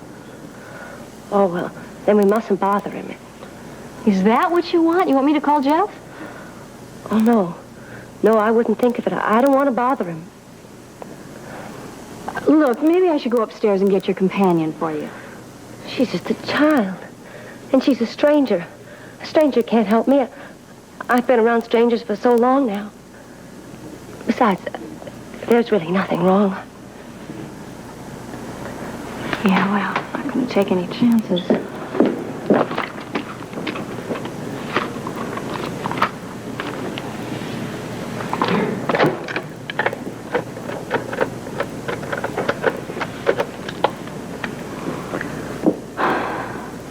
Hello, is Jeff Weber still at the party?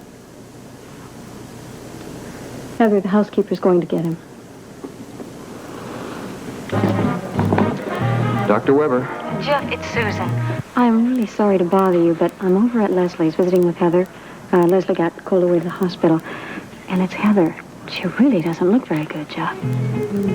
Is she having some kind of a setback? I'm afraid that's possible. Oh, man. All right, I'll be right there. What is it, Jeff? It's Heather. Joe, could you do me a favor? Susan's with Heather, and she's a little upset about the way Heather's acting. I think I should be there. Would you mind giving Annie a ride home? Steve and Audrey left already. Why can't I go with you and wait in the car? Oh, Ann, you can't wait in the car. The weather's awful. Joe, I think maybe you ought to take Ann home. Yeah, I have no idea what I'm getting into over there, and I don't know how long it's going to take. Good luck, Jeff. I know it's rough for both of you. Yeah, I'll take you home, man. All right, Joe, thanks. I appreciate it a lot. I'll see you. Bye-bye. Excuse me. Thank you. Joe? Joe, has anybody phoned the police? No. I told everybody that maybe that was a decision that we should leave to you. Now, do you think it's a police matter? No, not really. I think it should be kept as confidential as possible. Keep all publicity away from it. I'd like to keep a low profile. I certainly don't want to draw attention to the fact that someone's taking an interest in my son. I want to talk to you about this later on, okay? Will do. How's the baby? Oh, Ann, the baby's fine. It's just something like this makes you worry a lot. Excuse me. I feel dreadful about it, darling. It put such a toll on our party for you. The man was obviously an imposter, and artfully posing as a butler. I think it's our time to go, Dan. Yes, we might as well all head home. Yeah.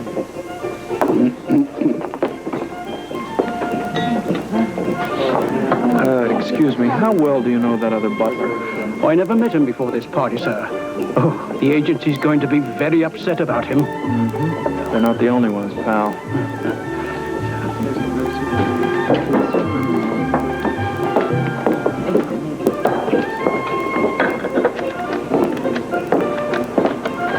What are you doing? I'm going to call a cab. No, you're not. Will you please, please, Laura, just wait a minute. I'm going to make sure everything's okay here, and then I'm ready to leave.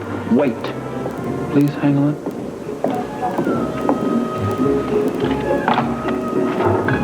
Thanks.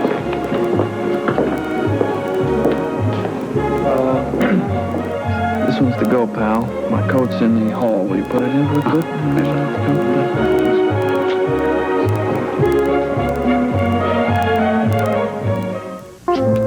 It was a nice party, wasn't it? Yes, very. I'm glad Jeff got there when he did. It's been so rough on Anne. I wish I had an answer, darling. I know. Well, it's getting late. Let's go to bed, shall we? Yeah. We're both tired. Well, don't say I don't pick up and deliver. Good heavens, where's Jeff? He had to go back and see Heather again. What? Yeah, she must be in a pretty bad way. Susan Moore called an SOS over to the quartermates. Look, why don't you two go on to bed, and I'll let you know if I hear anything, okay? Yes, Ann, please do. I'll hang around with Ann for a while just in case Jeff needs any help. Oh, that's nice, Joe. Now, don't you worry. No. Okay. Good night. Good night. Good night. Good night, both. Night. Come on, Annie, go ahead and fold. What is wrong with me, Joe?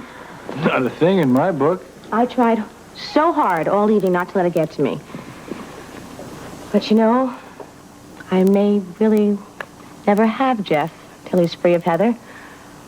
Oh, maybe never. I feel like we're always going back to square one. Listen, you be patient, stand by him, and I'll make you this bet. By this time next Christmas, you'll be married to the man. I'm just sorry Susan felt she had to call you, Jeff. I didn't ask her to. Or did I? Tell me the truth. I don't want to be mixed up on this. No, Heather, you didn't ask me to. I don't know. I guess I just felt a certain responsibility with Leslie not being here. Well, it was very nice of you to be so concerned about me. I'm just sorry, Jeff, you had to be called away from your party. Well, I'm sorry, too, about everything. I guess I just overreacted when Heather got kind of quiet there. Guess I'm feeling a little tired. It's been quite a day for me, coming home from the sanitarium and all. Yes, it certainly has. Well, I had better be getting back to the disco. I've still got a lot of work to do. Thank you so much for your concern. I do appreciate it. And I'd be upset if, you felt badly about this in any way. Hey, I don't feel badly, and you didn't upset me, so don't worry about it. I was just being overly protective of you, I guess. Well, it's wonderful to know I have such a close cousin like you. I'll walk you to the door. No, Jeff, it's really not necessary. And I am really sorry. What are you going to do? Good night. Good night.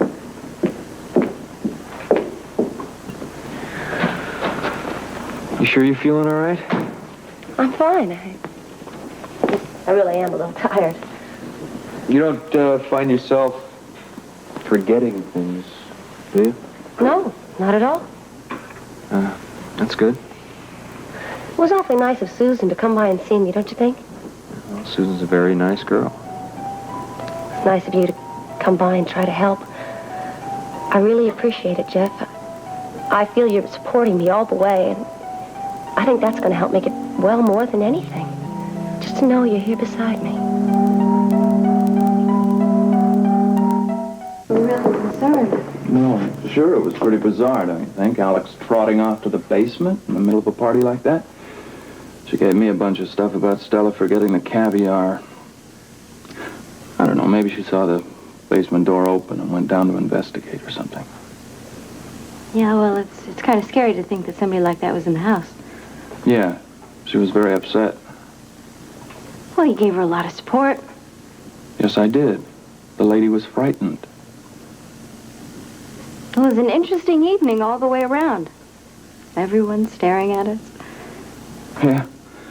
Well, they hardly gave me the old long-lost friend routine. Yeah, well, I guess they probably thought that we were dating. Does it matter what they think? Alex wasn't very happy to find out that we're living in the same building. It's none of Alex's business. I'm glad we told her, though. It looks better coming from us. Oh? Does it worry you what she thinks? Only for your sake. Look, Amy knows the whole story. I told her to shut up about it, but, I don't know if she'll be able to. Oh, Amy can't shut up about nothing. She's a one-woman news service. No, she'll talk. She'll talk. What are you going to do when she does? Move? Of course not. Look, I got this place for 3 months rent-free in exchange for painting it. Why can't you move? Forget it. No way. I'm not going to drag all that junk down 3 flights of stairs just to move to some other cheap dive. I'm getting to be just like my mother. She can never find her keys either. Oh. There they are. Excuse me. Oh, my door sticks a little sometimes. We may have to give it a shove. Oh, mine does the same thing. Allow me, madam, please.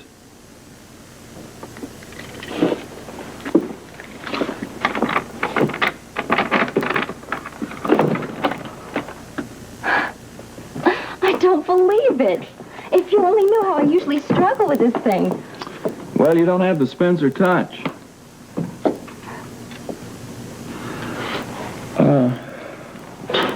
So what do you think? Can we have that Christmas drink? Well, I don't have anything to offer you. I don't even have ice. Well, you do have a glass, I suppose. What good are glasses if you don't have anything to drink? Ah, you underestimate me. We got something to drink. How about a little high-class, quality Quartermain champagne? You brought home a bottle of their champagne? Well, of course I did. I needed to get something out of that dumb party. Come on, besides. Well, employees of the Empire, they deserve their first annual Christmas party like regular people, don't they?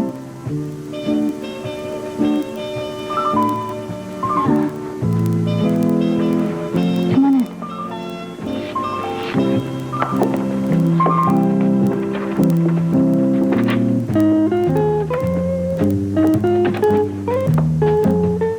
The man was obviously a professional after my art treasures. So therefore, Alex, I want everything out of that basement. I agree, Alexandria. I read it, Alex. I want the basement cleaned out immediately. Yes, my dear, there's a very wealthy little grandchild living in this house. And I don't want anyone attracted to this house that has a criminal mentality, Alex. All right. All right. I know you're thinking of a possible kidnapping. I know that. Alexandria, please don't even mention that word. No, don't. Just have the basement cleaned out as soon as possible. I mean, like tomorrow, Alex. All right, now everybody's upset. Why don't you go to bed? I'm going to have a nightcap with Alex, and then I'll make the security rounds. I've already done that. Yes, well, I am ready for bed. I can possibly sleep. Good night, dear. Good night, Alexandria. Good night. See you tomorrow.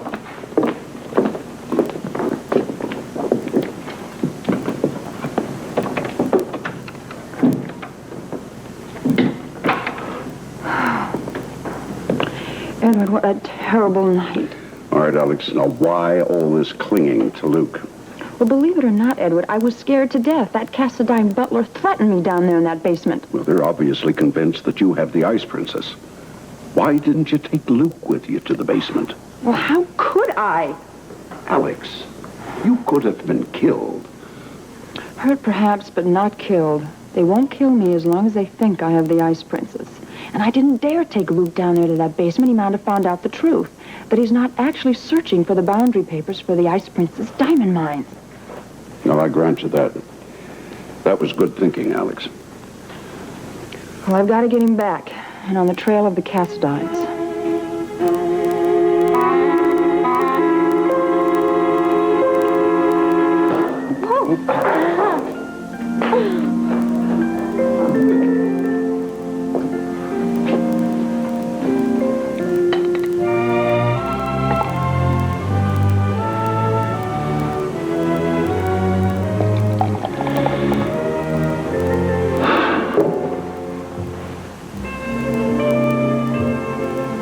Merry Christmas, Laura. Merry Christmas.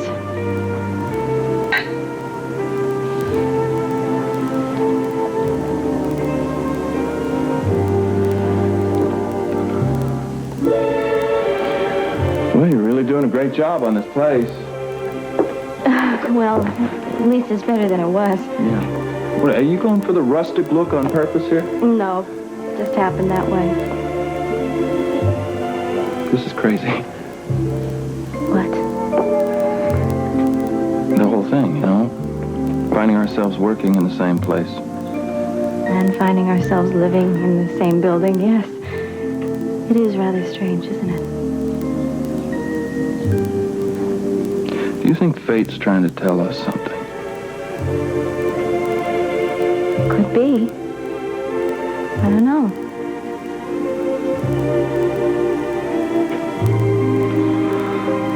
Well, that's it for me. Yeah, I guess me too. Oh, look, I'm gonna leave you the bottle. Oh, that's nice. Maybe I'll make it into a lamp base or something. Oh, be nice. I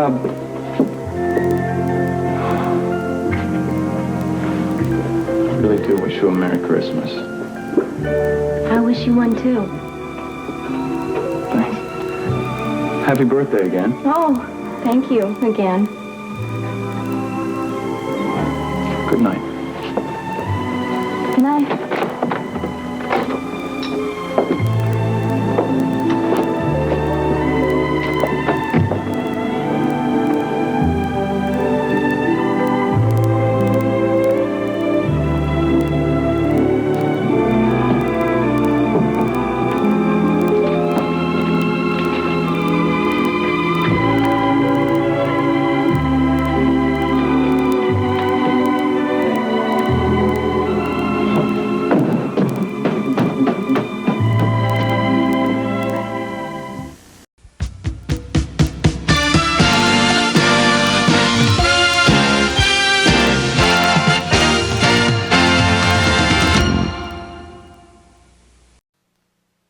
our child. Tell me that you're going to love our baby. Tell you is that you'll both be well taken care of. No, that's not enough. I want our baby growing up knowing who his father is. And I want him to be proud of you. And I want you to be proud of our little boy or girl, too, Draper. Oh, I'm afraid. I'm trying to be brave through all of this, but I'm really Don't scared. give me that, Emily. You've handled things very well up to now. No, I'm afraid that someday you're just going to decide that you won't want anything to do with us and you'll desert us. That's never been a consideration. Draper, I'm shaking. Please hold me. No, Emily. No, please tell me Emily, it's not going to happen. please leave. No. Emily. What's going on? Oh, April, hello. I got lonely in my apartment, and so I came up for a visit. I thought I made it perfectly clear to you that the 32nd floor of this building was off limits to you. But I knew you didn't mean it. But I did mean it.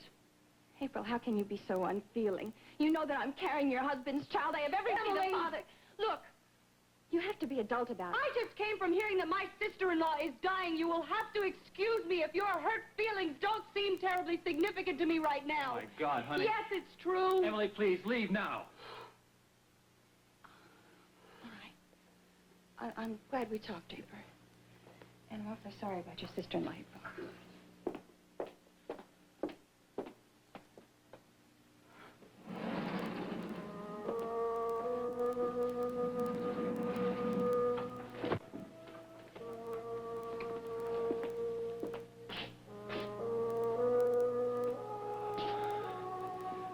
Not now.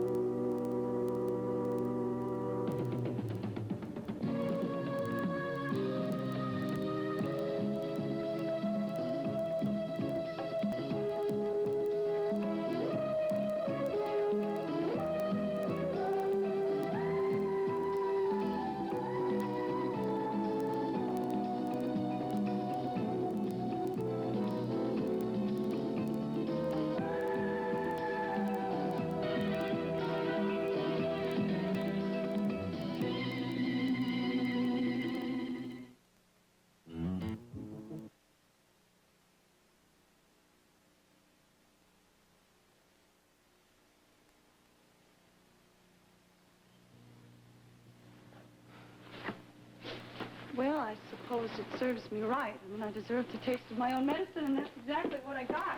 What do you mean? Well, it's kind of ironic, isn't it? I mean, the same thing happened to you that night that you walked in and you found Logan and me here. Oh, April, you can't compare the two incidents. Oh, no, you're right, because Logan and I, we were out on the terrace. You were right here in the middle of the living room. No, you and Logan had different feelings about one another. You see, I don't love Emily.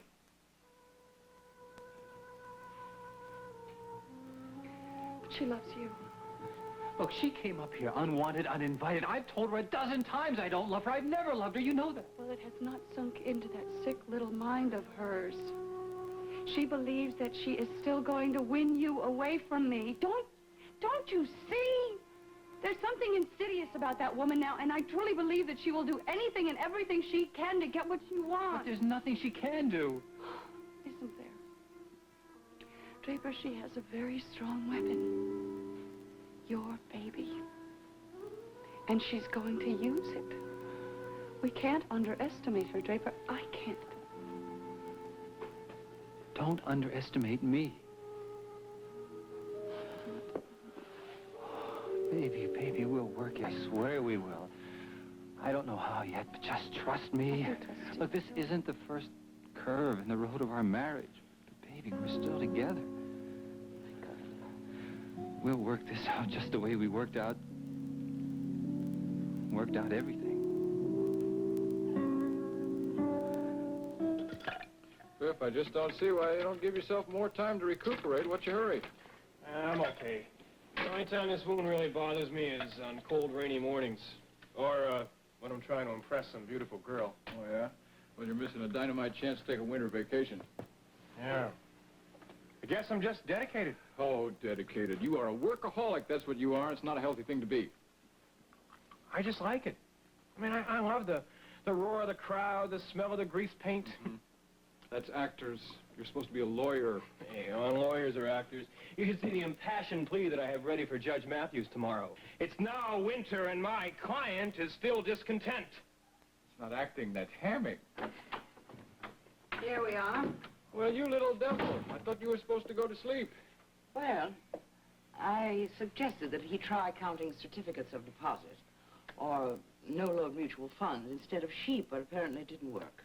Whatever happened to visions of sugar plums dancing in his head? Oh, you're behind the times. I'll give him 8 bars of We're in the Money. That's his favorite lullaby these days. Well, there's a joke here, but I don't get it. I'm afraid that Jamie is going to have to become acquainted with high finance sooner than most. Oh, what happened? Did you get him a winning ticket in the lottery? Not exactly. I don't see any reason why we can't talk with about this, do you? None at all. Had a very interesting visit yesterday from a lawyer representing Nadine Scott's estate. Came all the way from London just to talk to me. Well, you are her son-in-law, or you were. Well, did she mention you in her will? No, but little Jamie figures in it very largely. Nadine has left him nearly all of her money. You're kidding. Wow. She was really loaded, too. Well, you're really lucky, Jamie. I wish I were born rich instead of just handsome. Well, Cliff, money has great convenience, of course, but sometimes too much too soon can present problems. Well, I certainly wish I had those kind of problems. I have a nephew, Schuyler Whitney, who has recently returned to Monticello. He came into a great deal of money when he was still a child, and I must say it didn't do his character much good. We're not going to let that happen to Jamie. We can't let him grow up thinking the world is his for the asking. Well, if you want to, I could help him out. Yeah? I'd be willing to relieve him of some of his burden. Cliff, that's awfully decent of you. Well, hey, anything for a friend, you know. Just let me know when I can come over and pick up 1 or 2 million in small, inconspicuous bills. Sounds very reasonable, but I think you ought to talk to Jamie about that, don't you? After all, it's his money. Yes, but you are his guardian. Which is precisely why every penny of it is going into trust. Oh, come on, Logan, lighten up a little. Help yourself, Cliff. Oh, thank you, Geraldine. I'm sure that Jamie wouldn't mind just a small sports car. How'd you like to go around Monticello in a bright red Ferrari, huh? What do you say, Jamie? Think that'd be fun? I think he'd like that. Okay, I'll let him buy one as soon as he's old enough to drive. Geraldine, don't these ethical types just make you sick? I'll tell you one thing. If Raven would have won that custody battle, she'd be out right now spending that money. Yeah. I don't think there's any doubt about that, but fortunately, she did not win the custody trial, or most of that money would be gone by now. You know, Logan, do you suppose that she might have known about this inheritance? I mean, before the custody trial? I'd suppose anything of the kind, I'm sure of it. She knew about it before she even came back to Monticello.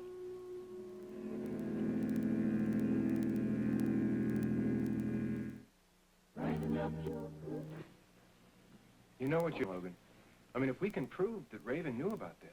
Cliff, I have it on very good authority. It seems the same man who came all the way here to tell me about the inheritance was the one who replaced the lawyer who was fired because of Raven. I mean, some lawyer was fired because of Raven? I know it's confusing. She was flirting with some young lawyer attached to their firm, wormed the details of Nadine's estate out of him, so she knew long before she came back that Jamie was going to inherit all of those millions of pounds sterling. Yeah, it explains a great deal, doesn't it? Yeah. It explains why Raven was so hot to get custody. Jamie, if she would have won, you would have been wiped out. I'll tell you, I know one person would be interested in this little bit of information. Deborah. Why do you say that? Well, she told me to keep her abreast of everything that happened in Monticello while she's away. You don't mind, do you? Help yourself, Cliff. But why would Deborah be interested in this, especially? Well, this is very big news to her. Maybe now she can pin Elliot Dorn's murder on the person who really did it.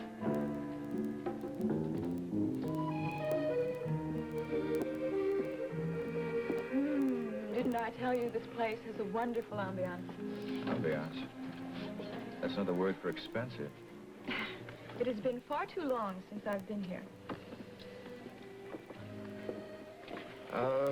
Raven, why don't we just have drinks here and then we'll go somewhere else for dinner? No, what's the matter? Don't you like French food? Yeah, I love the food over here on the left side. The price is on the right side. It kill my appetite. Derek, it will be worth it. My food bill for last month didn't cost what this dinner's going to cost me. Well, I'm sorry, but I was not in the mood for burgers and fries today. Well, I'm sorry. I'm just a civil servant. You're the chief of police of Monticello. You have a grossly exaggerated idea of what a police chief earns.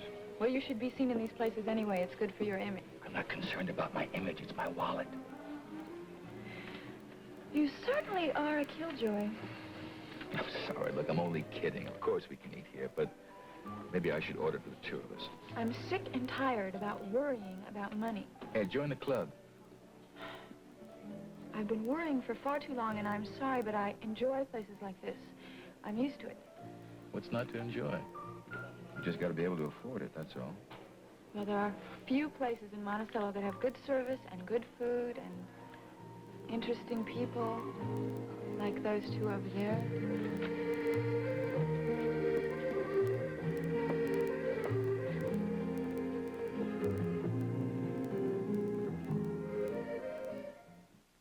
Jennifer is comparing... An indignant call from the Council of the Foreign Mission, right? He says, how dare he be given a ticket for double parking, has to see me personally, immediately. So I tell him, all right. I go downstairs and make sure that every parking space in front of the department is filled up so that he has to double park when he comes to see me. Are you listening to me? Yes. What'd you say? Sorry, I'm boring you. No, you're not, really. You know them? Who? Those people you've been staring at ever since they came in. Have I been staring? How gauche of me. Don't worry. I don't think they noticed you. Well, I know him. He's Schuyler Whitney, Geraldine's nephew. I didn't know Geraldine had any living relatives. I guess he's one of the last few. He's an impresario. He bought the old Alhambra Theater, and he's forming a dance company, from what I hear. Yeah, I read something about that. That woman must be one of his dancers. I wouldn't know. Well, I don't know if he has an eye for talent, but he certainly has an eye for women.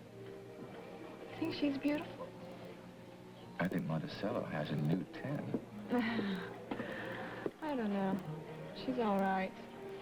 She looks a little cold to me. And cold beauties are never any fun. Would you like me to, have them turn up the thermostat? Why did you ask that? You seem cold. I'm fine. Oh, I see. It's not, cold chilly. It's cold distant. Is that it?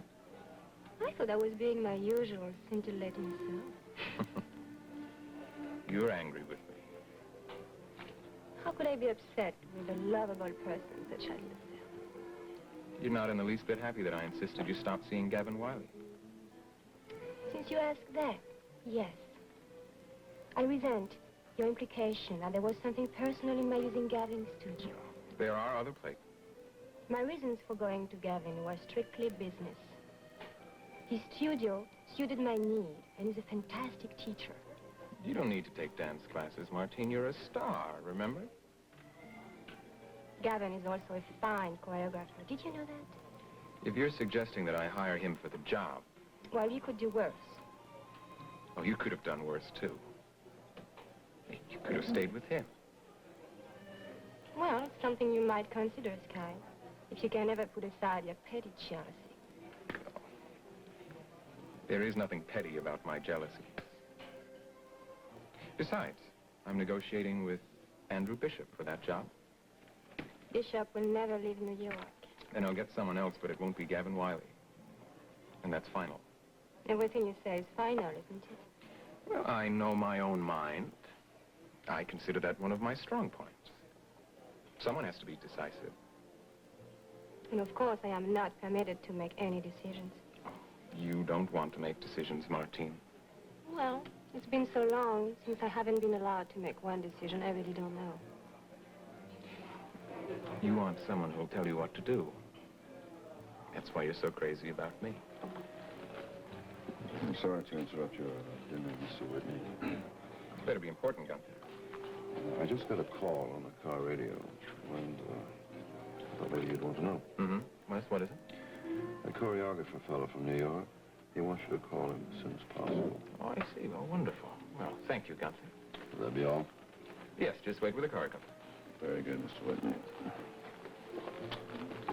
Well, I wouldn't be at all surprised if Bishop finds my offer more attractive than that Broadway show he's been negotiating. You mean more lucrative, don't you? Stop frowning. He's the biggest name in the business. Dancing is an art. Well, that depends on what side of the box office you're on. Is there something wrong with the wine? Shall I have it sent back? The wine is fine. It's Gunther. I get what I see when I see him. Oh, you have no reason to feel that way. Why must you keep him around?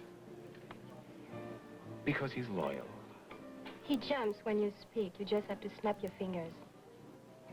He does what I ask him to. That's something that's very important to me. Thank you for reminding me. I might forget. Waiter.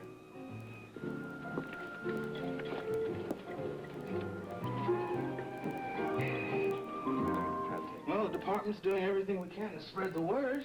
No, we just haven't had much luck so far, that's all. Those two have really done a good going underground. Gotta give it to them. It has to be like finding two needles in a very large haystack. Yeah, well, the problem is, they could be anywhere by now, but we will find them, don't you worry. Sounds like Mission Impossible to me. Yeah, well, what usually happens in cases like this, Gavin, see, is somebody will probably spot them, and then the spotter calls the authorities, and that's it. But the damage may have already been done. Yeah, well, as far as Kelly McGrath is concerned, the damage was done the day he decided to leave town. Well, if Jody stays away much longer, she's not going to be any help to her sister. Yeah. The reports from the hospital haven't been very encouraging. I mean, the resident just bluntly told me that Nicole is simply slipping away. What a mess. Yeah, well, I am sorry to add all this gloom to your already gloomy day, but you were the one who said you wanted to know how things were going. I don't feel like doing these things. I don't know who to feel sorrier for. Kelly, if he's innocent, Jody, or her sister. Well, I don't know. All three of them are having a pretty rough time, if you ask me. It must be eating Jody up inside, seeing her career just shatter just when it looks like it's going to skyrocket. And she worked real hard for this break, too. It hurts when you see all your hopes and dreams just go right down the drain all of a sudden. Well, you sound like you've certainly been there. I've had my share of disappointment. Haven't we all? I've always heard that show business was a rough business. Sometimes it's harder than you think. Gavin, why did you stop dancing? I mean, it must have been something pretty heavy to make you just up and quit like that. I didn't quit. I retired. Oh, okay. The question's still the same. Why? I wasn't very good. I finally realized it, so I just don't dance anymore. Yeah, but I mean, to just stop completely like that? You don't even much as a two-step around here. I don't dance because I can't dance, all right? Come on, man. I'm not buying that. I mean, you don't learn what you know about technique and choreography out of a how-to book. I had an accident in New York. I broke my leg. I see. The bone shattered. And they had to stick a pin in. It never healed correctly. Sorry to hear that. It just doesn't move the way it used to. No, that's all there is to it, okay?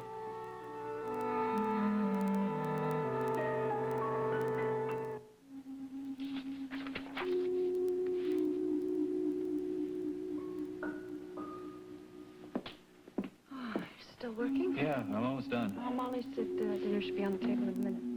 Good. Want a drink? Yeah, I think I could use one.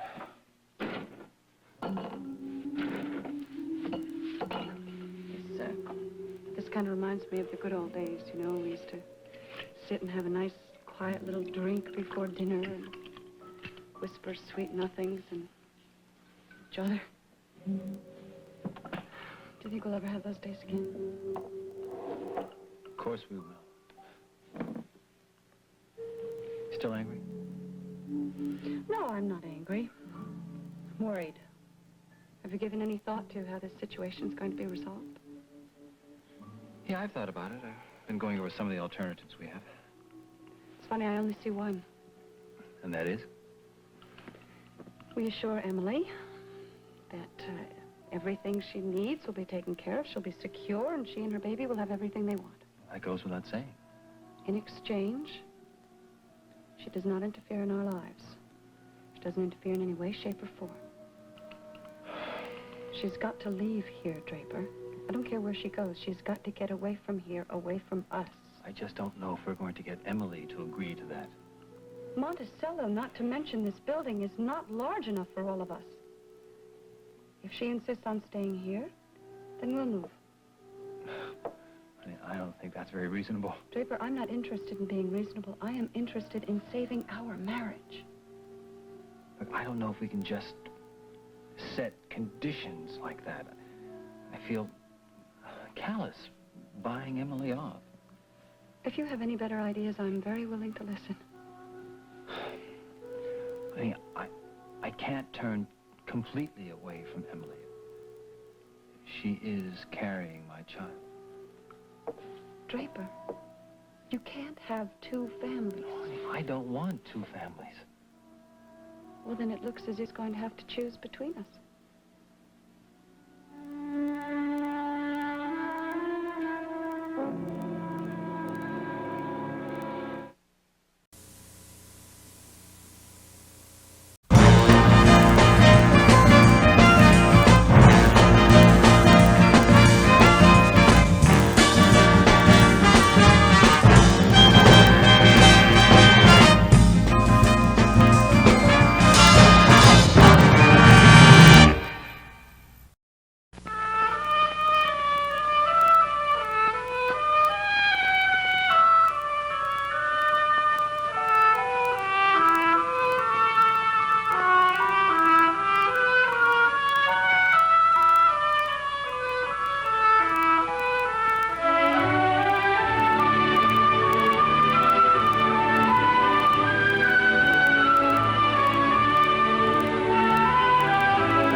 evening, Uncle Dan. Fred?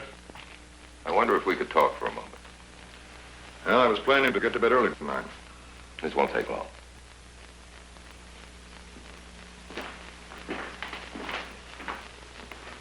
Coffee? I'll have Charles bring another cup. No, thanks.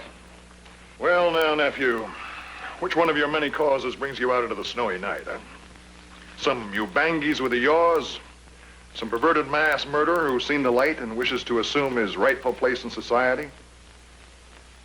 As an alternative to the electric chair? No, that was last year, wasn't it? Well, what is it this time? A movement to donate the Mississippi River to the Sahara Desert? You can do better than that. Not on a full stomach, I can't. Not before coffee. I'm here about one of your causes. What about Jack Harris? Harris? Jack Harris? I don't know the fellow. Professor John Harris? You know him. Look, Fred, we usually wind up our little discussions yelling at each other. Now, let's get a quiet start this time, all right? Jack just called me. The University Board of Trustees canceled his credentials for the cultural exchange program. Ah, yes, that Harris. Yes, I heard that decision. It was your decision. You just said it was the trustees. I'm not even on the board. The words were theirs, but the voice belonged to a high-powered ventriloquist named Daniel Grudge. You sit here at that desk, throw your voice through a telephone, everybody jumps. Bankers, politicians, newspapers, universities. Coffee is cold. Now, why should a little thing like this sit so heavily in your tender tummy, Fred? Little thing? Uncle Dan, you know what this project has meant to all of us on the faculty, to the whole university. Everything from the raising of our own pedagogical standards to international recognition to... We've worked on it for an entire year. It's been cleared by Washington, cleared by the other end, and now you come along to dump it all. Why?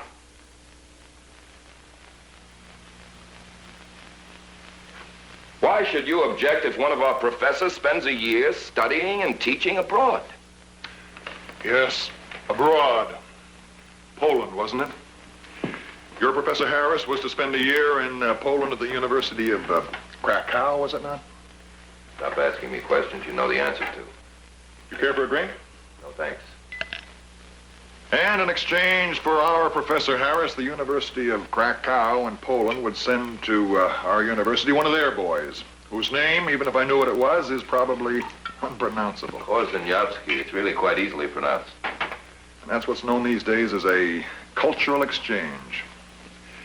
You know, Fred, for a fairly talented professor of history, you seem to be a little naive as to the current political climate of the native country of this professor, whatever his name is. Are you serious? Stop asking me questions you know the answers to, nephew. Do you know what he teaches? Do you know what Korzeniowski and Harris both teach? 18th century European literature. What's that got to do with politics? I don't know, and I'm not interested in finding out. Get smart, boy. We've been digging his kind out of the woodwork for years. You don't really expect me to be a party to inviting one of them in here now, do you? No. Now, he stays on his side of the fence and Harris stays on ours. Get used to the idea. When you finally go, that'll be your epitaph, won't it? Here lies Daniel Grudge on his side of the fence. Well, get used to this idea, Uncle. There are certain fences the world can no longer afford. Quite a wall through Berlin, I've heard tell. Exactly. A fence. And who put it there? You think it's right? All right, Fred. Turn it off. Right now. There's only one side I'm on. First, last, and always. Our side. Don't you ever forget that. And spread it around. I want all the members of your various domestic and international orders of the Bleeding Heart to know precisely where Daniel Grudge stands. Because anytime you and or one of your fuzzy fellow do-gooders tries to get me, or friends of mine, or my city, state, or my country involved in any of your so-called causes, then I intend to be there every time with a body block that'll throw all of you flat on your involved butts.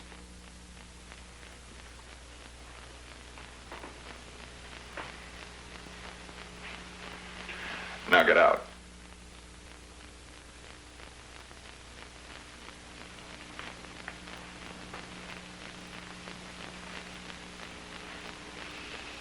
Merry Christmas, by the way. Yes, so it is. And tonight, especially tonight, I am in no mood for the brotherhood of man. You mind?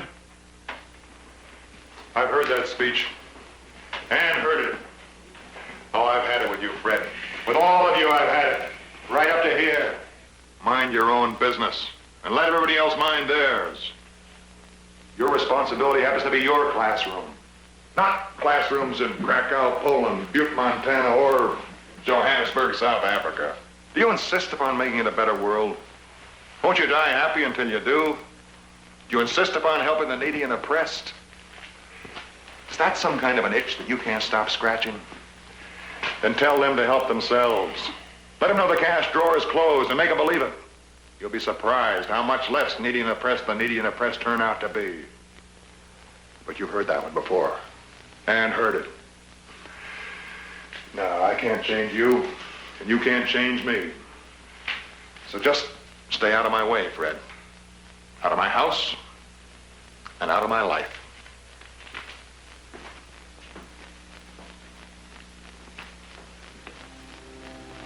Uncle Dan. Uncle Dan, this is Christmas Eve. A very special night apart from everything else. For you and for me. All my life we've disagreed about most things, you and I. But there's one thing we both had in common. Someone we cared the world about. Your son. My cousin Marley. May I have that drink now?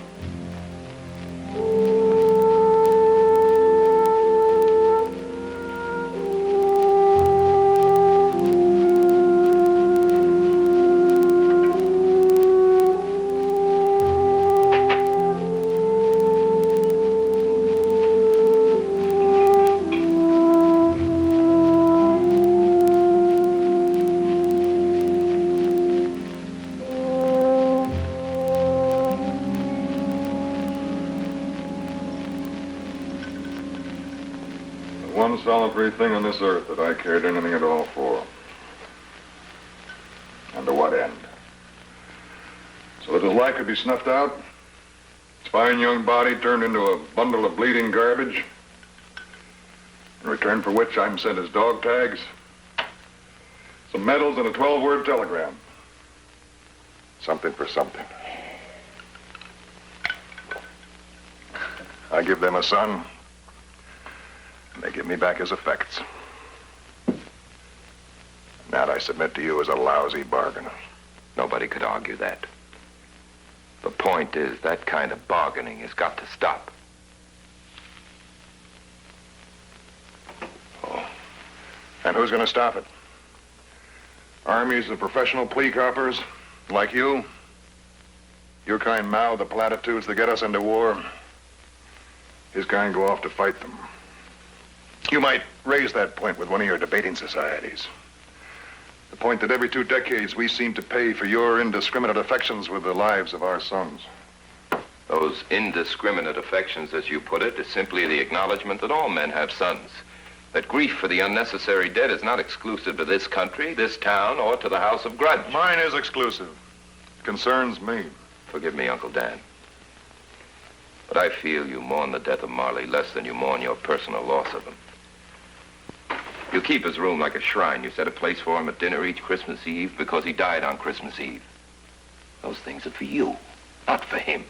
Who cares who they're for? I'm the one who feels the pain.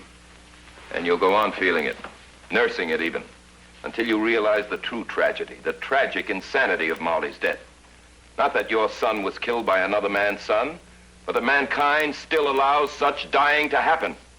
It wasn't his war. No war is anybody's war. I'm not talking about anybody. How do we stay out? By getting ourselves involved with the same people, the same problems, the same places? None of them our business? Is that your answer? Involvement?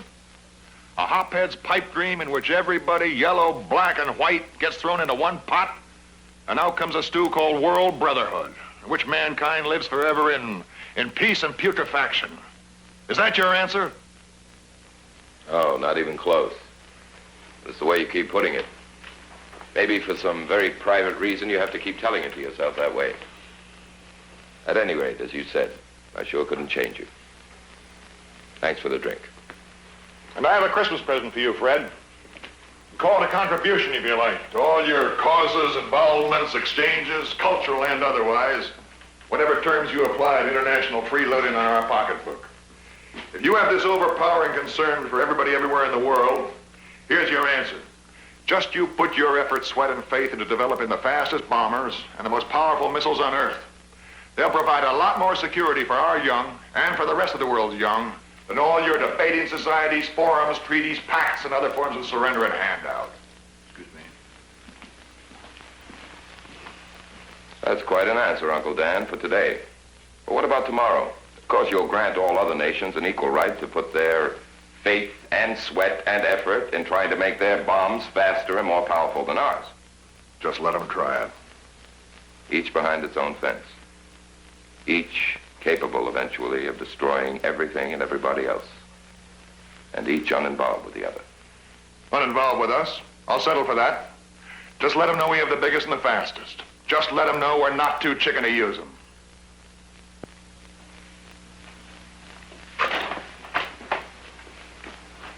Peace on earth, goodwill to men. To all men, by the way.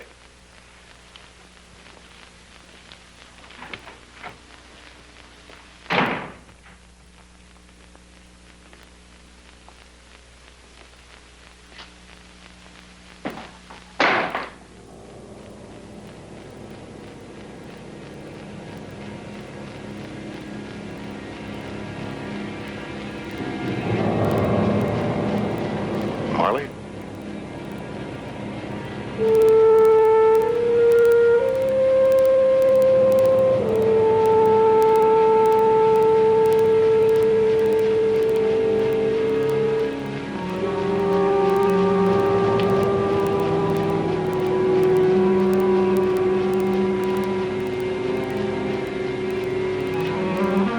Marley?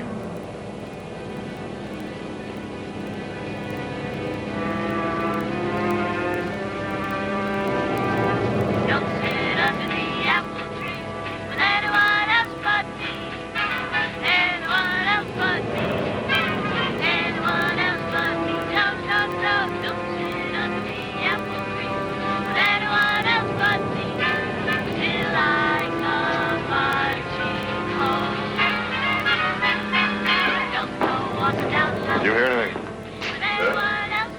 I asked you, did you hear anything? But what? You all right, sir?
So what do you say, Chief? You're Grudge, huh? Daniel Grudge, right? Where, what is this, some kind of, troop transport? Yeah, you might call it that. On its way. From France? One of our stops. Or where else? You name it. Meet the troops. They're dead. Killed in action. Chateau Thierry, Belleau Wood, Le Mans. How are you gonna keep them down on the farm after they've seen Paris? They saw Paris. Very briefly. Lafayette, they were there. Now, you talk like the AEF. What's your name? I'm all the AEFs. Also BEFs, the Poilus, the Huns, the Ruskies, etc. Gallipoli, the Crimea, even Waterloo, if you care to go back that far. You get the picture, Chief? I'm all of them. I'm the one who rallied around the flag. Any flag. All flags. See what I mean? Yeah. Yeah, no names and all names, huh? You know, I haven't heard that one since the radio programs in the 30s. Your name is Joe, Tony, Izzy, Pat, all one and the same. America the melting pot, right? Wrong. I'm not getting across to you, I can see that. Who said only America, sport? I'm the dead, all the dead. We're quite a stew, you'll have to admit. Still, nameless as I am, I've got a terrific title. The Ghost of Christmas Past. Has that hit you? It doesn't. Well, I don't look like a ghost, huh? You want to make your point? It's damp out here and I'm uncomfortable. Uncomfortable? You, Chief? Well, I've been given to understand you were an old salt. That was 20 years ago when I was in the Navy. I'm afraid you still don't comprendez-vous. Not 20 years ago. 20 years from now. This is 1918, capiche? It was a long war for some of these boys. And short for some. And a short life for ours. Which ones were yours? Can you pick them out? Yeah, we didn't belong in that one either. Made the world safer democracy, did they? That's what they were told. Yeah. They sure as hell gave it a try. Look, they change the hats. They update the slogans, but it's the same old shell game. Like clockwork. Every 20 years, somebody rings a fire bell 10,000 miles away. And out comes Uncle Sam's expeditionary sucker brigade. Is that what they are? Suckers? Is that what your son's gonna be? My son? My son? My son will be a victim, just as these men are victims of somebody else's war. You kill me, Chief, you really do. If it isn't Valley Forge or the Boston Tea Party, you leave it strictly alone. Your big gripe is what? Because every 20 years, American boys got to climb on troop ships and head off to someplace else? It rubs you raw. So what else is new? 60,000 limeys die in Flanders. 100,000 frogs catch it at Verdun. The Germans march through Belgium, and Austria declares war on Japan. But who cares? It's a nice summer. Yeah, Boston's going to win the World Series. So we'll rock on the front porch and swat flies. Do I, translate you right, Chief? Better than American blood. Infinitely better than American blood. Amen, I grant you. If it were possible. But it ain't possible. War is also a contagious disease, Mr. G. And until we can stamp it out... Nobody ever found a way to do that. Right. But is that any reason to stop trying? The one thing we do know. The only chance to keep this particular disease from spreading is to keep talking. So long as you talk, you don't fight. Simple. Look, I bump a guy in the street. He bumps me. We stand there, we argue. He gives me lip, I give him lip. But when we stop talking, we start swinging. And then we bleed. Then we got problems, like winding up dead. I recognize the commercial, but it's no sale. I'm not selling you, pal. I'm donating to you, free of charge. Remember the, excuse the expression, League of Nations sport? That was going to be the point there, remember? I would have been opposed to the League of Nations. Of course you would. And you were. So you blew it. Bunch of fancy characters with top hats and monocles. We're not buying any of that, right, Mr. G? No sale. We've had it with foreigners. We've had it with making the world safe for democracy and the rest of the slogans. So we tell them to drift. We're sitting this one out. That's how you keep wars from happening, right, Grudge? Don't get involved. Right? Well, is it? Tell them. They'd like to know. Wasn't that how you kept the world from the Second World War? Uninvolvement? Stay isolated? Wasn't that how? Well, tell them. Well, obviously, if we hadn't become involved, why, they wouldn't be here.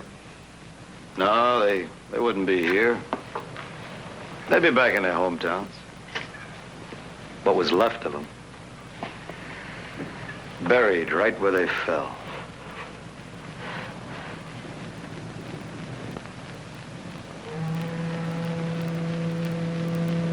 Another ship? Also on her way.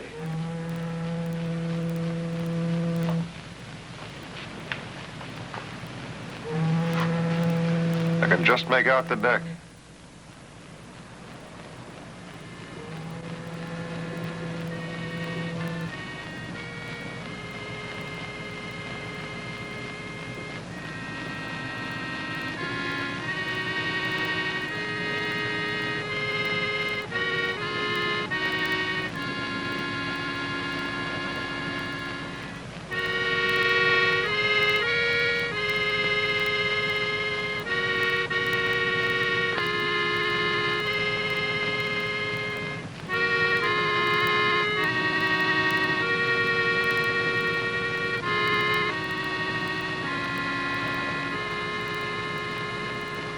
Those are American soldiers from my war. Nicely put, Chief. They're the sons. These are the fathers. Yeah, after 1918, we got sick of war. Fed up. All those American kids getting blown to pieces, out of sight in foreign places with strange-sounding names. So for the next 20 years, we closed our eyes and decided what we couldn't see wouldn't happen, right?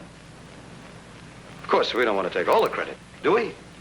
I mean, we weren't the only ones playing shut-eye. When old Adolf walked into the Rhineland, France didn't want to get involved. Italy pulled down the window shade when Hitler took Austria. England wasn't about to involve herself when Czechoslovakia went under. And Russia kept the phone off the hook while Poland was destroyed. And before you knew it, everybody was singing, "Don't rock the boat," while it sank slowly to the bottom.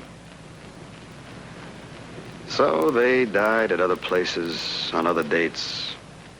Don't you tell me you're not selling anything. Hey, listen to me. Nobody, mortal man or dressed up ghost, can convince me that every time there's a war, we have to step in and finish it. Now, you listen to this. The next one, we don't bring up the bucket. We stay home. We stay on our side of the fence. Talk about your old-time radio shows. Seems to me I heard that one before, too. Hey, you want to know something, pal? That ocean you call a fence keeps nothing out anymore. Except fish. It's a lousy stream of water now. It's about as wide as a ditch. Well, a couple of supersonic bombers can spit over it. And ICBM will leave it behind. You don't want to get involved. Sport, you got a job ahead of you. You really got a job. You got to disinvent the airplane, and the missile, and the submarine, and a little old thing called the bomb. See what I mean? You don't want to get involved, you got to give back the 20th century, if you can find a chump to take it. But isolation? I got news. They went out with gaslight and 50-cent steaks. It's for the dinosaurs, isolation. And closing your eyes, that's for sleeping. Also, at certain times, it leads to dying. Convoy. Hundreds of ships. Thousands of ships. Loaded with boxes, Chief. China, Ethiopia, Spain, Latvia, Hungary. Underclad wars, police actions, some minor league insurrections. All the way back, Chief. All the way back as far as anyone can remember. And still farther. But it all boils down to somebody stopped talking. So they fought. So they bled. So they died.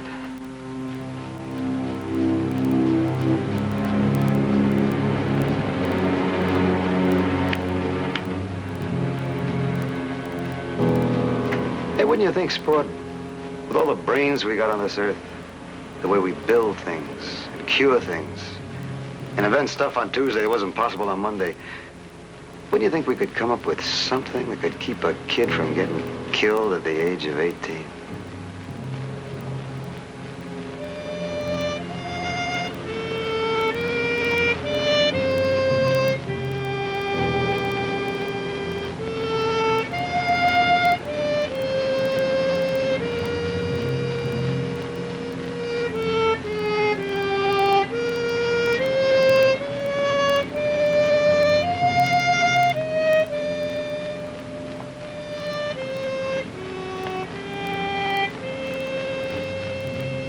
Roast? Sir? Where do they go? The ships, I mean. Where do they go? Nowhere. Like I said, just on their way. Why, Mr. Grudge, you want to throw a wreath or something?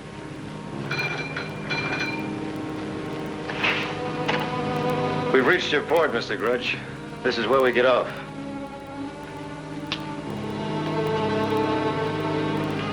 In here. What's in there? A place you should remember. A place, a foreign place you had a feeling about one time. I doubt it. Do you, Chief?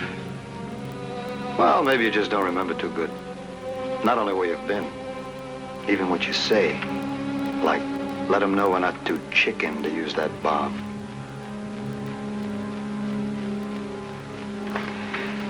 They already know that, Mr. Grudge.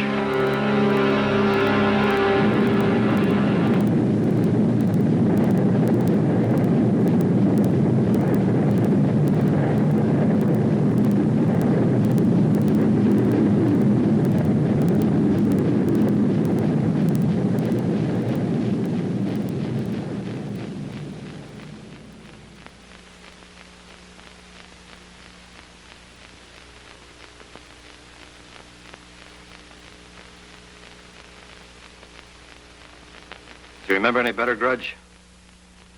Hiroshima, right? Hiroshima. I was here in September 1945. I was off my ship. I came here. Of course, this is only your memory of it. Wasn't quite as clean as you remember. Oh, they did quite a job. They cleared away all the dead real quick. They only left the silence.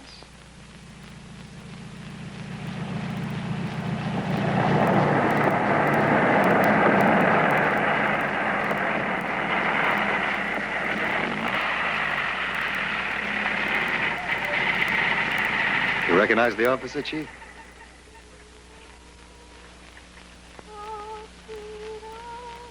Why, it's me. It's me 20 years ago. It's me when I came here that afternoon. The daffy tricks memory plays. Some things we think we forgot, we only misplace.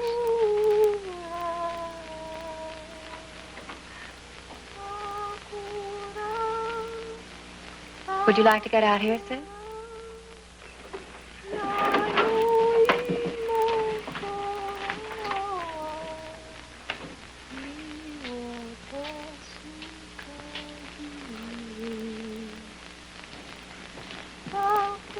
Good morning. Do you speak English? Yes, Commander, I do. Grudge is my name. My cruiser's in Yokohama. This is Lieutenant Gibson. She's attached to our headquarters there. Tell me, Doctor, who has that lovely voice? That is Sachiko. It means child of happiness. Sachiko. Doctor, was she... She was one of the group of schoolgirls. They're clearing away file lanes when the bomb fell. Would you care to meet them? They're very lonely here. They enjoy company. Thank you.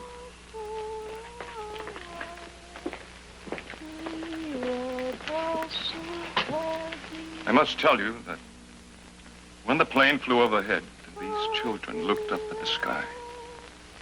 Their faces were upturned to the blast. They suffered what we call flash burns. It is a term we use to describe instantaneous thermal radiation. How badly were they burned? They have no more faces, Commander.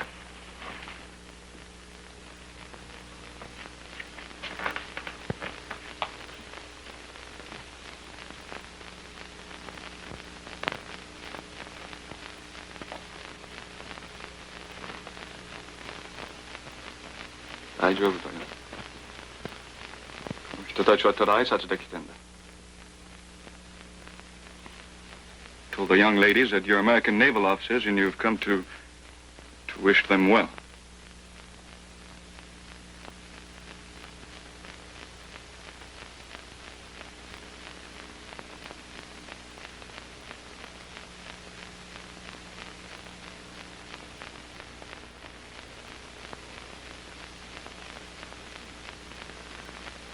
Doctor, I know it's not much consolation, but at least we can hope that they're children. Children, Commander? These girls?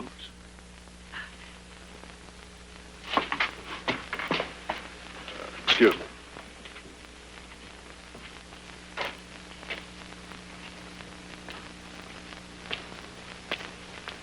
Lieutenant? Sir. Never seen a burn case before? Several times, sir. I was at the Bethesda Naval Hospital. I was there after Coral Sea, after Midway, after Samar. I saw a lot of burn cases. And when you saw them, did you run? The burn cases I saw were American sailors, Commander. They had been fighting an enemy. They weren't school children. The distinction is most subtle, sir. I'll give you that. But by God, there is a difference. What about the kids at Pearl Harbor who looked up toward the sky? Or Malayan kids? Or Chinese kids?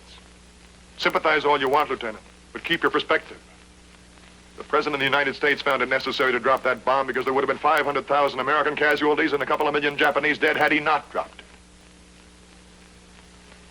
Harsh as it may sound, in my book, that makes simple arithmetic. Commander, I wouldn't debate military planning with you. I'm just suggesting that we are standing in the middle of what was once a city. Where on one given morning, 100,000 people were killed. People, Commander.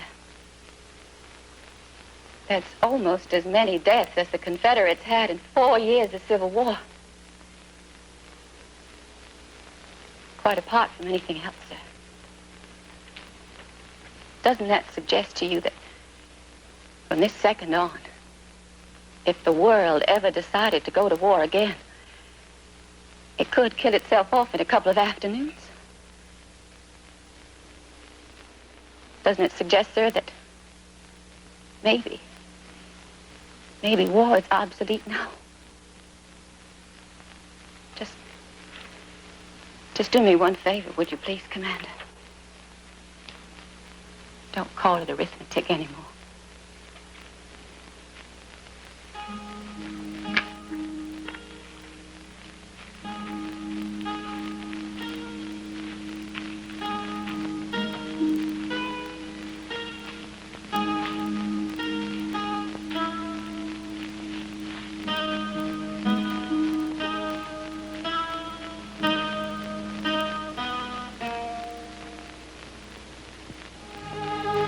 Where'd you go? How'd she go? The school. Toshiko and Fujiko were his sisters. That's where they were that morning.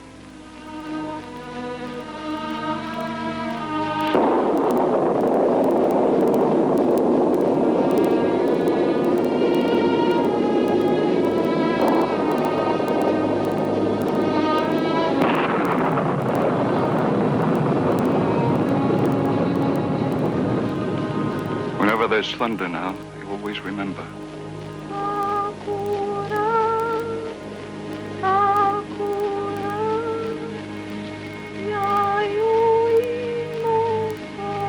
Dear God.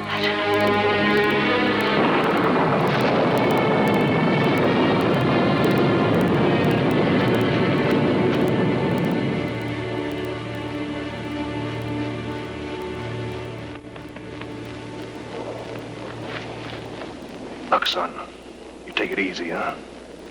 Everything's gonna be all right. You understand me? Huh? It's just a little thunder. Come on, give me a smile. Come on, a little more.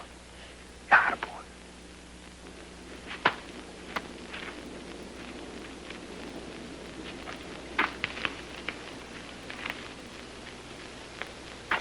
Thank you.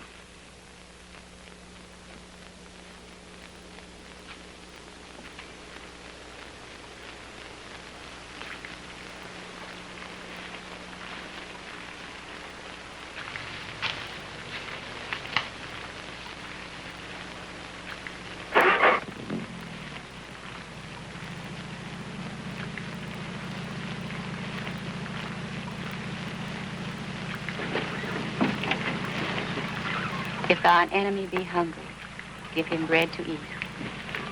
If he be thirsty, give him water to drink. Your enemy thanks you, Commander.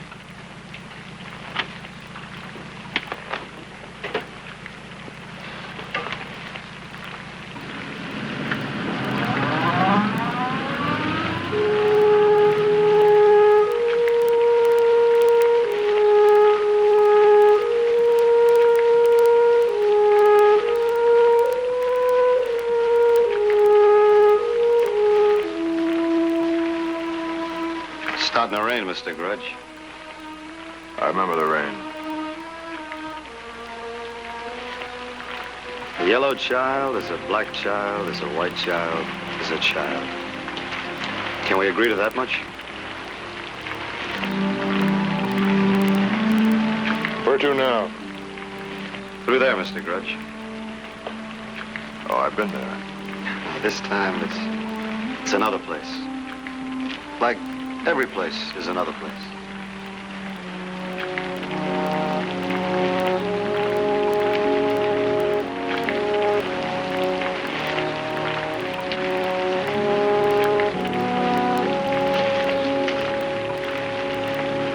Are you coming with me? No, sir. I'm then. In there is now.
Grudge, isn't it?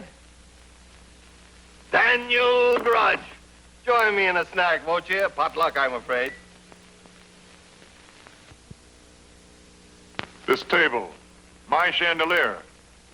You have an eye for possessions. Glad to see it. Little turkey, Mr. Grudge? Drumstick? Wing? Baked ham, perhaps? Candied yams?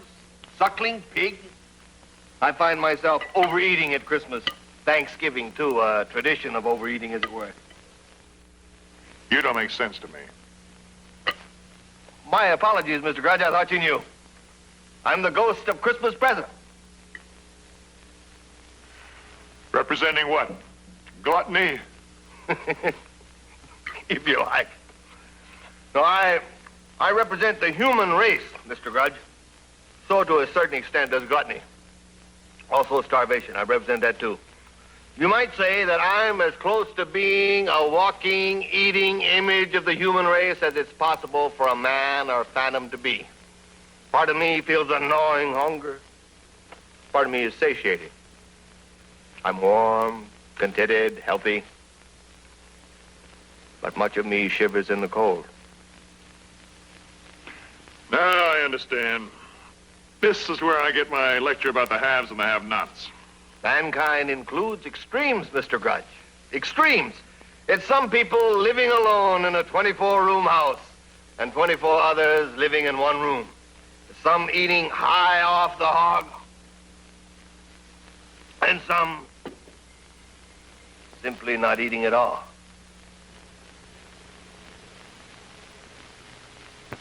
Not at all.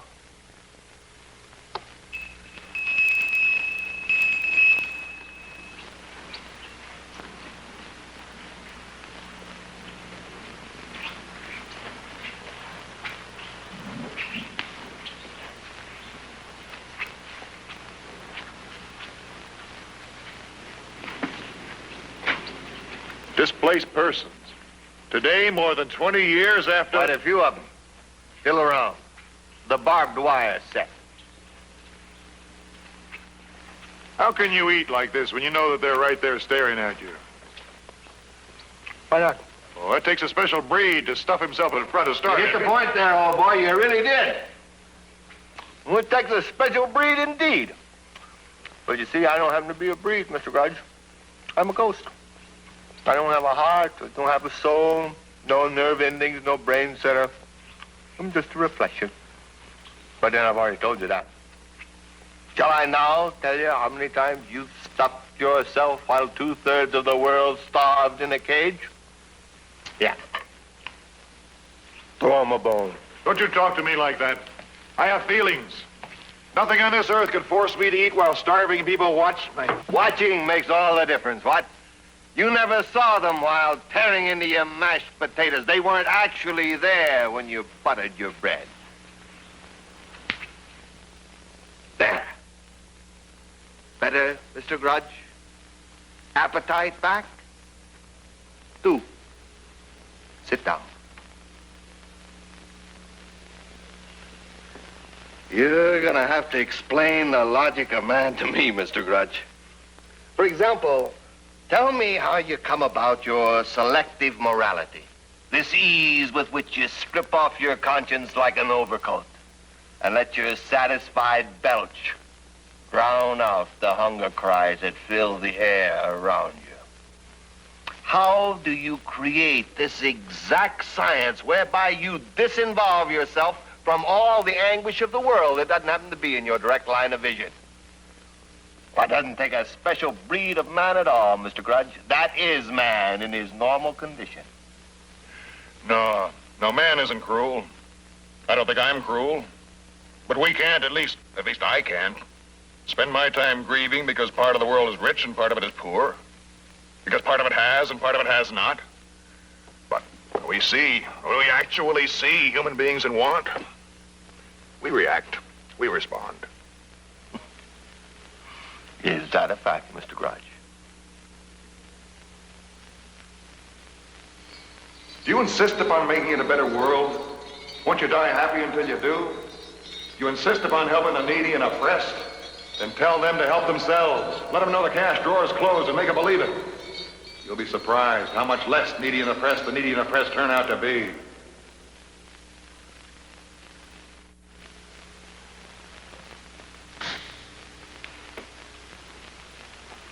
I could need another bite. They make the portions much too big these days.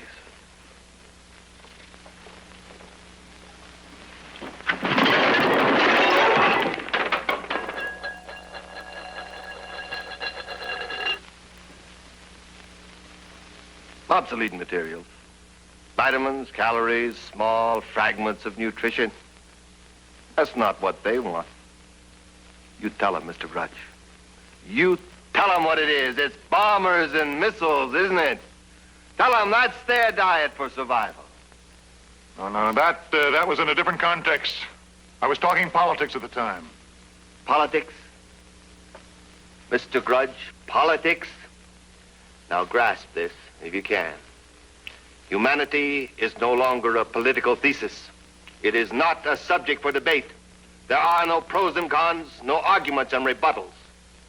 We are talking about human want and human need, and this is a fact of life.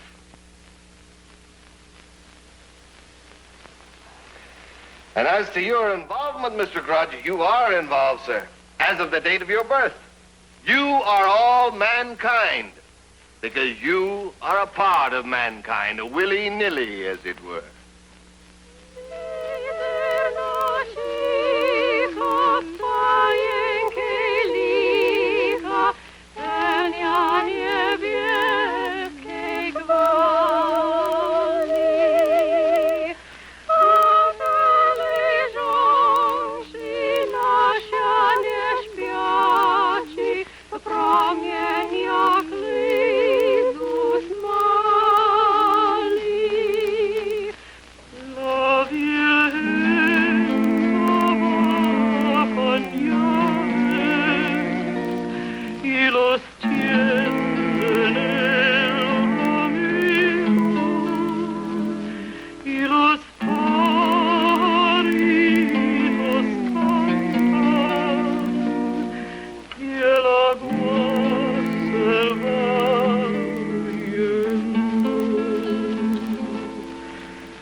Mankind, Mr. Grudge. In there, the hungry part of mankind, the anguished part, the dispossessed. If you shared a loaf of bread with them, how would you be relinquishing your freedom? Or if you joined other nations to administer vaccinations to their children, how would you have desecrated your flag? Or if you had offered them solace and hope and comfort, how would you have made yourself susceptible to tyranny? What are they singing? Foreign words, but not necessarily conspiracies to destroy you, Mr. Grudge. Just Christmas songs, and of those who do not celebrate Christmas, songs of hope. They sang them in their languages before you did in yours. Your Christmases have just been a lot merrier, that's all. And your hope more of a reality. Are there many like this? Many? Mr. Grudge, many? You'd like it statistically? Would you appreciate that? The clean, calculated order of mathematics? Like how many million tons of wheat are surplus? How many tons of butter rot in warehouses? Well, here it is, Mr. Grudge, arithmetic. The mathematics of now, right now, this Christmas. But don't take your eyes off these faces. Keep relating. On this earth, Mr. Grudge, there are 10 million displaced persons. They are without homes, without property. They own nothing. They are stripped of rights, stripped of nationality, barbed wire nomads, whose crime was that they lived in a world that went to war. But don't take your eyes off of them. Keep relating, Mr. Grudge. On this earth, 13 million human beings have tuberculosis. There are 10 million blind. There are 130 million cases of malaria. Today, the present, now on the clock, and now on the calendar. 2/3 of the world, Mr. Grudge, go to bed hungry. 1/2 of the Earth's population, that's 3 billion people, actually suffer from hunger, from lack of food. Of these, Mr. Grudge, there are 100 million children. No more now. No more now. No more this moment. When, Mr. Grudge? Tomorrow. Thursday. A week from today, will you think about them? A month from today, will you involve yourself? I don't want to see them. I don't want to look at them. Do, Mr. Grudge, look at them now. Because tomorrow, a week from now, a lot of them won't be around. No more now. I want to get out. I want to go back where I belong. Do you understand? I just want to leave here. Please leave me alone.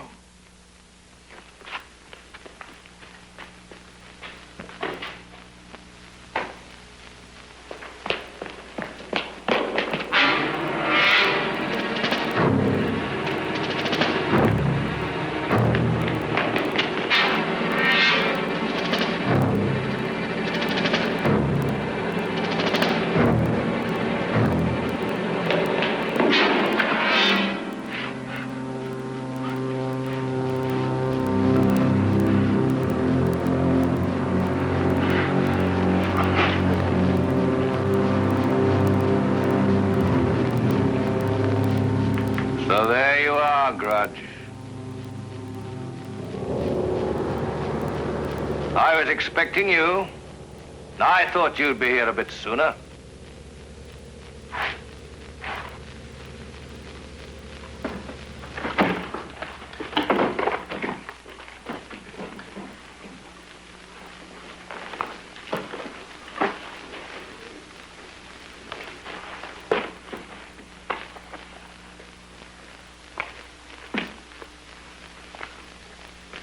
Why, this is the meeting hall in our town. That's what it is. This is our town hall. Why is it this way? You're in the future, Mr. Grudge. The future? The world's future. You've gone on a bit, so to speak. What do you think of the old neighborhood? Our town hall. But what could have done this? What happened here? Time. Time happened here, Mr. Grudge. Attrition, neglect, misuse, a few passing catastrophes. Time. Of little consequence, really. There grew to be less and less need for a meeting place, for a platform for debate. The American Town Hall, you will remember, Mr. Grudge, was a microcosm of all the meeting halls of the world. Places where men could talk it over. It seems we reached a moment in time when talk became superfluous. So now your town hall is past tense. But then again, if you step outside, you will note that most of what you see is past tense, or rather, most of what you don't see. How far in the future am I? It is a Christmas Eve, a night of December the 24th. The year is not important. Calendars are past tense now also. The clock is stopped. Indeed, the clock is stopped. So has electricity.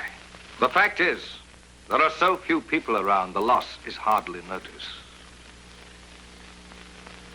Why?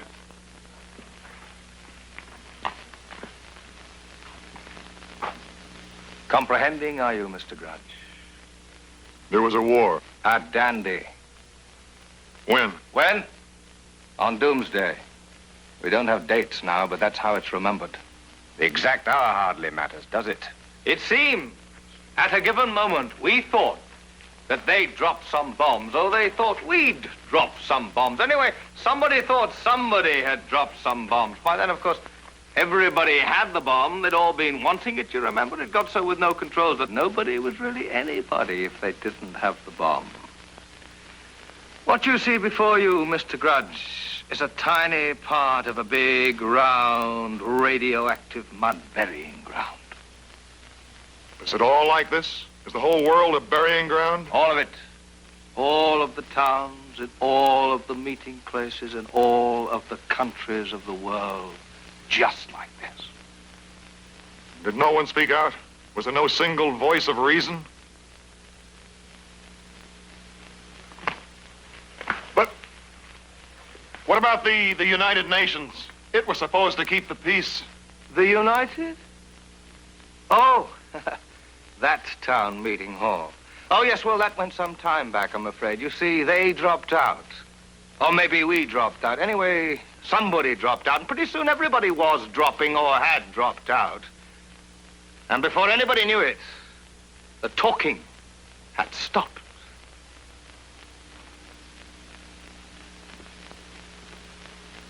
But there were voices, Mr. Grudge. The world didn't lack for sound. Behind each separate fence, each separate wall, came screams of anger, suspicion, and prejudice. And they grew, and they grew. But there were no answers, remember. No discussion. No place for it. And so in the end, the world was filled with the noise of hate. And inevitably...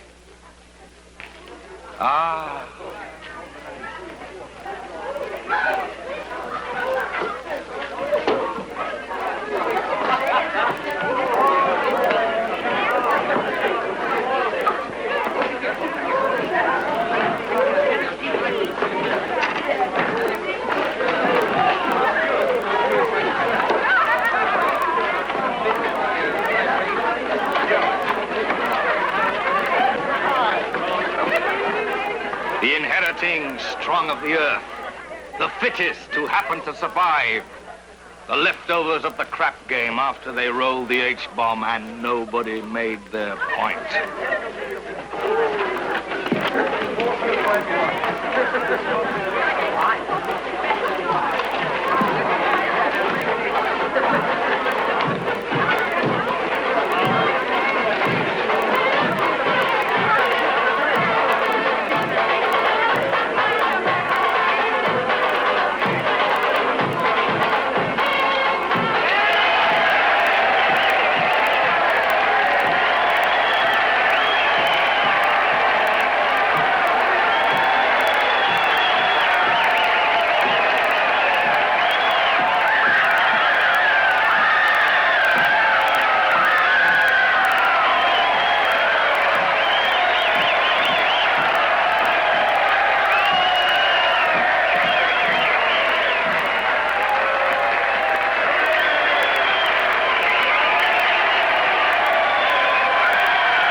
The Imperial Me.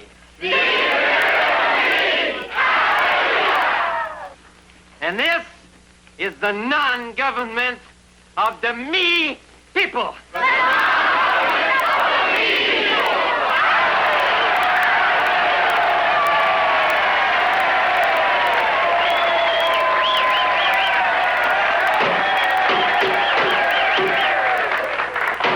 Now, why don't we just relax and get nice and cozy?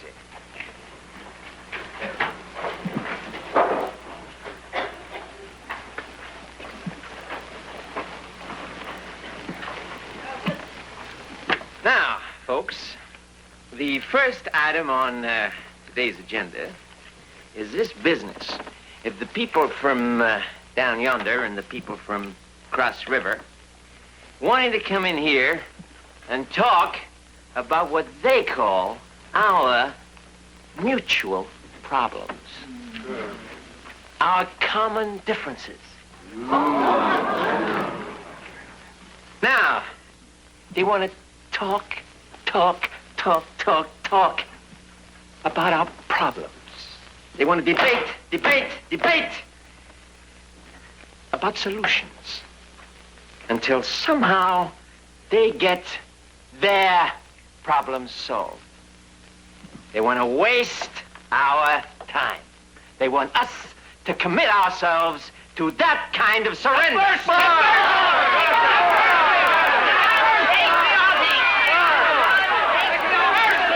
They're insane.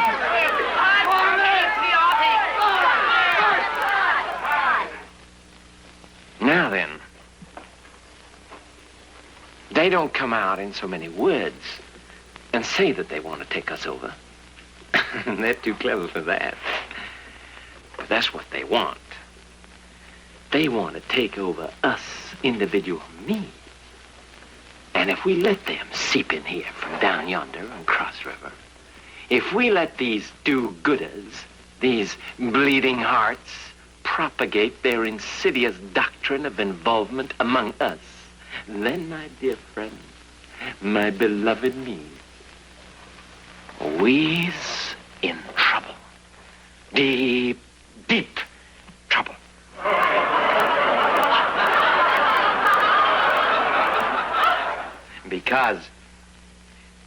Because we have now reached a pure state of civilization. The world of the ultimate me is finally within our grasp. It's a world where only the strong will exist, where only the powerful will love, where finally the word we will be stamped out and will become I forever. Because we are each the wise. We are each the strong. And we are each the individual me's.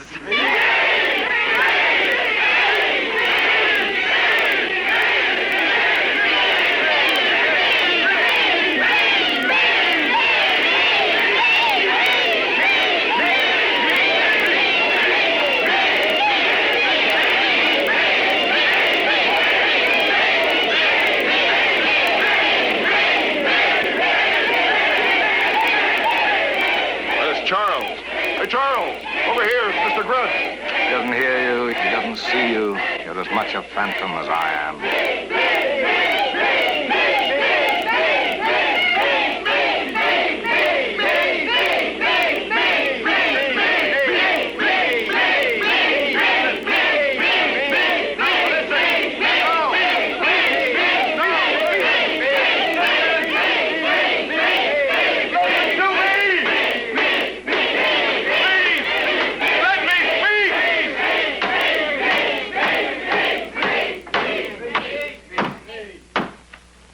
Let him speak.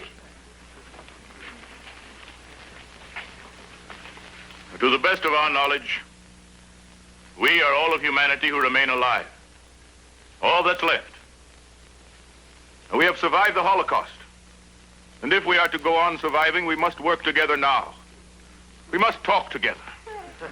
And if other people want to join us, if they want to talk with us, we must listen to them. And we must respond to them.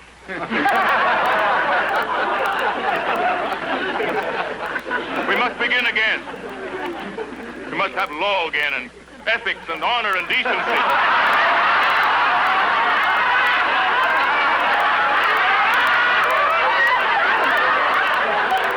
These things were not destroyed by the bomb. But this time they must be made real. They must be made back. Only these things can guarantee our survival.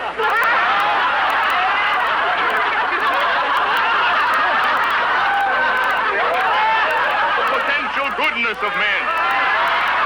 The potential morality of men.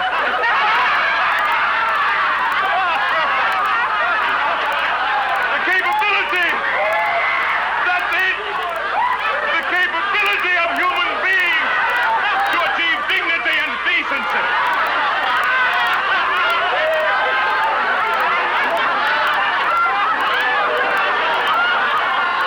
Together, not I or they, but we.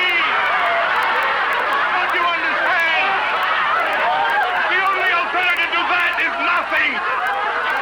Don't you see that, people? Don't you see?